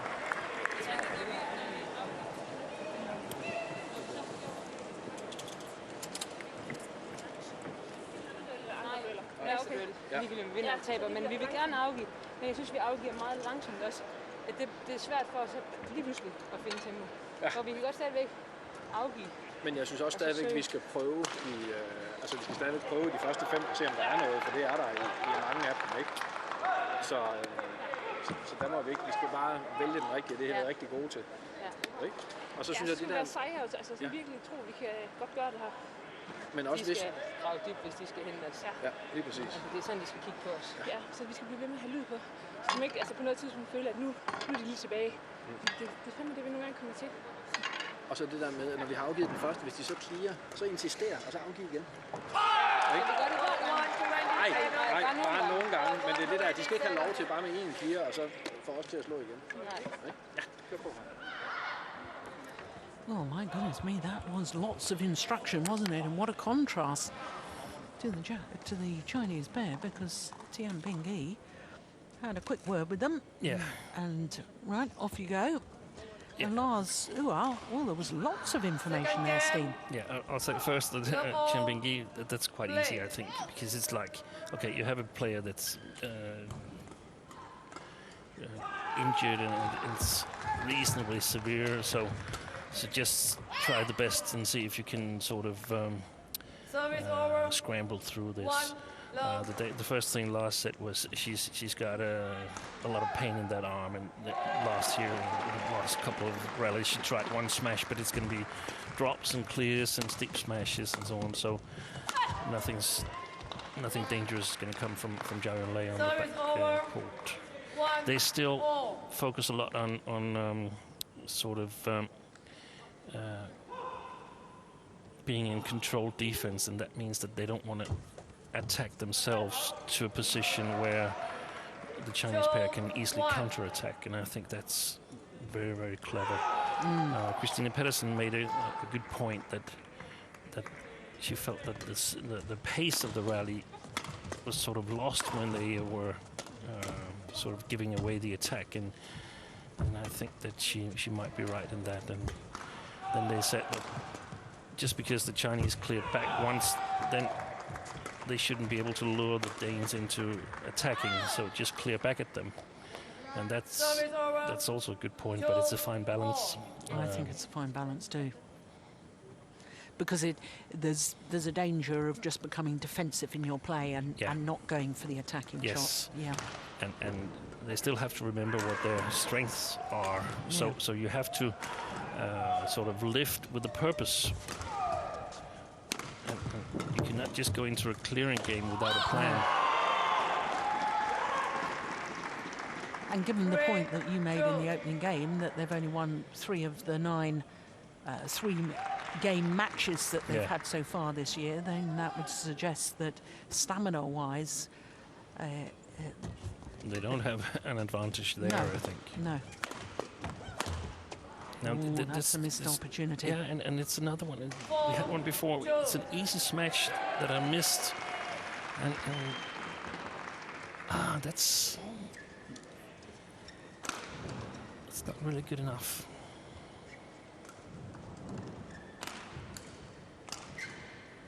I mean, it's situations where the Danes are pretty much at least level in the rally, but more or less favorites to win the rally, that are turned around to mistakes.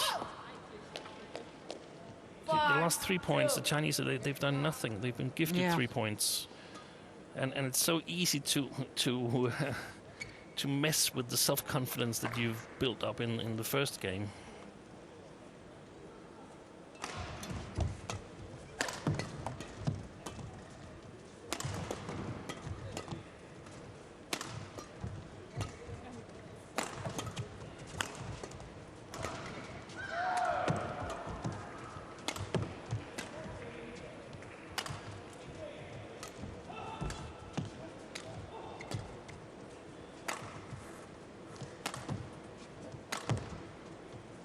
Now, this is the fine balance we were yes, referring to. And this is where I fear that the Danes have no plan on what to do. No. And then suddenly, at one point, I think they'll become scared that it's going to be 2 long rallies. And they end up making the mistakes. Yeah.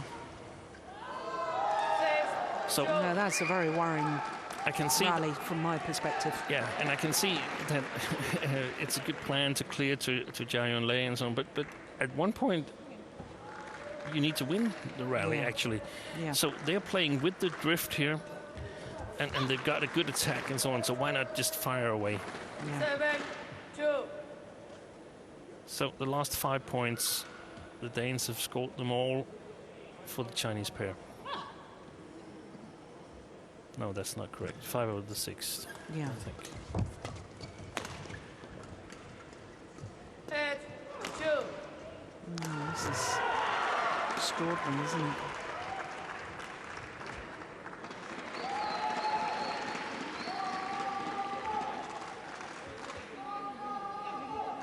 Second straight points now to the Olympic champions. 9-2. 8 straight points. Yeah, and it's 7 mistakes. Yeah. It's not like the Chinese have scored points. No. Yeah, they have scored points, but they haven't been responsible for them themselves. Yeah. They've just done nothing. And there's a really big chance that all self-confidence is gone now.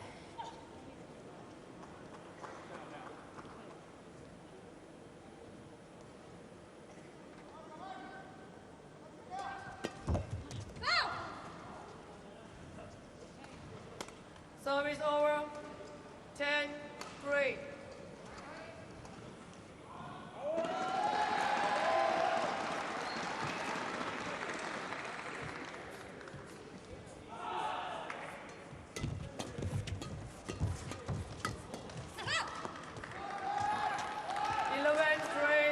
Interval.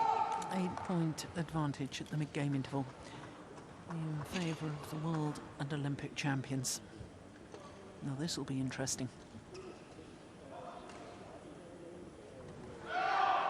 Det er jo en lille smule variationer på de første returer her, følge op på den, se, og så når vi får serven, så tricks lidt, se om vi kan få et par nemme at komme med, ellers så synes jeg, at vi skal spille os til og løfte til den. Afgiver de til os, så stiger vi, og så stikker vi, men altså, se om vi kan få dem til at arbejde lidt mere. On 120 seconds. Nej, jeg synes, vi skal se, om vi ikke lige kan gå ind og... Ja, lige præcis. Ind og tusse lidt, ikke? Ja. Og så den løser ham tilbage. Ja. Ikke? Ja. Well, it was quite difficult for me to hear that, Steen. Did you manage to catch any of it? Yeah, they were trying to see if they could put pressure on now and get a few easy points, or 5 or 6, and then get back in the game. Otherwise, they would more or less let this game go and try to lift a little bit and be ready for the third game. Don't use too many, not use too much effort in order to get back if it's a lost cause anyway. Oh, that was a well taken backhand.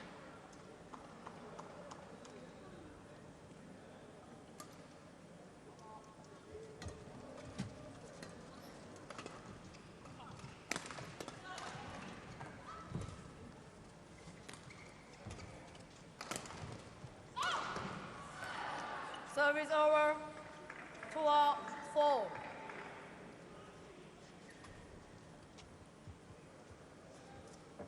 I think it's really important, if this continues, that Kamilla gets back into her game, and she needs to know very distinctively what to do, because she's clearly not sure about what to do.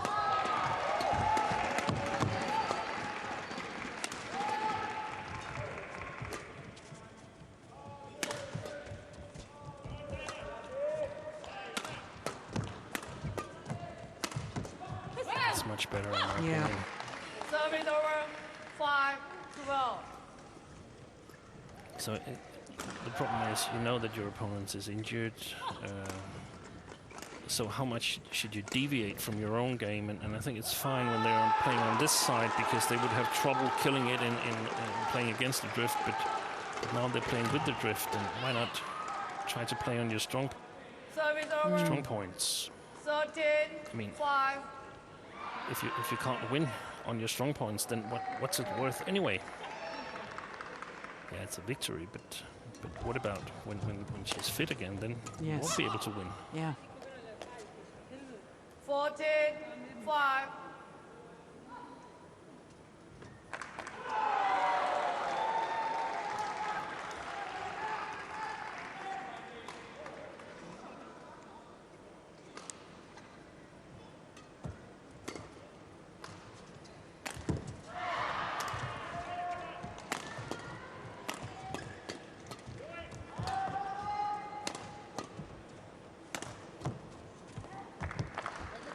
Service over.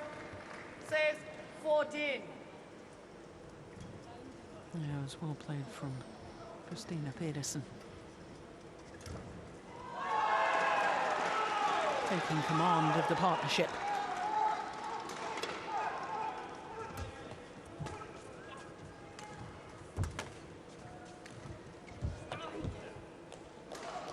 Well, service over. That's what you call an inch-perfect drop shot. Yeah. Hit the top of the tape and went over.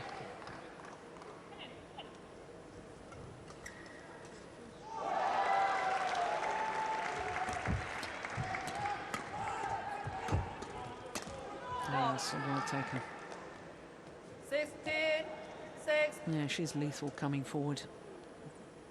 The Danes want to win this one. They've got to stop her doing that. Look at it. So much pressure.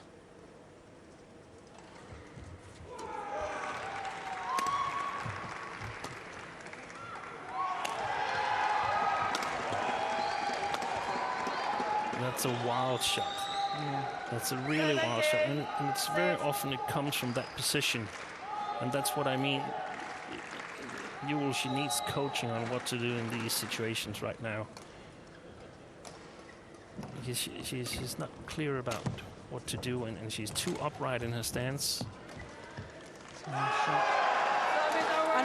But we have to give all credits to Yunlei and Qing for being able to scramble through and let the Danes make the mistakes. Service over. 18-7. I do find it extraordinary, though, Steen, that you've talked in this way about a player who has been world champion. She's current European champion in the women's doubles. Yeah. She's been world champion in the mixed doubles. 7. And you're saying, you know, here she is at the age of 32 and she needs to be told and coached what to do in a situation like this. Yeah, because that's because they are trying to play a different playing style than what they normally do. Yeah. And that's hard for Kamilla, because she has her strength in the attacking game. Game. Well, it is one game all now.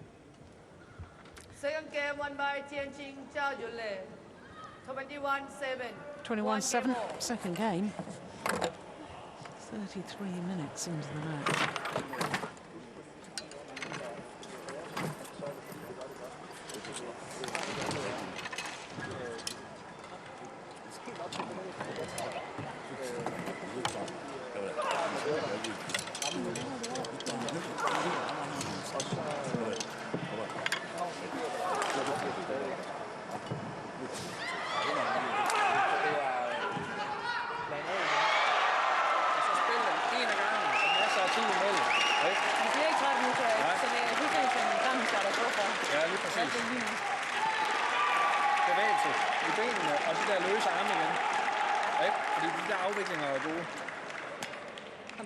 skal lige have ild i øjnene og sådan lige smil på igen. Ja, det skal lige kunne mærke jer. Ja. Ikke? Ja, kom så. Kom så.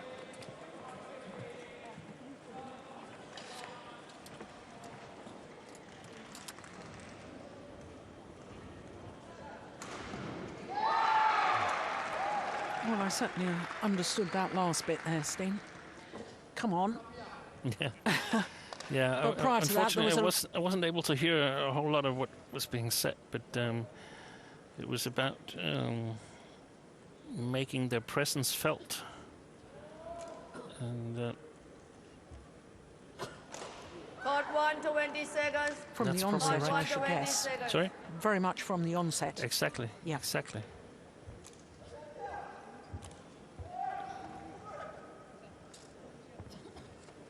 Final game. Love all, play.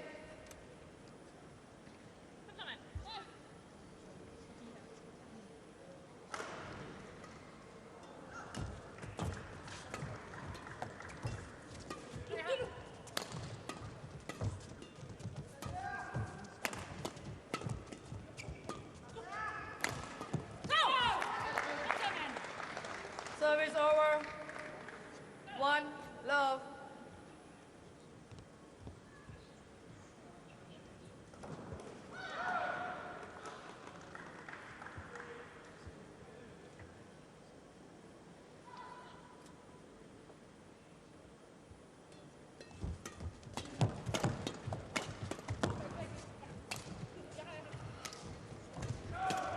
Oh, yes.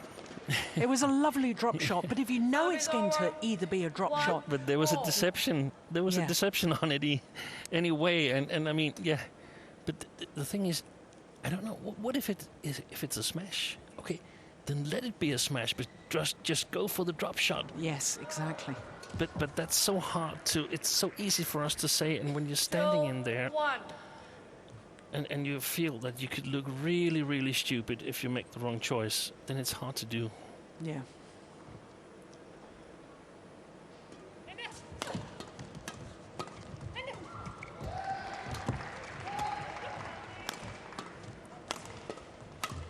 And what I said in the first game, that it's also adding pressure to them because they have the same thought.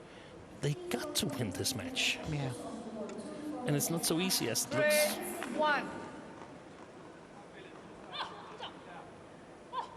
It's a different thing. I mean, if they're playing Poli and if Zhao and Qing are playing Poli Gracia and Service over. Maswari, they'll lose. I'm confident they'll lose the match they'll play against the Indonesians because the playing style of the Indonesians, they fit what they need to do in order to take advantage of the injury of Zhao Yunlei.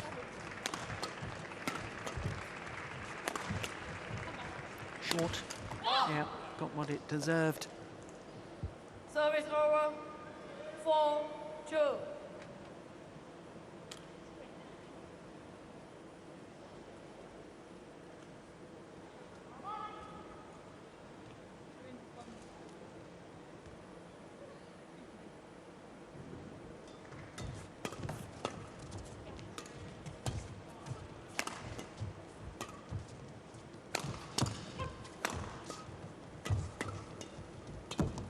Going wide. Yeah. Service over. 3, 4.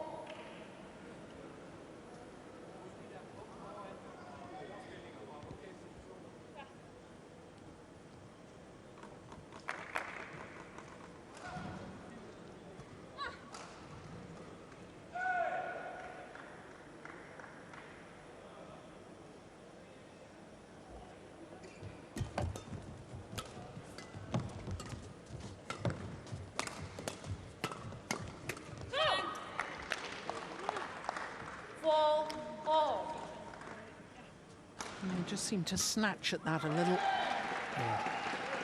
Yunlei. That's a rarity.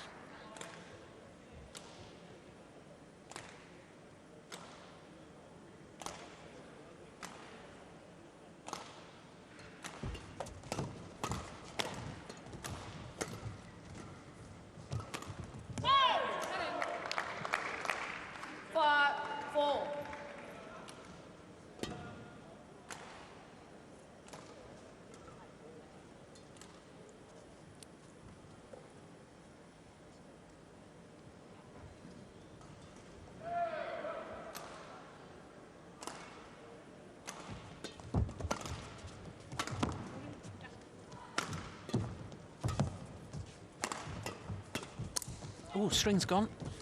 And the left-hander's racket. Well, she had to stay at the net, didn't she, after the strings broke? Yeah.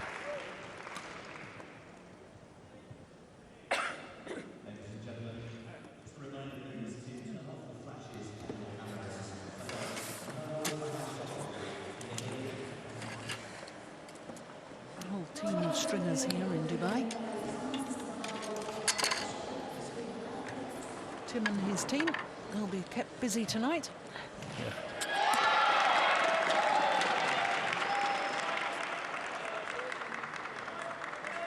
This is the one where it breaks. Yeah, it was a bit on this hit, wasn't it? Look, you can see the racket, the string's gone.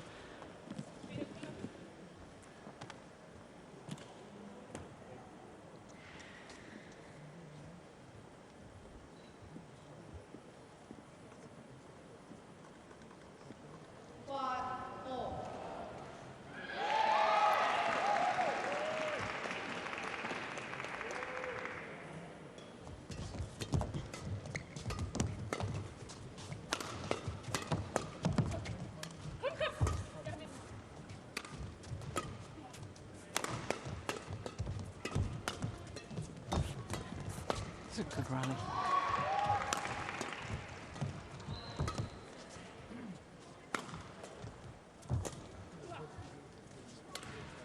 That's a fabulous rally. Yeah, it's good attacking play. Good counter-attack. Wide. Oh, it's landed in. Yeah, yes.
Oh, not well played. Yeah, good call. It's gone long. Service over. 7-6.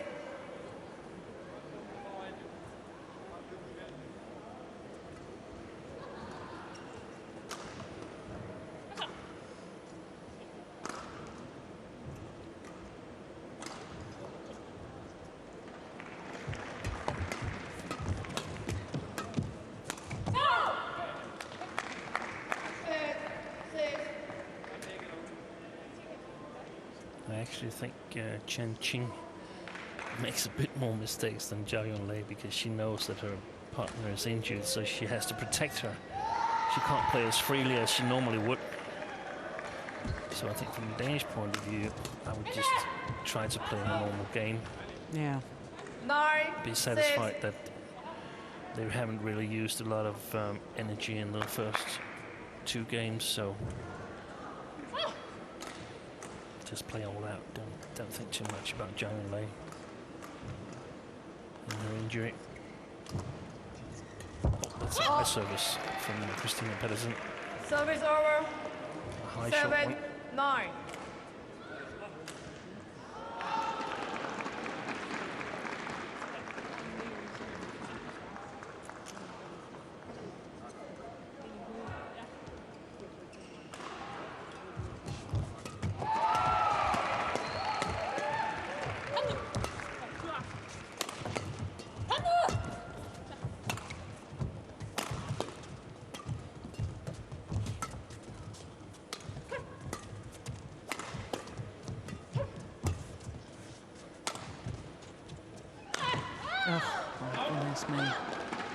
It's almost as if she had too much time to think about it. There's too much time.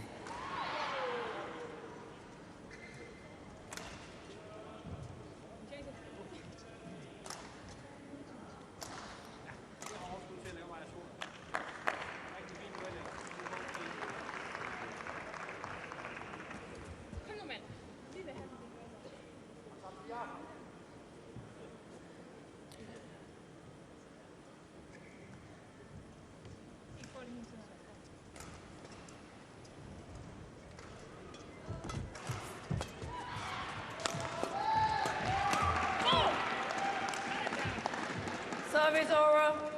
10, 8.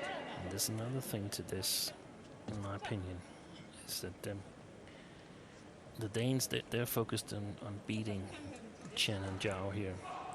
But what about Tian and Zhao? What is Tian focused on? She's focused on winning the tournament. Over. 9. Can she win the tournament with a partner or can't smash in the end? They might be able to beat the Danes, but I don't think they'll be able to win the tournament. No. So the intensity in her game might also suffer a little bit. Yeah.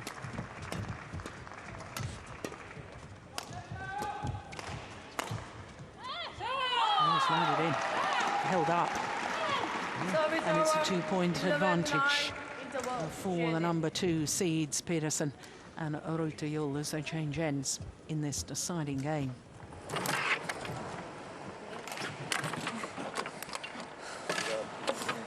Det handler om at have overskud til at gøre de der ting, vi har snakket om, og lade chancerne gå, eller være at give dem samme fart hele tiden. Her til sidst, der får vi puftene med. Ja, de der sådan ind i. Ja, lige præcis. Og de der dykker foran dem, hvor hvis vi bare banker til dem, så står de altså godt. Det har vi prøvet mange gange nu, så det er der ingen grund til, at vi vil prøve. De er der stadig. Ja.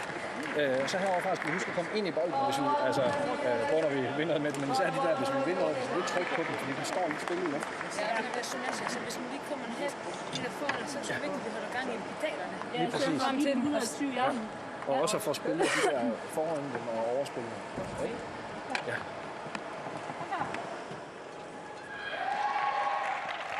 Well, the question mark in my mind is whether the Danes have got enough of a lead at the change of ends here in the deciding game. Only 2 points in it, because when they were that far side of the court in the second game, they were really nowhere close. So tell me, Steen, what did Lazur say?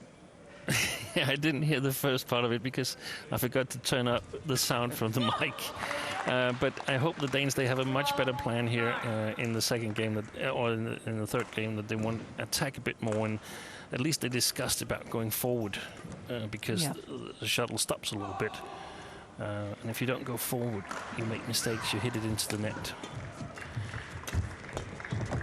That's it, because it's becoming more difficult for Zhao and Tian to defend on this side. Then they talked about variation in the smashes, perhaps getting them a little bit steeper, slice them a little bit, because if they just hammer, that's it. If they just hammer away, the Chinese are really, really good in their defense. Service over. 10-13.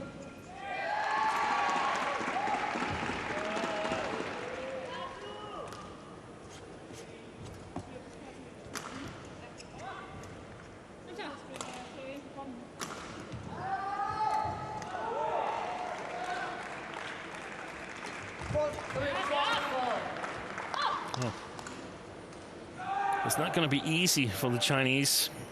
Now called for service fault. Yeah, that's, I mean... Yeah, you agree? Yeah, I agree. I think she gets called because she lifts her left hand, but it was really, really high. I think it's almost horizontal from the shoulder. Good rally. Oh, perfect placement of the smash right in between the two Danish players. I don't like that high lift. I think they're in a good position. Don't lift high, lift flat, so you have a much better chance of defending. This is an outright winner in between them.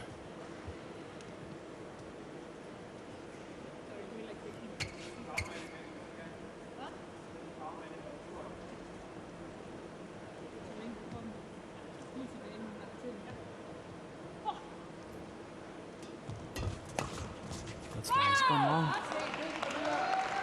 Service over.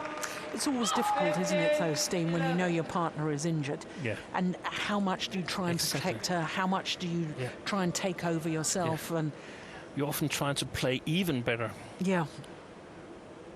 Maybe Tian Qing is doing that right now.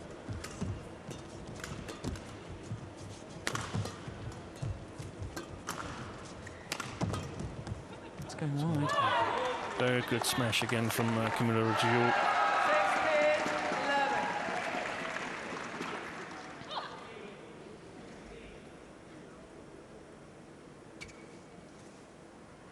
16-11. Quick movement, very hard to judge.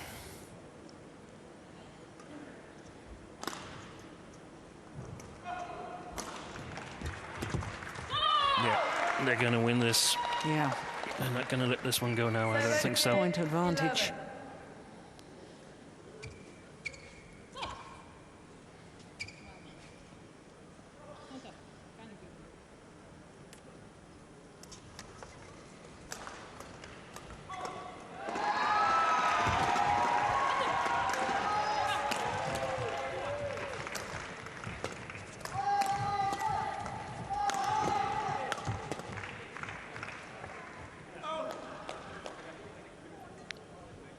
Service over.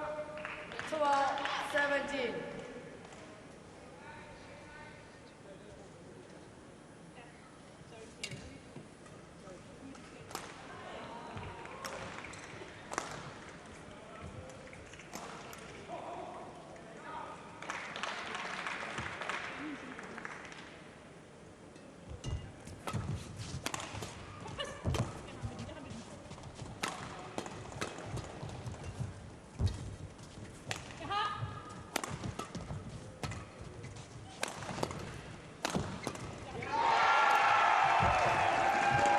That is delightful. It looked as if she was going to play the high lift, and then at the last moment just swayed the body and blocked it cross court into the open space. That is tremendous.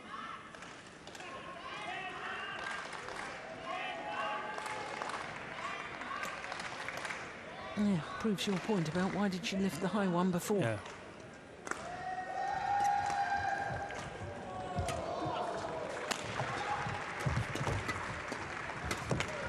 Well played from Zhao Yunlei.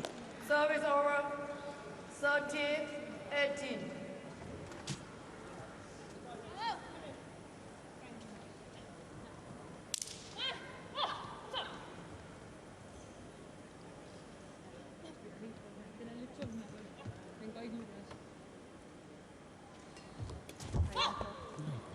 That looked a little bit short.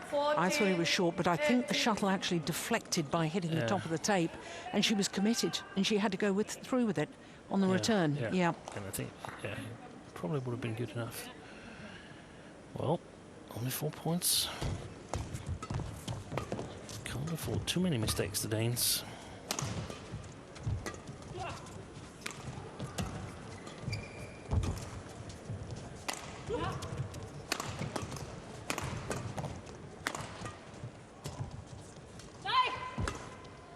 That's the high lift again. Yeah.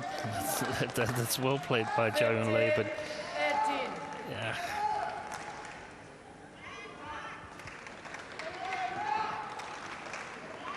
The 6-point deficit has been halved.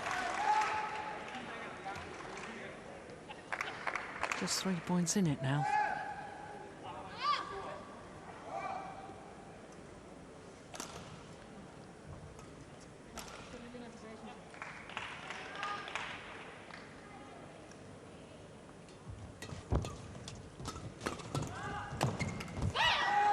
Well, I have to change my prediction if I can.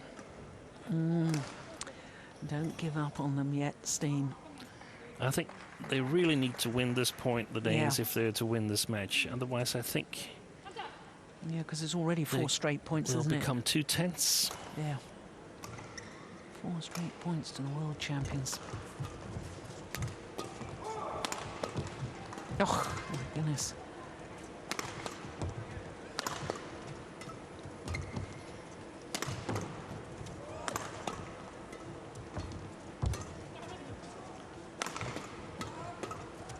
It's a good rally.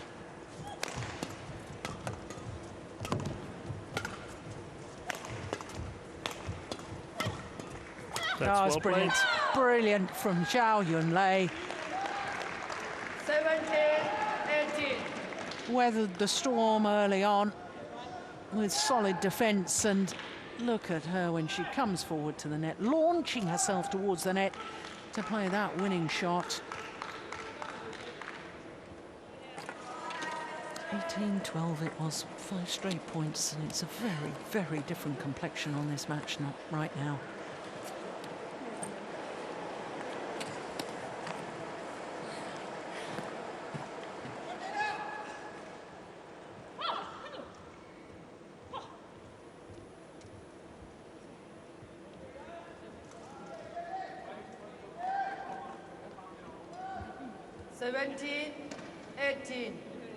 Play.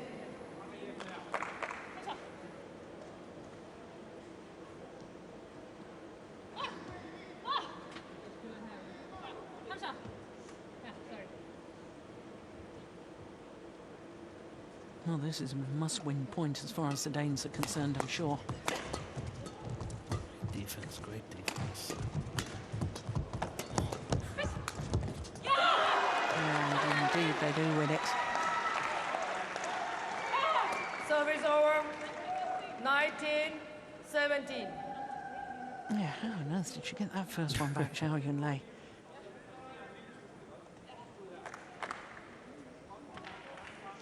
Two-point advantage and 2 points away from taking this match. Number 2 seeds.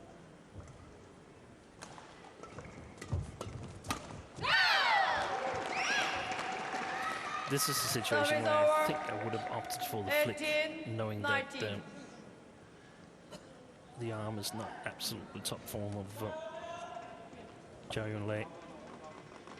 But it's easier to say it from where we're sitting than when you're on court.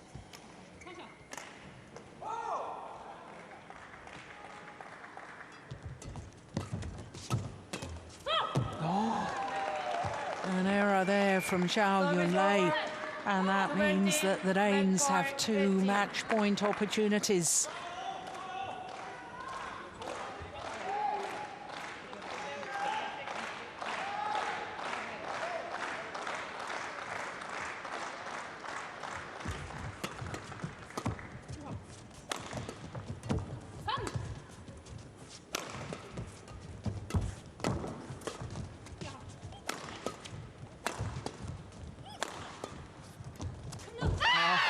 Superb.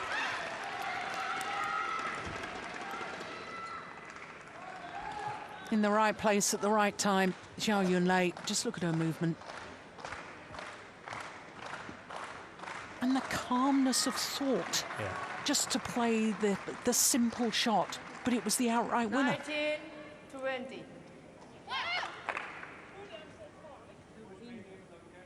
So 1 match point well saved by the world and Olympic champions.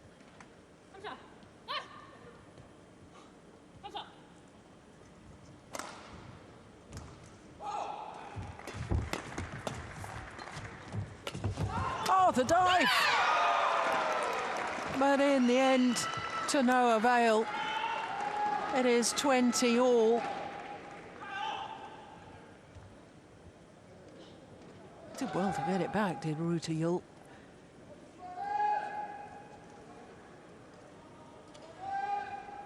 But it is 20 all, and it means that extra points required until there's a clear 2-point winning margin. Well, here we are, we're very nearly an hour into the match. 1 game all, 20 all. We thought this would be a good one, didn't we, Steen? Yeah.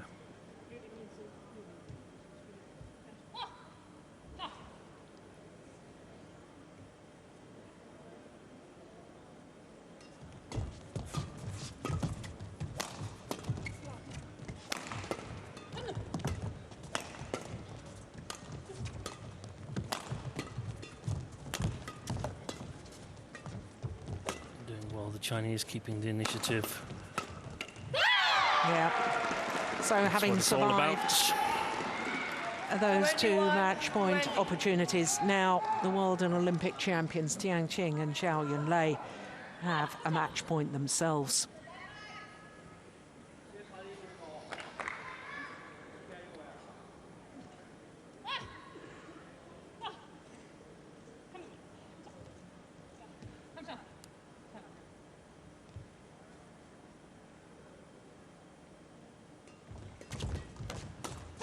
And they've done it. Well, obvious disappointment for the Danes. Tian Bengi absolutely delighted with his players coming from behind. They've just won 9 of the last 11 points. So their confirmation, 16-21, 21-7, 22-20 in the deciding game. The World and Olympic champions get off to a winning start in Group B of the women's doubles.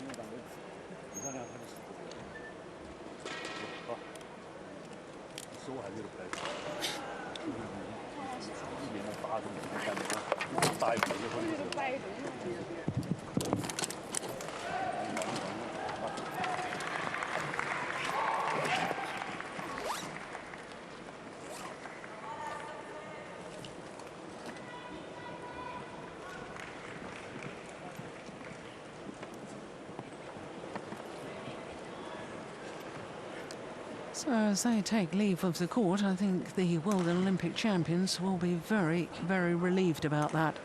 And the Danes, in contrast, very disappointed.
So that means that the World and Olympic champions join Meshwari and Polly, the World Championship bronze medalists, with 1 match played and 1 match won.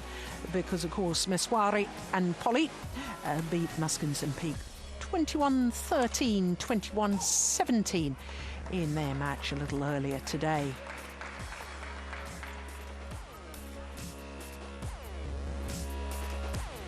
So that means that we have 2 matches remaining on day 1 of competition here at the Super Series finals, and they're both singles. They both involve a Japanese player against an Indian player. And of course, we start with men's singles. Kento Momota, the number 2 seed, up against Srikanth Kidambi of India.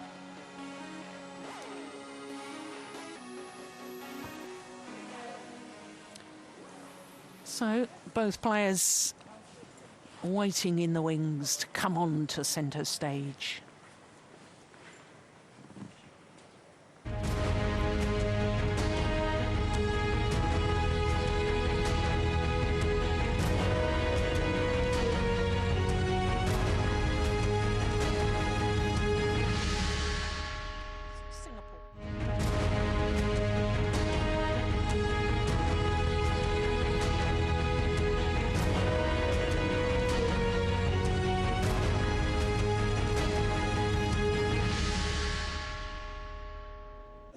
This is the Dubai World Super Series finals.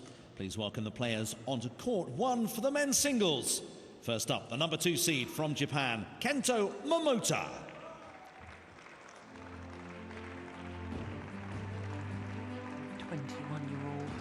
Kento Momota from Kagawa.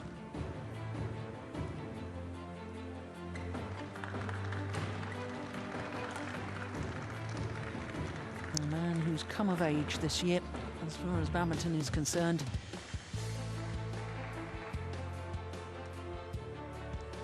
And please welcome his opponents in the men's singles from India, Srikanth. Srikanth Kidambi.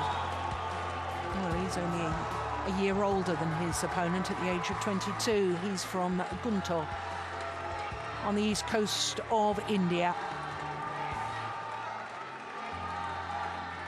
Played all 12 Super Series tournaments on his way through to the final here, as indeed did his opponent, Kento Momota.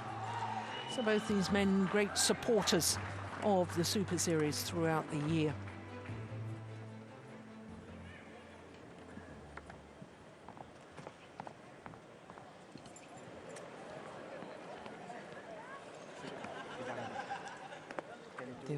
Gunadri of Mauritius, our umpire for this one. Hiroyuki. He'll be the service judge. The toss of the coin. Yellow. Side. So Srikanth Kidambi appears to have won the toss.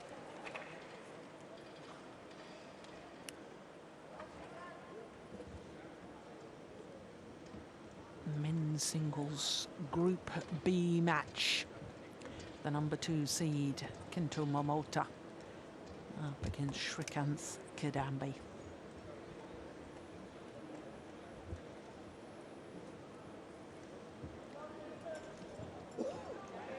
Well, the number 2 seeds, whilst he might be number 5 in the world ranking at the moment, has been as high as 3. Second consecutive year that he's played all 12 Super Series tournaments. And for him to win 2 titles, well, quite frankly, when he won his first Super Series title in Singapore, he was unseeded. And now, look where he is in world badminton. He's a real force to be reckoned with. 2 finals this year, 2 titles, Singapore and Indonesia, Premier Super Series. And of course, to add to that, a World Championship bronze medal, first ever medalist from Japan in the men's singles discipline at the World Championships. So to his opponents, Srikanth Kidambi, down 1 place in the world ranking this week, down to number 9. He's been as high as 3. And as I was saying, like his opponent, he has supported all 12 Super Series tournaments, winning in India. But apart from that win, he's had 1 quarter-final, 6 second-round losses and 5 first-round losses. And 4 of those first-round losses were in the last 5 Super Series tournaments. Now, he's made his way here to Dubai hot foot from playing in the final of the Indonesian Grand Prix Gold event. So this is his 5th tournament in 5 weeks. Now, I have my theories about whether that's a wise idea or not, but I'll get the opinion of Ahsan in just a minute. This, of course, will be the 7th meeting between these 2 players as we look at our umpire, Gunadri. There we are, 3 wins apiece, but the last time they met was in the last 16 of the India Super Series event, which, as I've said, Srikanth went on to win, so of course he won on that occasion, but it was 3 games. This year's India Super Series.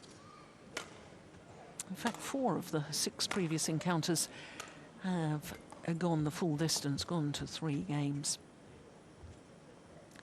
Oh, our umpires are having a busy day as well, aren't they?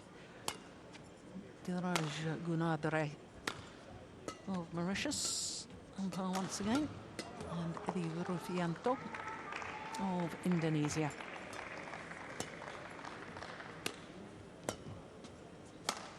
Ready to play?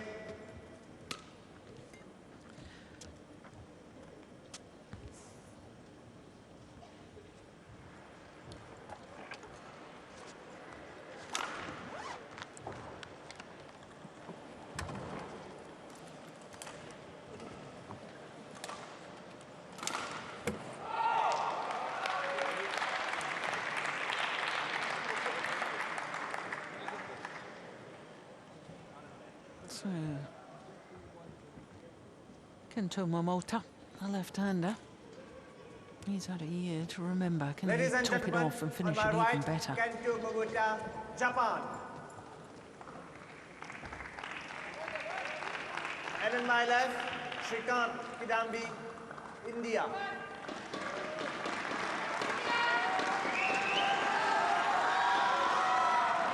Srikanth Kidambi to serve. Love all. Play. So the beaten semi-finalist of a year ago, Srikanth Kidambi. Oh, that's a lovely start from Momota. What a super angle. But Steve, I was saying just a moment ago, for Srikanth playing his 5th tournament in 5 weeks, and he was in the final of the Indonesia Grand Prix Gold.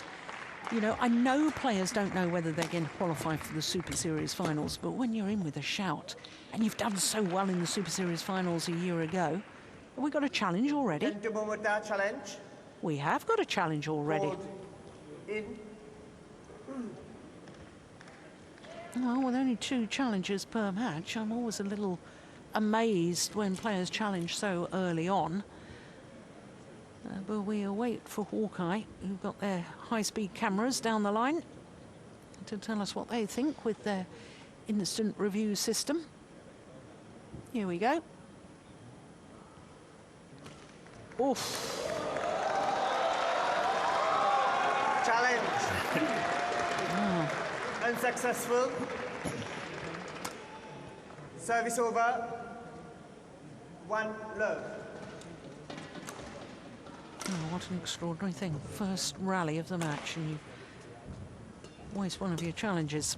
But Steen, going back to the point about 5 tournaments in 5 weeks, I mean, surely, you know, I know it's Olympic qualifying year, but that can't be the ideal preparation for the season-ending finale, the Super Series finals. No, there's no doubt that it's not a perfect build-up to this tournament. However, Srikanth has lost so many matches recently, so I actually think that it was good for him to feel success again in Indonesia Open. Normally you would say that if you have 5 tournaments in a row, you won't have time to practice, but that's not the case for Srikanth. He's had plenty of time to practice because he's only played 1 match in each tournament. Yeah. The thing is, have you been able to develop your game? That's another story. Probably you haven't really been able to develop your game. And I mean, from what I understand, he played quite well in Indonesia and beat some of the players that he... the same level of players that he previously lost to in some of the Super Series tournaments. Still, this is the test to see what is he capable of at the moment. Can he play with the 7 other best players in the world right now, or is he a little bit down? Yeah. But more or less that also goes for Kento Momota, who was always, not always, but also struggled a little bit here in the last 2 or 3 months. Because he looked really like one of the challengers to Qianlong in the first part of this season here. But after his World Championship bronze medal, it's been a little bit quiet around him. I think he's been down with a cold or something like that. But if that's all the explanation, I'm not sure. I don't really know. But you see, it's interesting what you were saying about Srikanth, and if you're on the road and playing 5 tournaments in 5 weeks, whilst if you're losing early, you've got time to train and practice and develop your game. What I like about Momota is that he said last January, I may still be young, but I certainly need to start winning. Yeah. And he recognised that, okay, I'm out of junior badminton, this is it. I can't just live off potential anymore. I've got to start producing results. And he's more than done that this year. Yeah. And I've found that very impressive. It's always nice, and I felt that, I still feel that he could be one of the characters that could lift men's singles. I think we're in some kind of transition state where the 2 former outstanding players. They're still great, but they're not outstanding anymore. No. We have Lee Chong-wei and Lin Dan, but we have Chen Long, who is the double world champion. We have other players catching up, challenging at least Lin Dan. Lee Chong-wei has been playing quite well recently, won 3 tournaments in a row. But there's more players coming up challenging, and I feel that this Japanese player here could be one of the superstars in the future. 4-7. Well, that was 7 straight points. No, it wasn't. It was 6 straight points, wasn't it?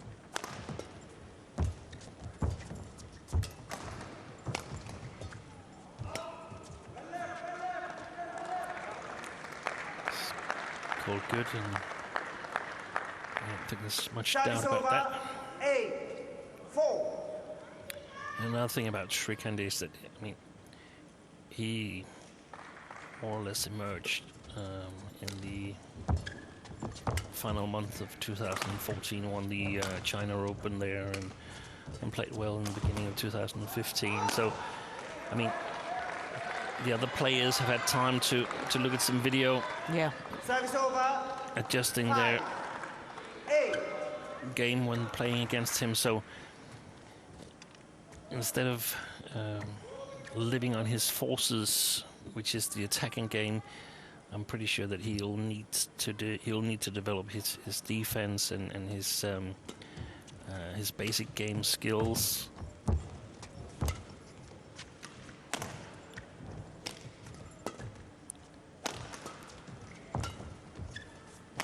And that's for certain that you can't have only one playing style in men's singles. That won't be enough. Yeah, and of course, not only have everybody else been studying him and videoing him, now he's got to live with pressure. Because people are expecting. And we saw that also when Sina Neval first broke through at an international stage, that you get so much attention that you need to learn how to cope with attention and with pressure. Everybody wants a piece of you, and you get invitations, and you got to learn what to say yes to and what to say thank you, but no thank you. Maybe next time, maybe next year.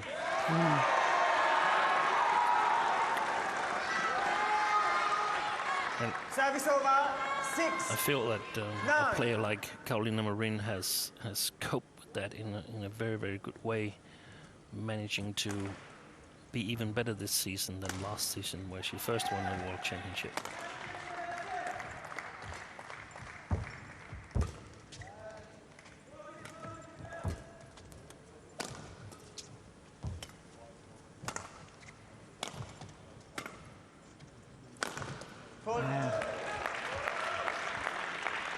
He's not the tallest of athletes, is he, Momota? But he does hit a good smash.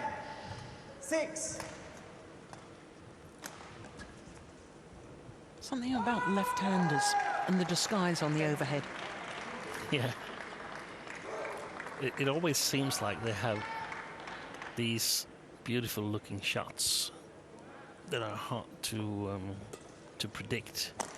I've tried this, at least on a computer program. You can reverse it so that you can actually see Kento Momota as a right-handed player.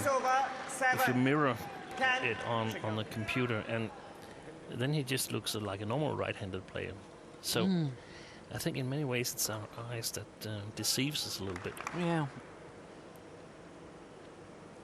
I also tried looking at Victor Axelsen as a left-hander, and he looked like a totally stereotype left-hander when he was mirrored. Of course, Victor Axelsen, one of the other players in this Group B. Zhao Tian, the other one. And in fact, I can tell you, as we speak, Victor Axelsen has just beaten Zhao Tian, 21-8, 21-16. 10.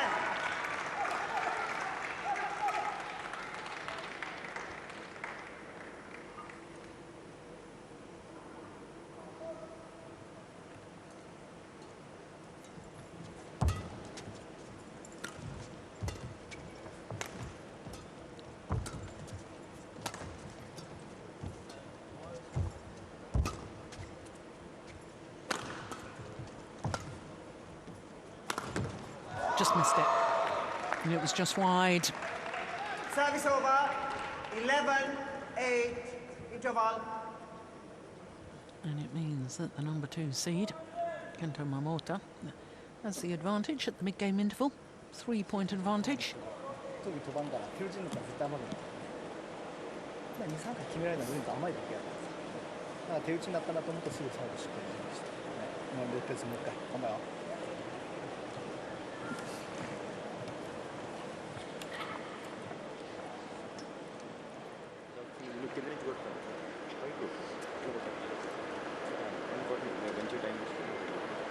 Court 1, 20 seconds. Court 1, 20 seconds.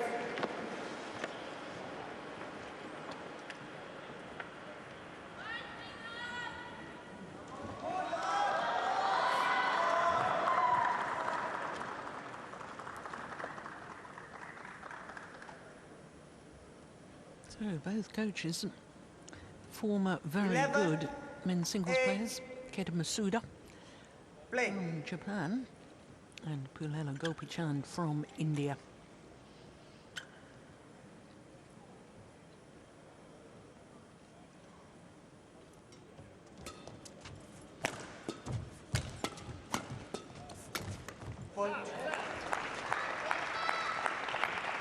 Yeah, I like that. 12, Pressure play from the front there from Momota. Keeping it direct at his opponent, narrowing the angle of reply.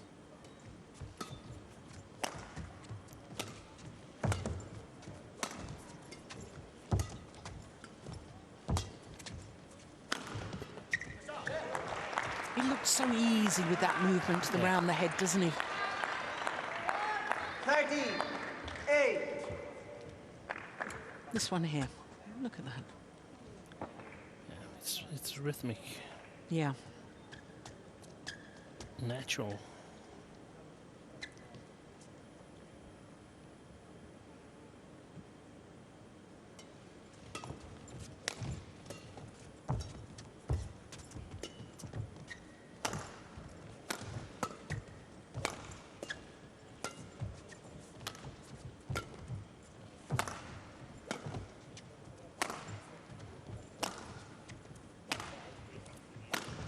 Oh yeah, that was a nice shot. Yeah. No, games call it stick smash. Stick smash, yeah. Yep. Half smash. This one here, look at this. All about placement and angle, steepness of shot. And very often the best choice in men's singles, because the extra power you can put into a smash doesn't really give you a lot better opportunities. It just makes it easier for the opponent to defend, and by playing a little bit softer and more precise, you utilize the 20, 25, 30 centimeters between the reach of your opponent and the sideline, and that's very effective.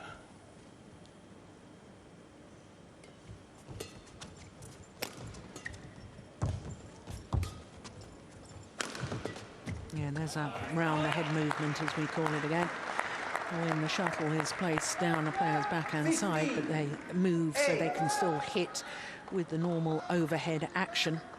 We call that the round the head shot. This one here, look at that, isn't it just gorgeous?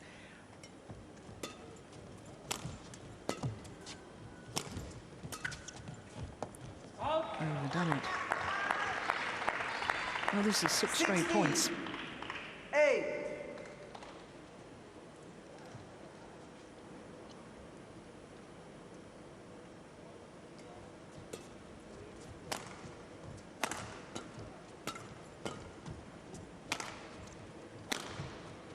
No, missed it on that occasion, but it's the right idea, the same thought process.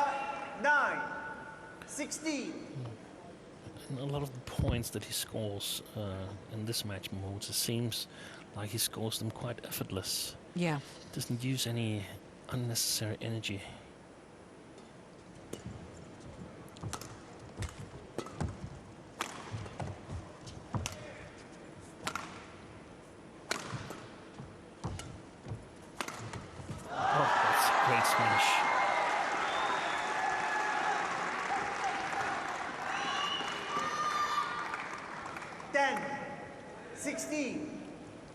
So the real challenge for Srikanth, not in this match, but overall, is to deliberately be able to build up his game to his own strength, to his attacking style. The other players now, they have some countermeasures in order to keep him from attacking, so he needs to be able to outmaneuver those countermeasures.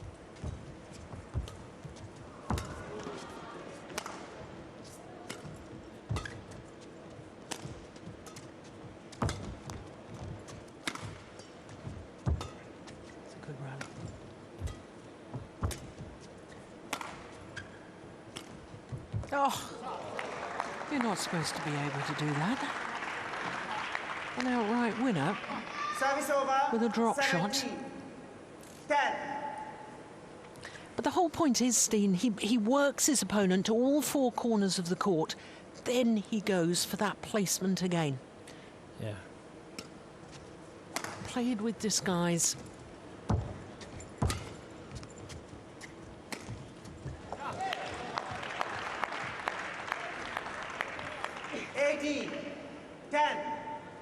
We were talking in the women's singles earlier, weren't we, about the need to work the rally first before going for the winner. And we saw precisely that in that previous rally.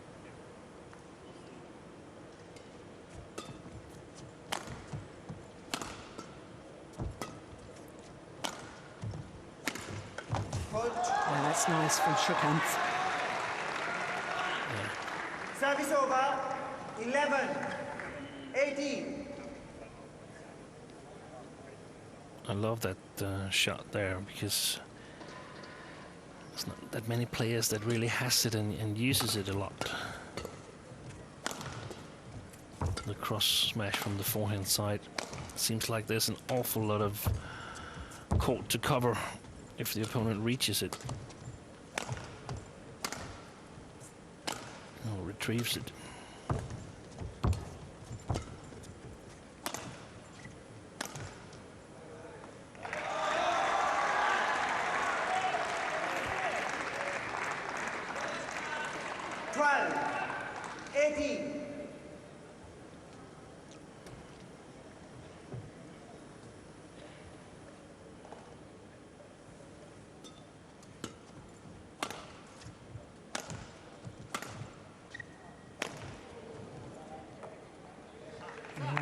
Right into the corner.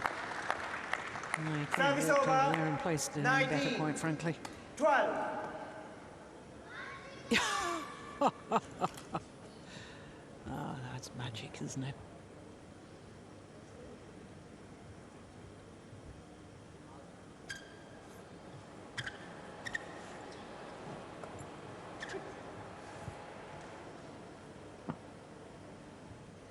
Two points away from this opening game. Number 2 seed Momota.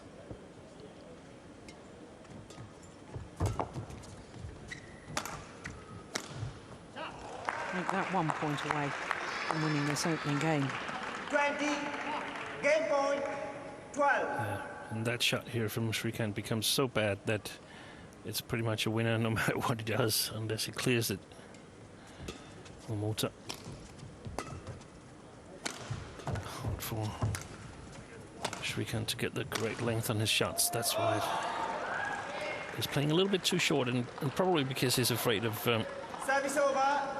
30. putting it long. 20.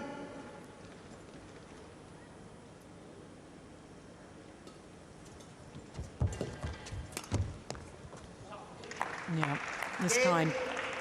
And that's a very impressive opening game by the number 2 seed, Kento Momota. 30.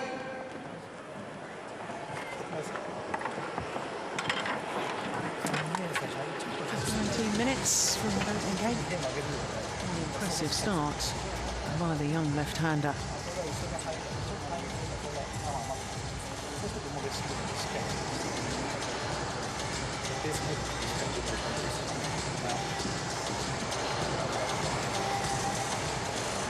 Probably as he hoped, Momota, but I guess also a little bit easier than he might have expected. because when a player comes in and having just reached the final in the tournament before this one, I mean, he has some kind of self-confidence and shot quality.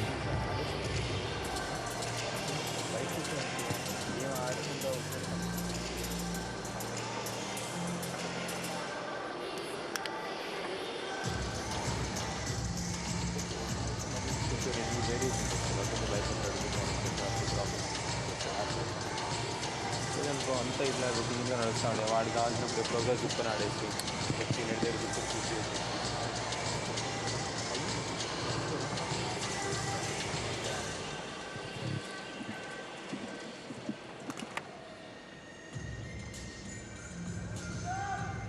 Court 1, 20 seconds. Court 1, 20 seconds.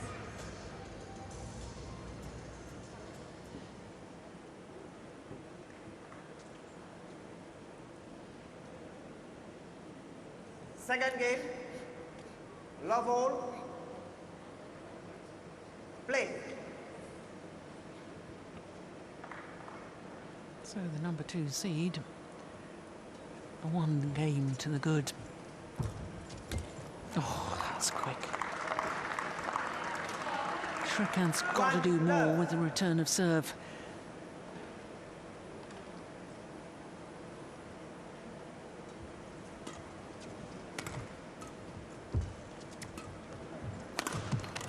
That's very good movement. Would you start trying to lift or push down Momota's forehand side, Steen, or is he tactically doing the right thing? It's just the Japanese player is handling it very well. Yeah, I think at some point you got to try to use that side as well. It's like they're in some sort of chess game where Momota is always one step ahead of his opponent.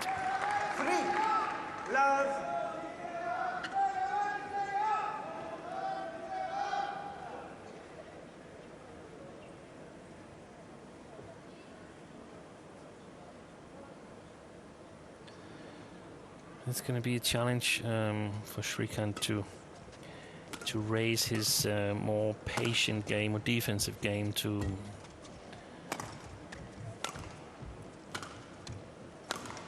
a better level.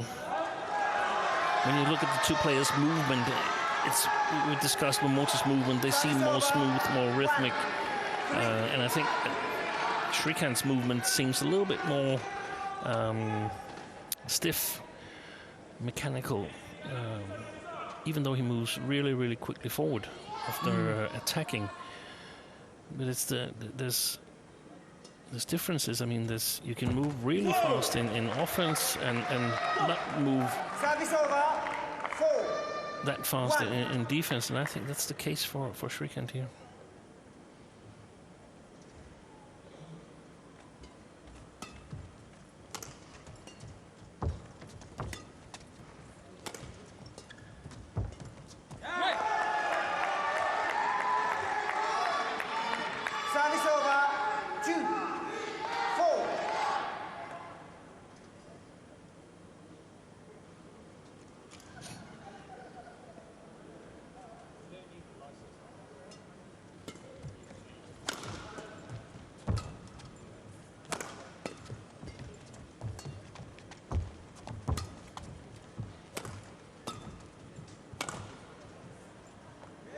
Oh yes. Good control.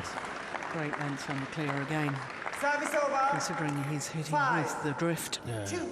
And we saw him in Indonesia Premier Series using great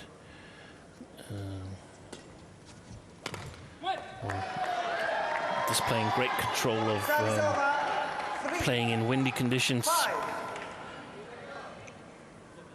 Momota.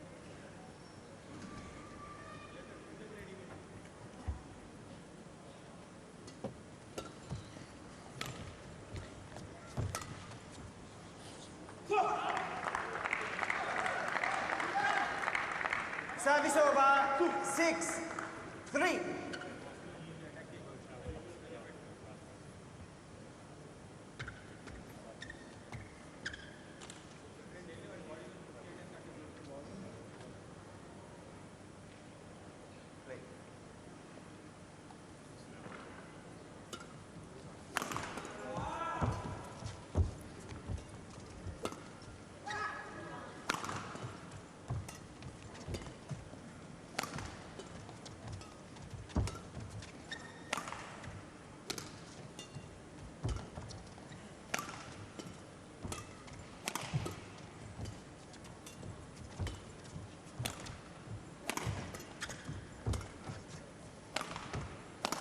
Oh, he's missed it.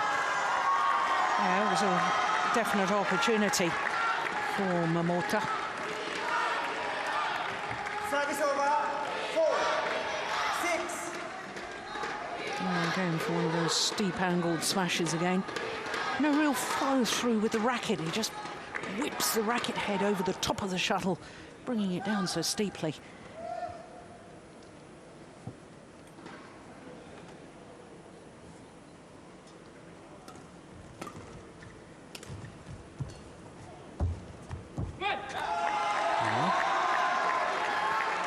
This is an important passage of play. Yeah.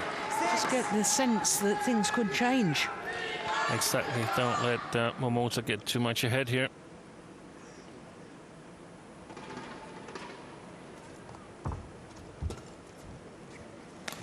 Oh, that's wild. My goodness me. Here's Kamilla Gopi-chan. My goodness, what a wonderful player he was. And what a wonderful coach he is. Yeah. Transformed Indian badminton. Lots of skillful men's singles players, 2 star women's singles players. And now they've hired a coach in India specifically for the doubles. So we await with interest. Tan Kim Her from former Malaysian player. Yeah.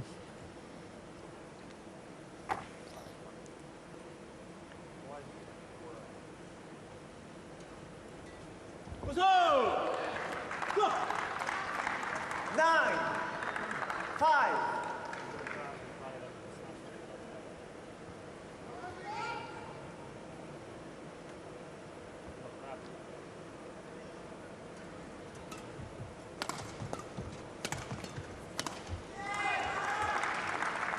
Yeah.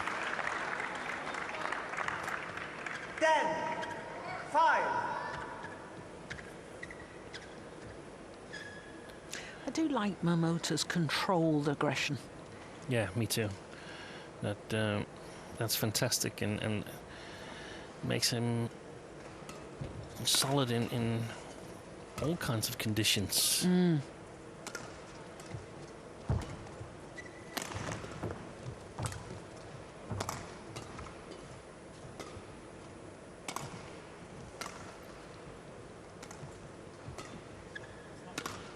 Oh, that's nice. There it is. 11. A little bit of slice on that round the head shot from Momota. Takes the pace out of the shot. Here it comes.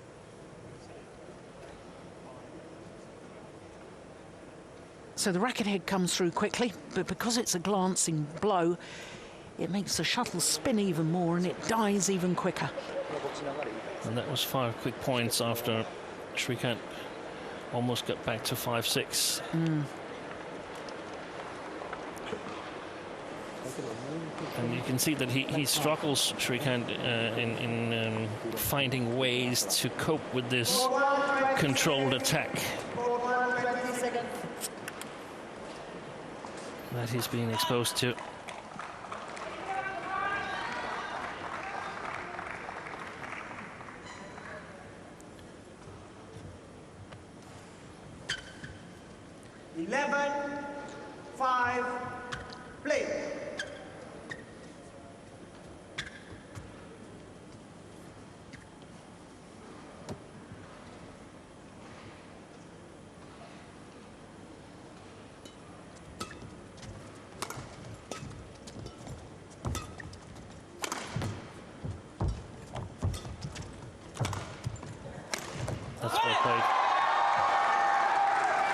That little deception on his flat push, long flat push there, does the trick. Here it comes.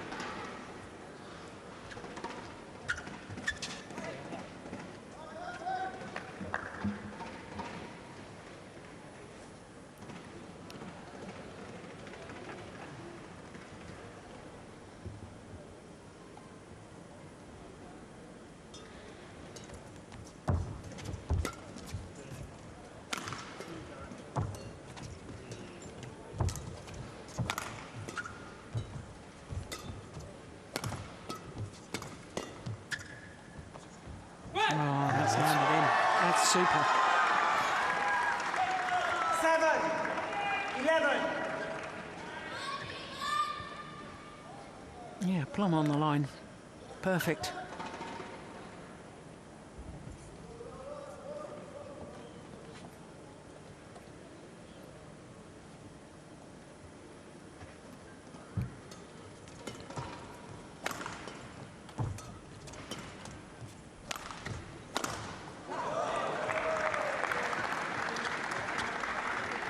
Service over.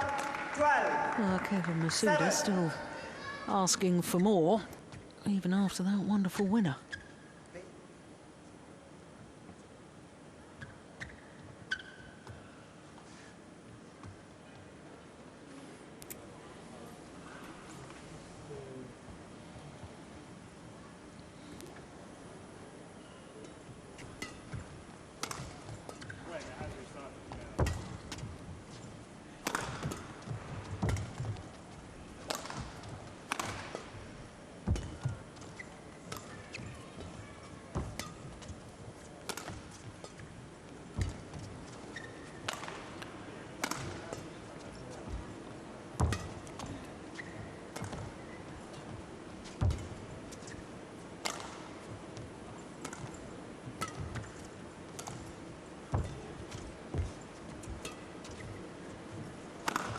Yeah, brilliant. But you've got to ask, Steen, you know, as the rally went on, when Srikanth had got the lift, he then put another high clear in. Why wasn't he then, having got the opportunity to dictate the pace or play a few angles or play an attacking shot, why didn't he take the opportunity? Yeah, I think there was quite good quality on Momota's shots. It's pretty clear that he's not afraid of the forehand side of Srikanth as long as he has the correct length on his shot. He doesn't play the backhand side that much. So when he finally played there, I think it was actually quite long. And then, I mean, Srikanth also, he gets out of rhythm. So is it now I should attack, or is it maybe stupid to attack now because the opponent is waiting for me to attack? Or so you get to question yourself a lot. The key thing is that he's at the moment not doing well enough in the in-between game between defense and attack. Yeah.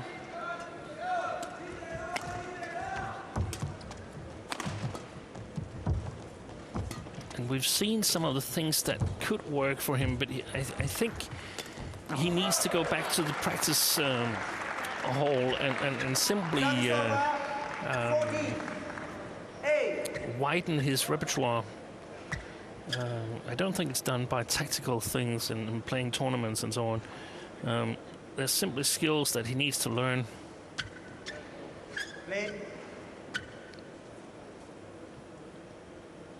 It's not like he can't win matches. Of course he can win matches, but in order to keep developing as a player, we saw that when he put in a little deception in the backhand side, he got an opportunity. So the opportunities, they don't come as easy now as they did before.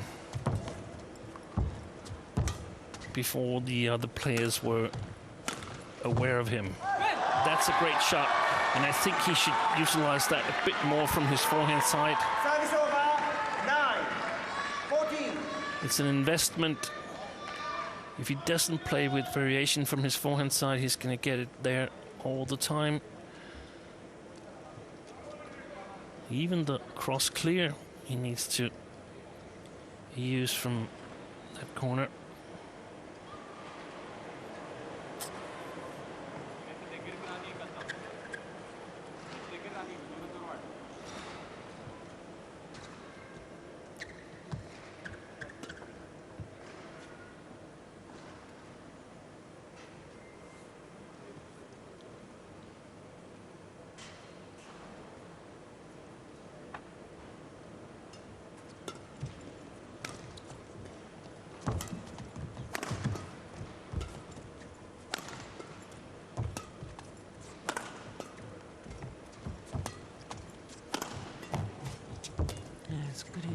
In this rally. And there was the same shot just from Momota, the cross from his forehand side, and he's willing to run the distance There it is.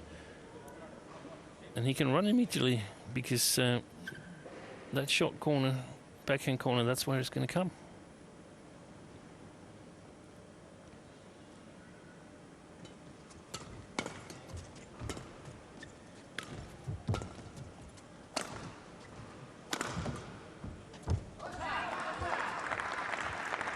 Again, controlled attack. Yeah. 16. So he stays in balance, even if Srikanth defends well. He's still in good balance and can play on.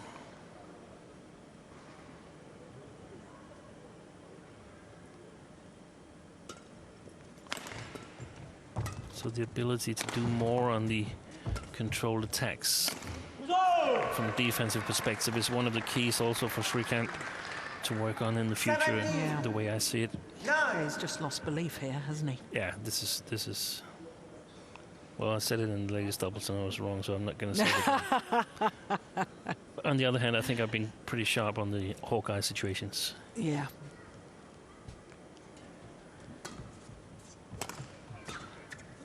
But this is a bad loss. This is going to be perhaps a bad loss because he's not scoring a whole lot of points, so he definitely needs to win his last 2 group stage matches in 2 games, I think.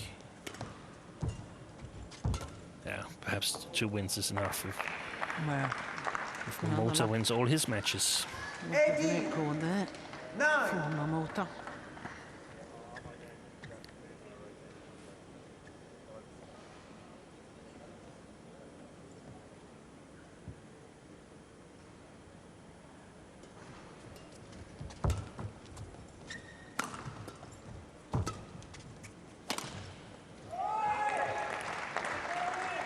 He's been playing well, Momota. I think all credit to him. I really look forward to seeing more of his matches in the tournament. It's a little bit the same with Srikanth, but for other reasons. I'm looking forward to see if he can play a little bit better than he's done today.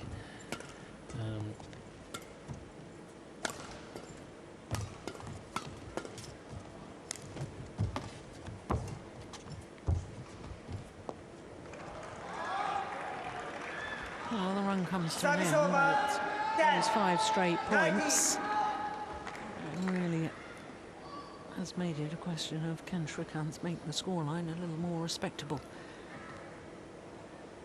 Can't see a way back from here.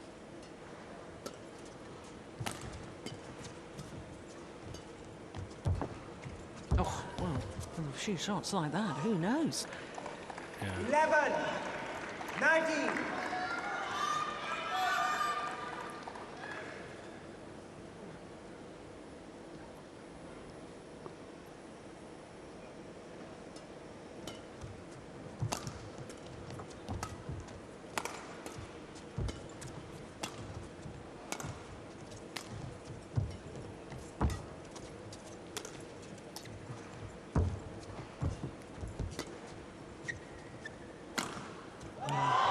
The lift was woefully short and it got what it deserved. 12. 19.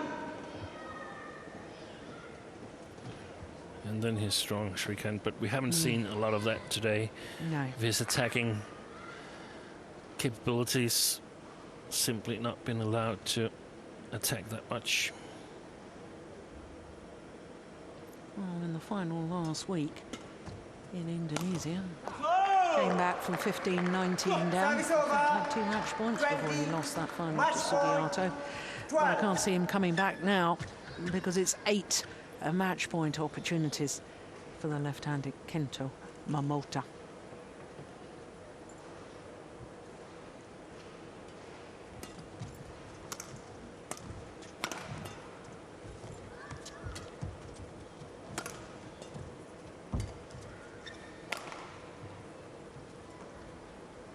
Oh, it's called good. He was on his way to the net to shake hands. 20. Yeah, that's good. Good call, line judge.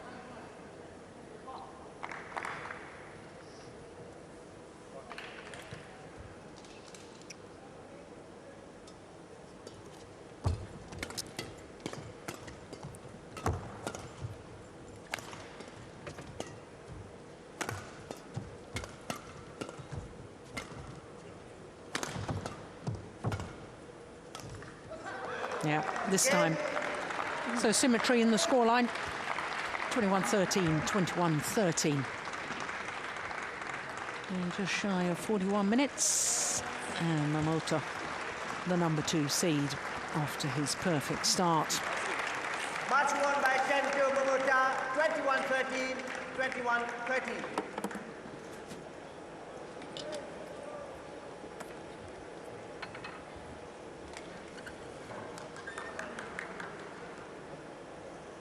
Oh, he'll be very happy with that.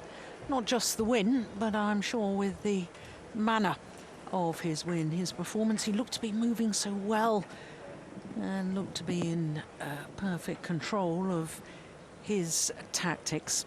Thoroughly deserved the victory. 21-13, 21-13. And Srikanth is going to have to raise his game after today's defeat.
As far as Group B of the men's singles is concerned, both Viktor Axelsen and Kento Momota, the 2 seeds in the group, both played 1 and 1-1 because Viktor Axelsen beat Tian of Chinese Taipei 21-8, 21-16.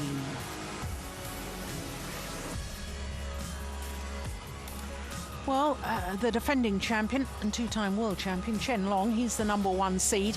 And he beat his teammate Tian, incidentally, by the same scoreline as we've just witnessed, 21-13, 21-13. So, defending champion off to the perfect start.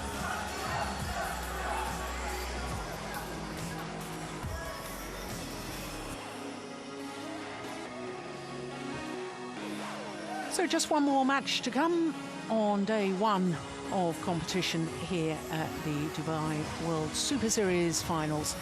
And as with our previous match, it's a Japanese player against an Indian player, former world number 1, Saina Nehwal. And there she is, the beaten finalist from 4 years ago at the Super Series finals.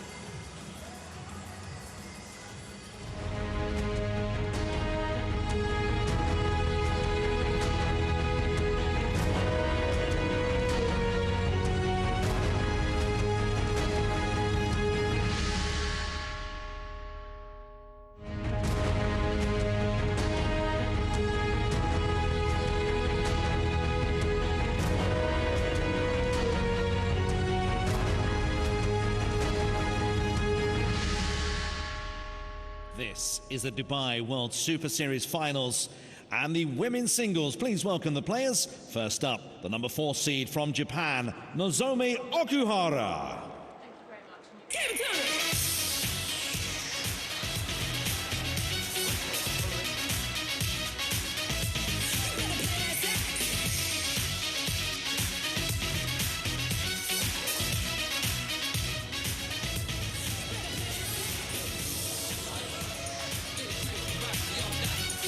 please welcome her opponents from India, Saina Nehwal.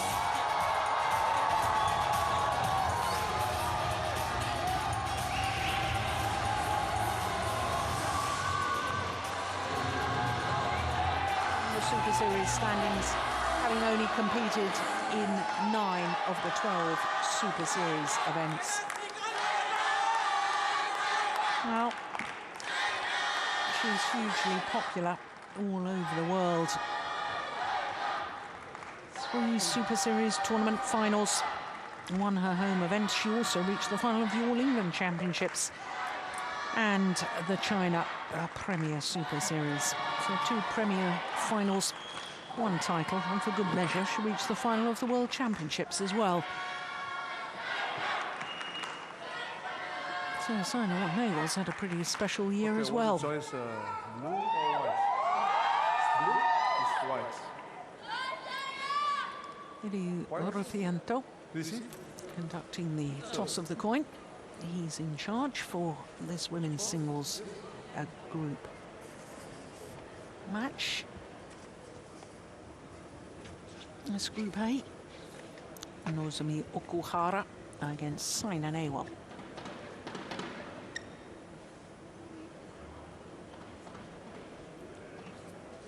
So the 20-year-old from Nagano in Japan. Nagano, of course, hosted the 1998 Winter Olympic Games.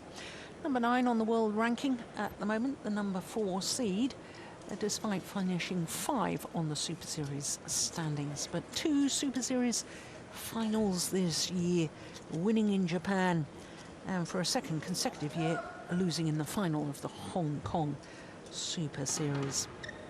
She's played an awful lot of badminton this year.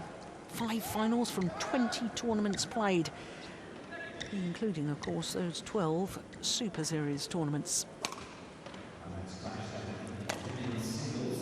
So as far as Saina Nehwal, 25 years of age now, spent a total of 14 weeks earlier this year as world number 1.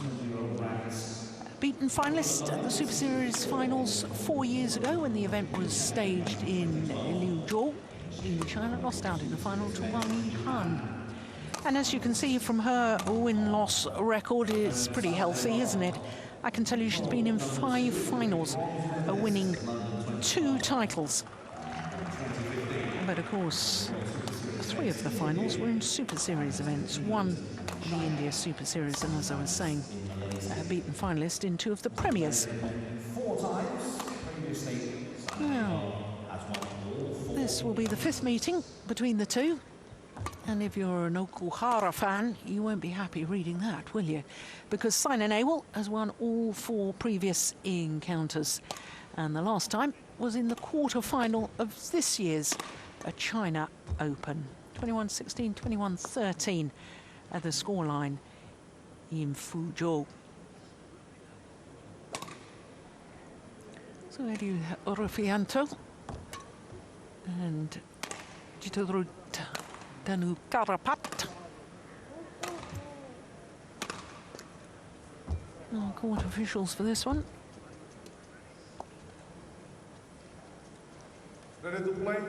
Well, I notice, Steen, that Saina Nehwal has got on the long stockings. I don't think I've ever seen that before, have you? No, I haven't seen it, but I happened to fly with the same flight as she was on from China Open to Hong Kong, and she told me that she had problems with her Achilles. So that's probably why she's trying these new stockings. Yeah, well, an awful lot of the players are wearing them now.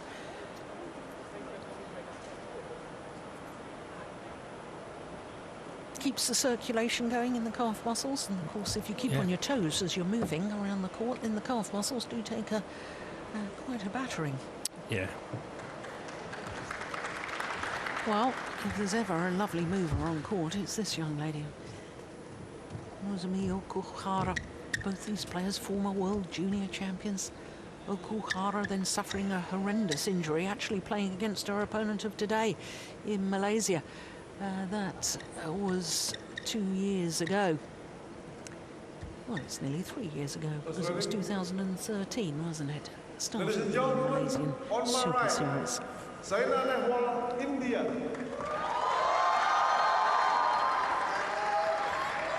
And on my left, Nozomi Okuhara, Japan. Saina Nehwal, serve, love all, play. Well, this is very much a tradition, the little turn and bow to all four corners of the court, to all the court officials from Okuhara.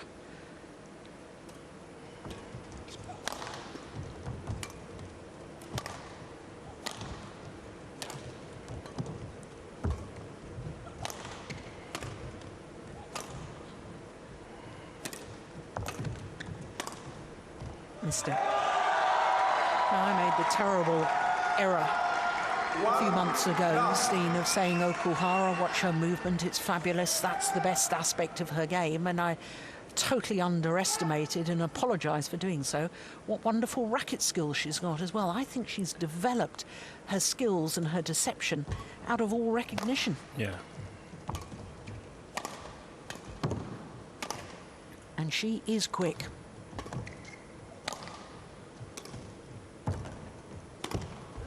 Yeah, I'm excited to see this match because I made a totally wrong prediction during the China Open this year that Okuhara would win the match, and Steiner won convincingly. But I'm interested to see how this little problem with her Achilles is affecting her. I mean, Hong Kong is only 3 weeks ago, and if she's had to rest a little bit to take care of her Achilles and get some treatment on them, then she'd had to build up the practice slowly, so I wouldn't suspect her to be in the best of form right now, Saina Nehwal.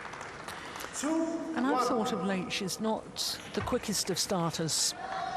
Sometimes on court, sometimes she looks as if she needs half a dozen or more rallies to really get herself warmed up and moving smoothly.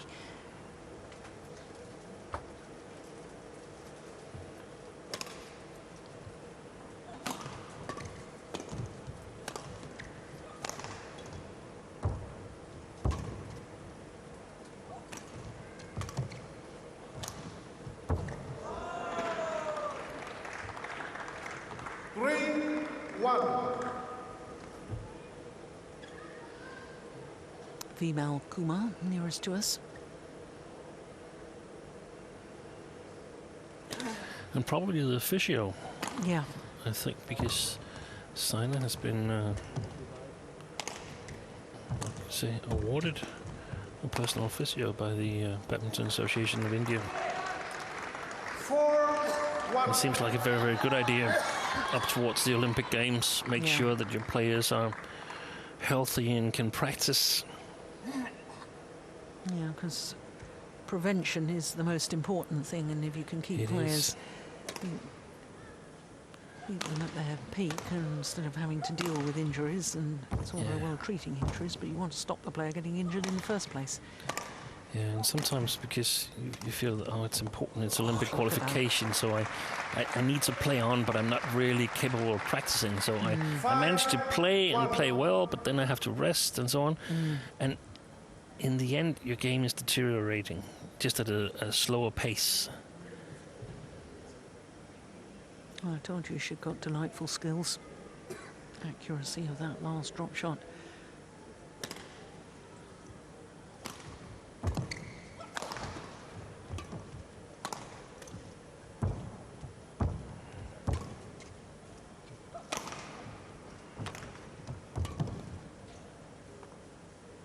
Oh, it's called good.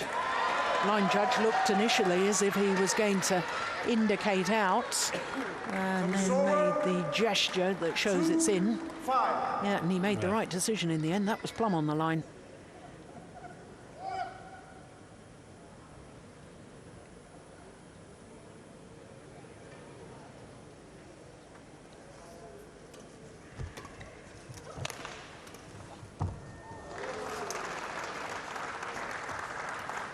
Service over.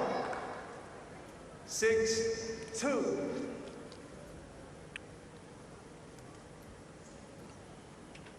And that's another thing that's unusual about this tournament here, the Super Series final, is that normally you will see some of the lower ranked players in the first round. You will have the opportunity to play a little bit lower ranked players, get yourself played into the arena and so on. That's not the case here. No. You play the top 8, one of the top 8, and you play them in the first round.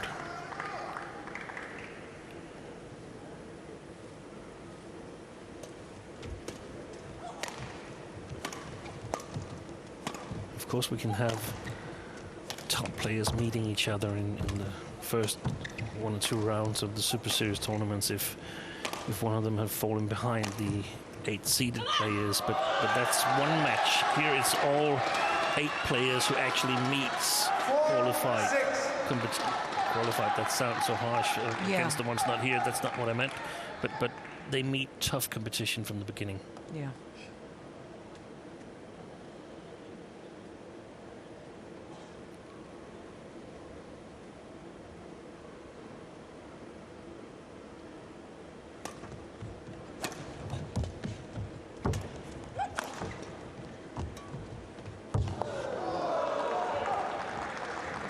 Service over. 7-4.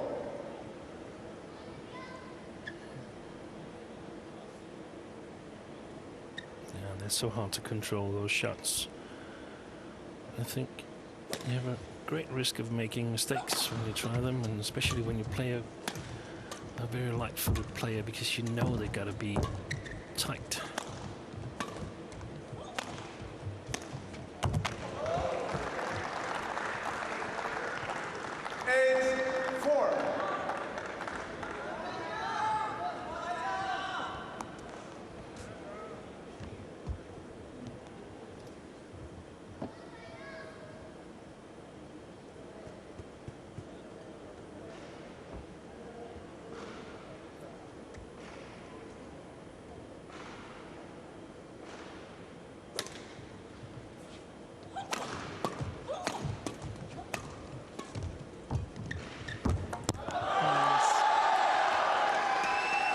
Service over. 5-8.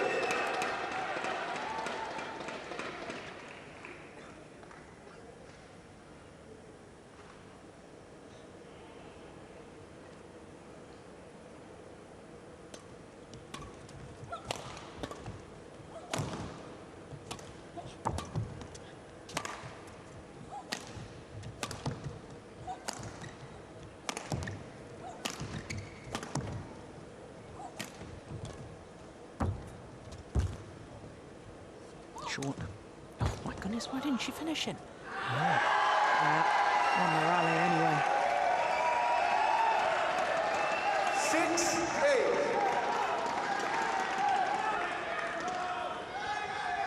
6-8. There's a lot of Sina supporters here in the hall. I think one of the Indian TV stations had a contest for people to sign up and be Sina squad here in Dubai. That's right. So probably the biggest backing group here on the first day of play.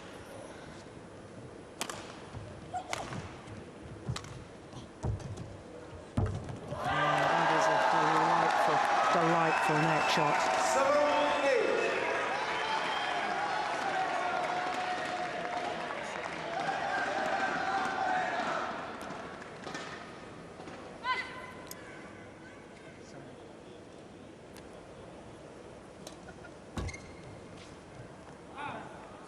That's just long. Back level.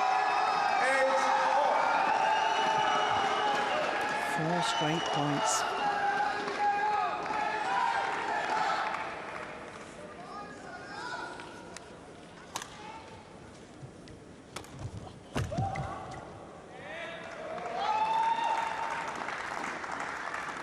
Service over.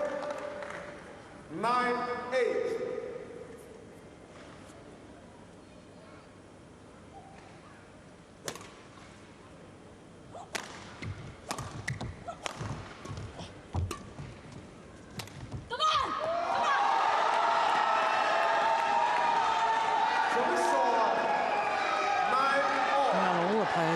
these verbal celebrations now, women's singles players. Yeah.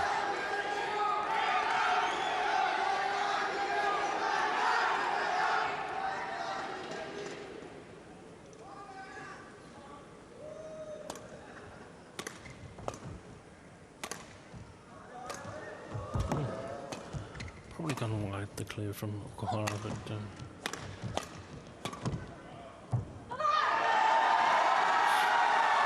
almost wide as well. 10-9.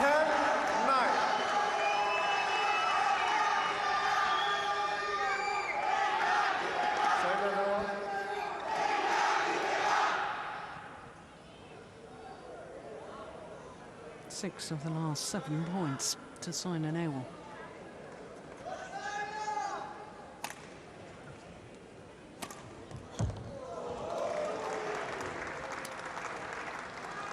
Service over, 10-all.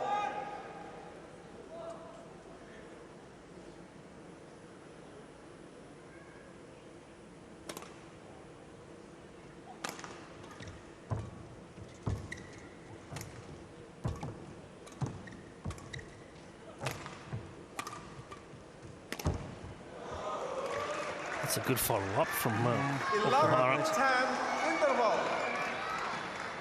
So 1 point advantage to the number 4 seed, Nozomi Okuhara.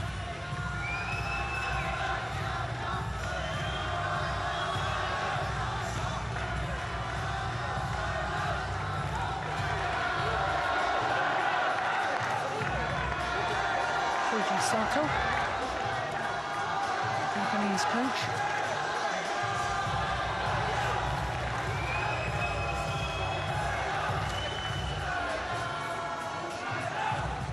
Oh, there they are. There's the sign of squad. Court 1, 20 seconds. Court 1, 20 seconds.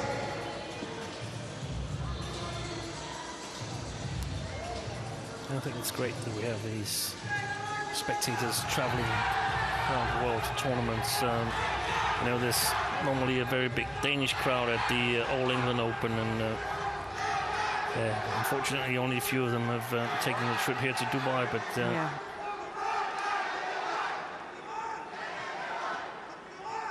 creates excitement in the hall, and often is quite a small group of supporters is capable of getting others to join in. Yeah.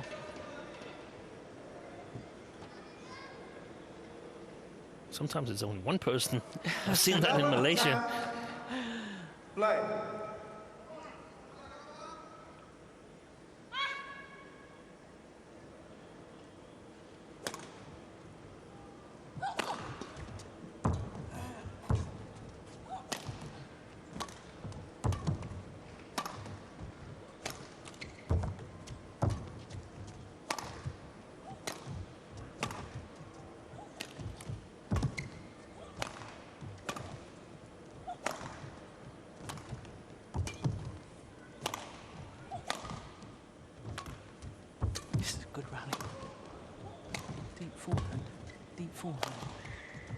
Deep forehand.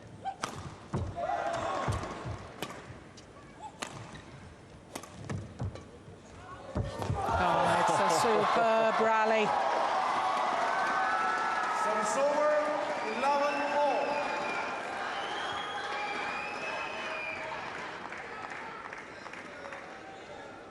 Look at that. Is that luck or is that precision?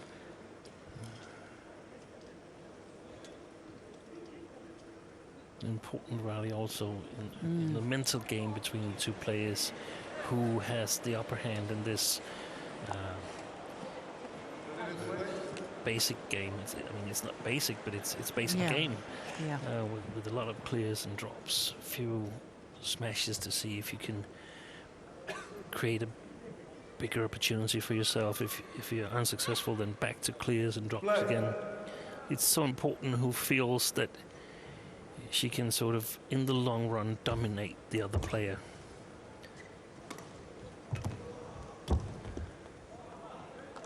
Yeah. And the first one who deviates from this willingness to play the basic game is very, very likely to make the most mistakes.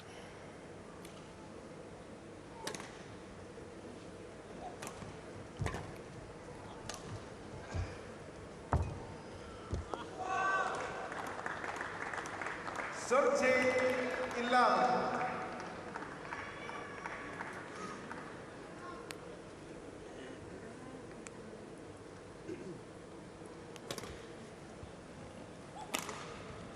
Oh, that was too short.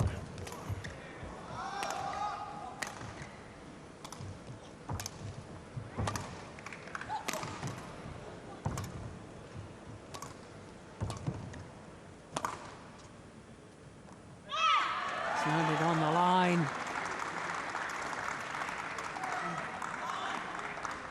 14-11. Yeah, it's great lengths on that clear from Okuhara.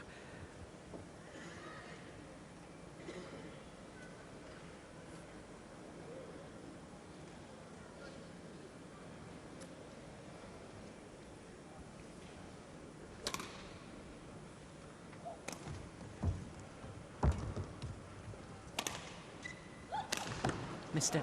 Yeah. First sign of frustration from Newell, perhaps? Perhaps. I was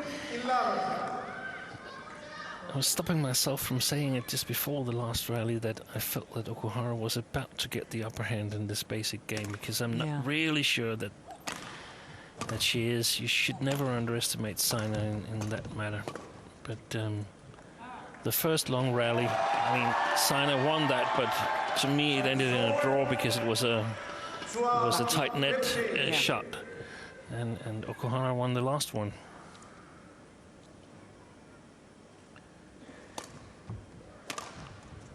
But we know that Saina's really strong mentally and tactically, and so it's a little bit too early to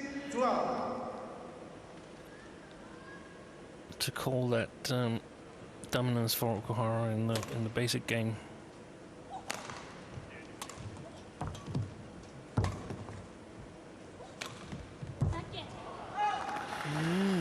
But there's a couple of mistakes. Yeah. There's a couple of mistakes creeping in to the game of Saina Nehwal, and that's worrying.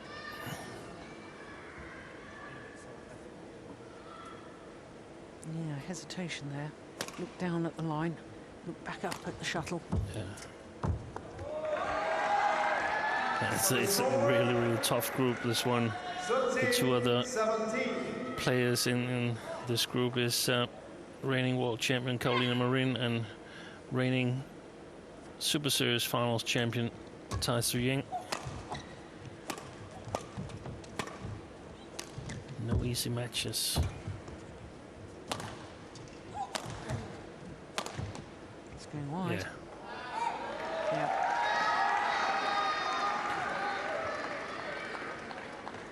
This is some of the situations that we've seen Saina come back from a number of times, where perhaps other players, they would just lose the game 21-18 or something. But she has a habit of being strong when it matters most. Yeah, mentally tough. That's what a coach says is her best quality, is her mental toughness. Yeah. 18-14.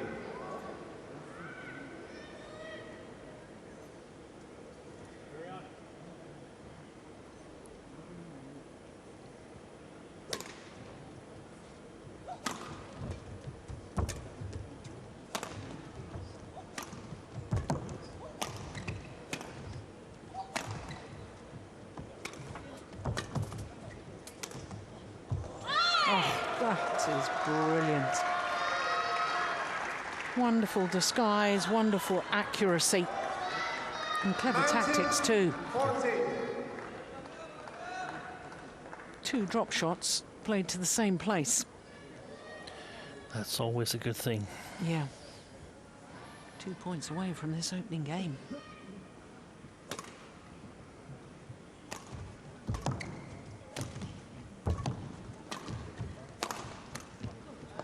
Make that 1 point away from this opening game. 20, game point, 14.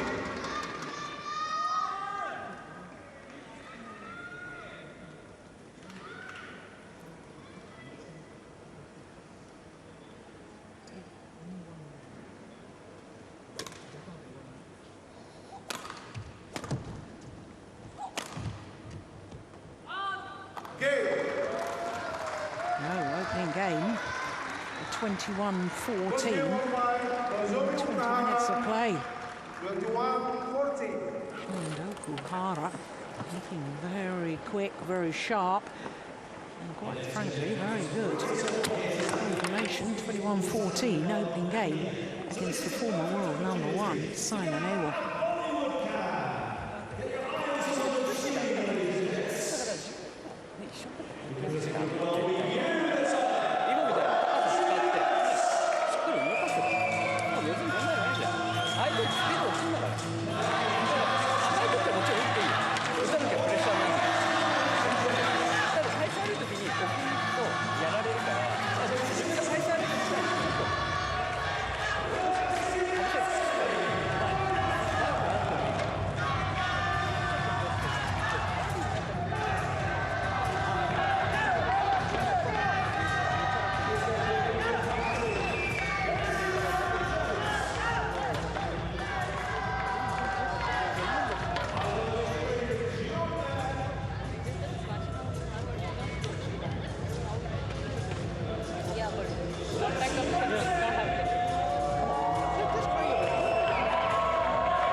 The grip of the previous one, perhaps a little sodden with the perspiration. Oh, it's a racket with a new, fresh grip. 20 seconds.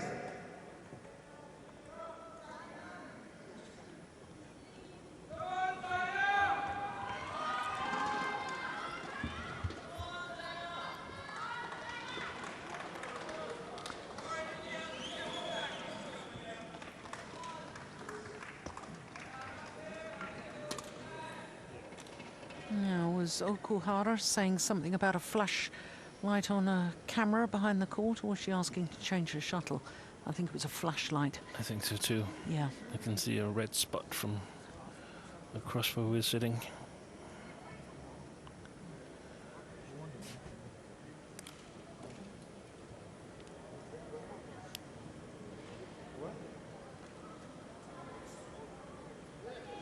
Ready?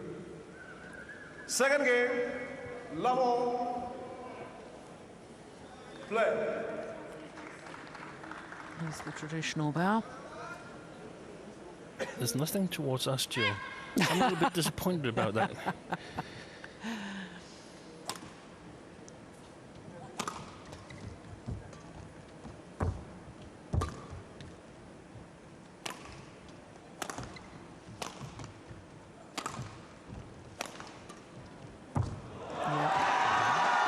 A couple of times if Okuhara took clears that were going along there. Yeah, me too. And that defensive block was superb.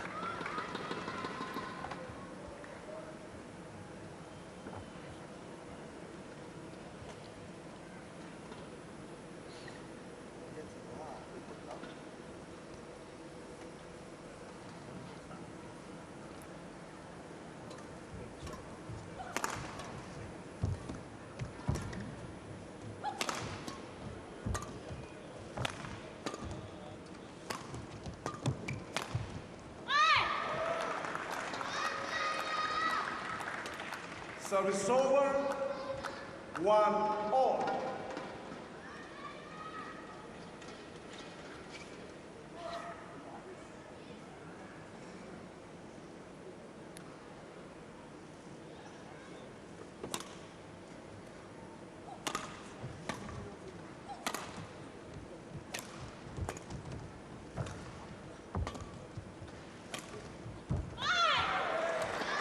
It's a terrific angle she keeps finding, isn't it?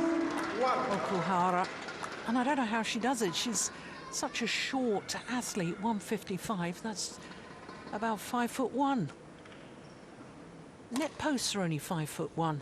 I mean, she can find these acute angles. It's incredible. There's another.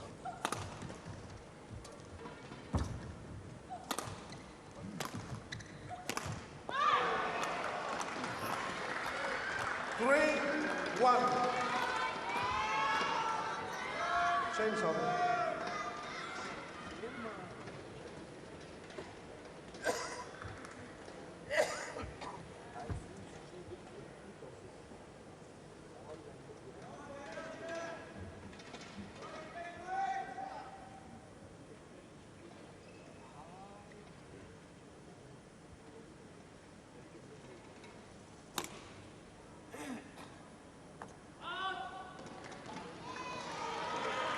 Interesting. Okuhara looking up at the giant screen, trying to see if there was going to be shown again, and she could see how far out the back of the court that was. Here we go. Well, she won't be watching right now. There we go. Great call, the line judge. I have to say, the line judges have been spot on, haven't they?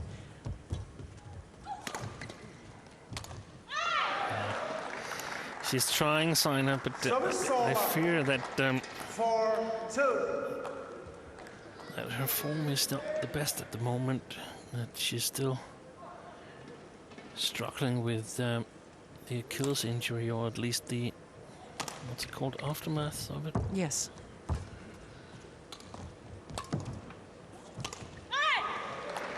Of course, if you have problems and you take a break, you don't go directly from a break to practicing 100% time and intensity and so on.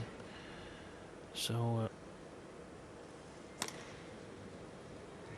of course, playing her best to the best of her abilities right now, but also realizing that she might be in a build-up phase again. Oh, look at that. Now that is disguise completely of the racket head, because she doesn't take it that early. No. Look, it's about shoulder height when she plays that cross-court drop shot, and it's an outright winner.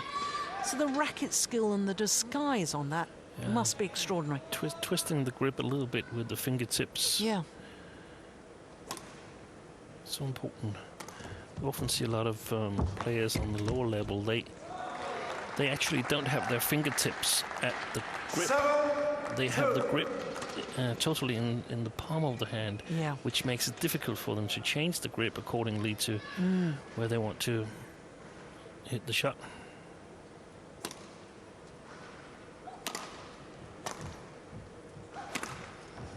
Oh, that's lovely.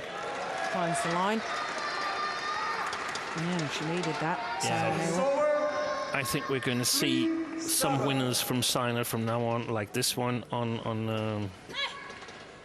the lines and so on. But I fear that we're also going to see some mistakes, because I feel that she has to go for the shorter rallies. Service over. 8-3.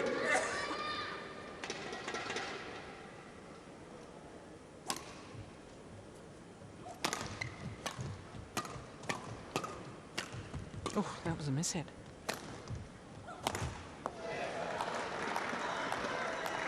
Nine, 3.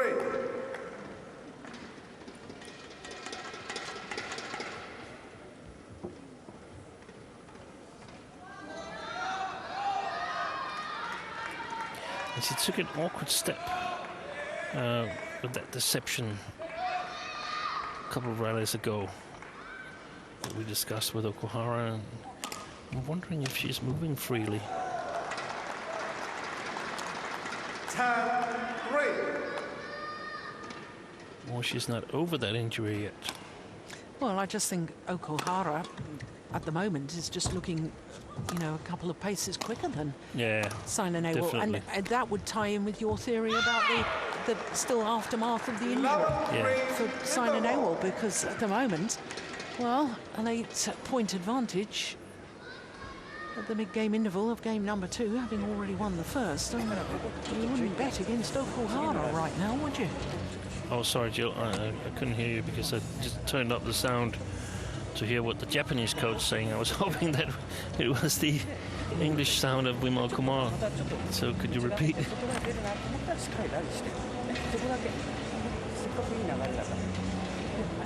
Shoji Sato, quite certain from his gestures, I don't understand any Japanese, but I think he was pointing almost like far shots, deep corner, then you go for the angled shot.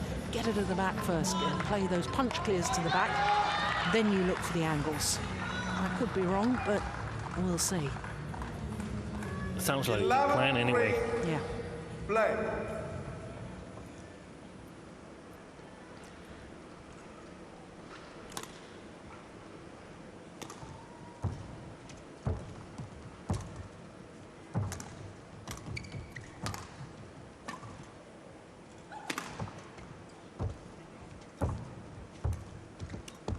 Yes. Okuhara not fooled by that. She's so fast. Whether at the net or any movement in court, she plays a nice net shot. Not going to be deceived by that cross court.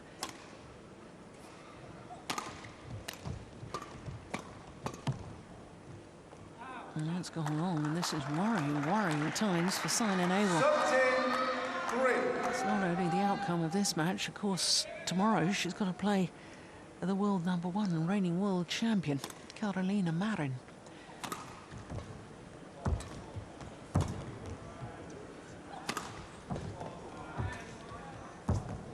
It's landed in. And one feels that for the psychology of her match tomorrow, not that she will be thinking about it right now, but I feel she needs to be putting up more of a performance today to give her confidence against the world #1 tomorrow. Yeah.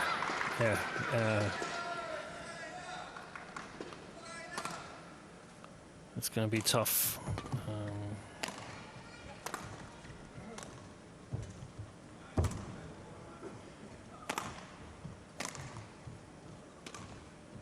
Oh, that was nice skill.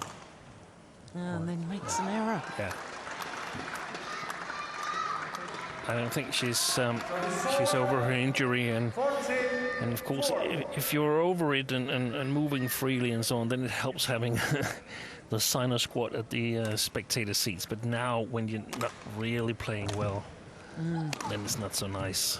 Then you'd actually rather play on court 3, nice and quiet.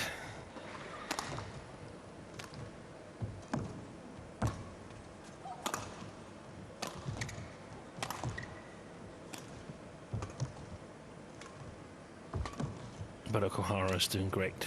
Yeah, look at her move. She's working her totally all around the court. See that little trip? That's wide. That was going wide. Yeah.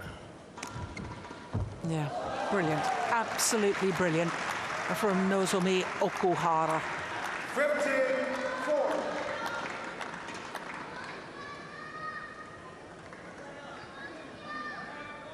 Just outmaneuvering her opponent. And it's a player that she hasn't beat before. Yes. That's gone wide. Yeah. Well, it's a player she's about to beat for the first time. 4. I've seen some extraordinary things in sport, but surely not. Surely. No, this is not... we're not in for a miracle comeback here. No, I can't see it. 17-4.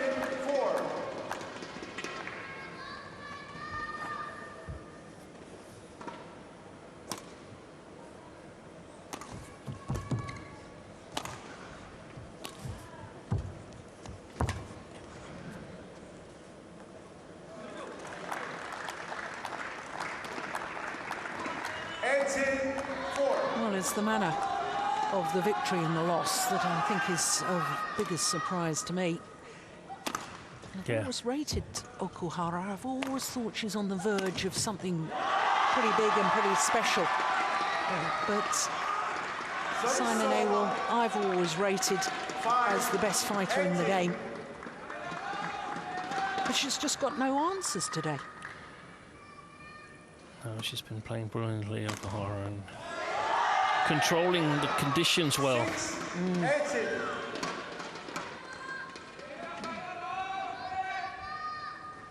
And what a match we're up for when she plays Carolina Marin. A rematch of the final of Hong Kong Open.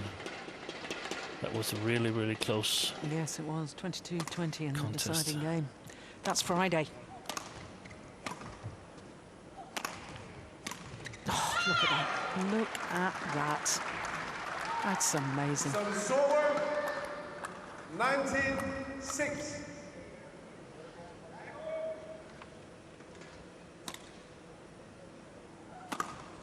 It's gone wide. Match points have arrived. We're just a little under 36 minutes. 6.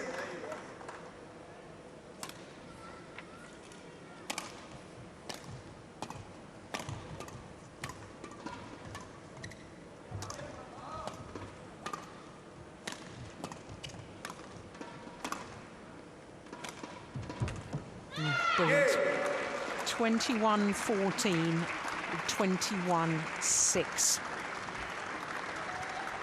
And it's just a fraction under 36 minutes. The former world #1, Simon Egel, has been outclassed today by Nozomi Okuhara. Yeah, quite obviously not back to full fitness yet, Okuhara, but don't take anything away from this 20-year-old from Japan. That is an amazing victory. 21-14, 21-6. Well, first ever victory in her 5th meeting against Simon Egel. And what a victory it was. Well, I thought she might win today, but I certainly didn't think she would win by such a convincing scoreline. That really was incredible. 21-14, 21-6.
So, of course, that means that the #4 seed, Nozomi Okuhara, is at the top of the table there. I guess it must be points difference because she and the world champion Carolina Marin have both played one and won one. So Tai Tzu-Ying, the defending champion, well, she's got an awful lot of work to do if she's to replicate what she achieved last year.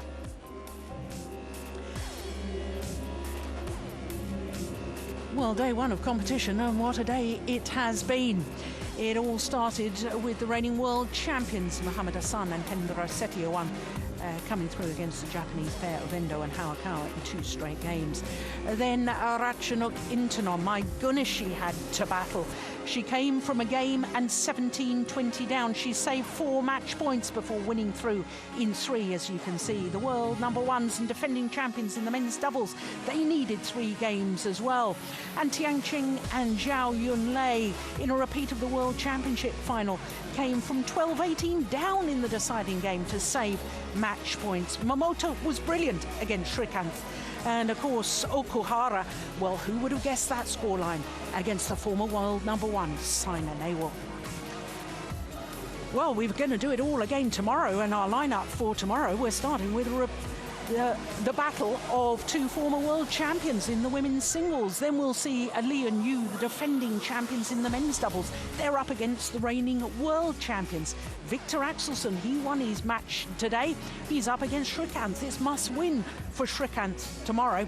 The Asian Games gold medalists in the women's doubles, Meswari and Polly, are up against the world and Olympic champions. Then we've got the defending champion in the men's singles, Chen Long. And then we finish with women's singles, and Carolina Marin, the two-time world champion, current world number one, plays against Saina Nehwal, the former world number one and current world number two. What a day we've got to look forward to tomorrow. Well, what a fabulous day it has been. As I say, it's a great lineup for tomorrow. Hope you'll be able to join us for more group action tomorrow. In the meantime, from all of us here, bye for now.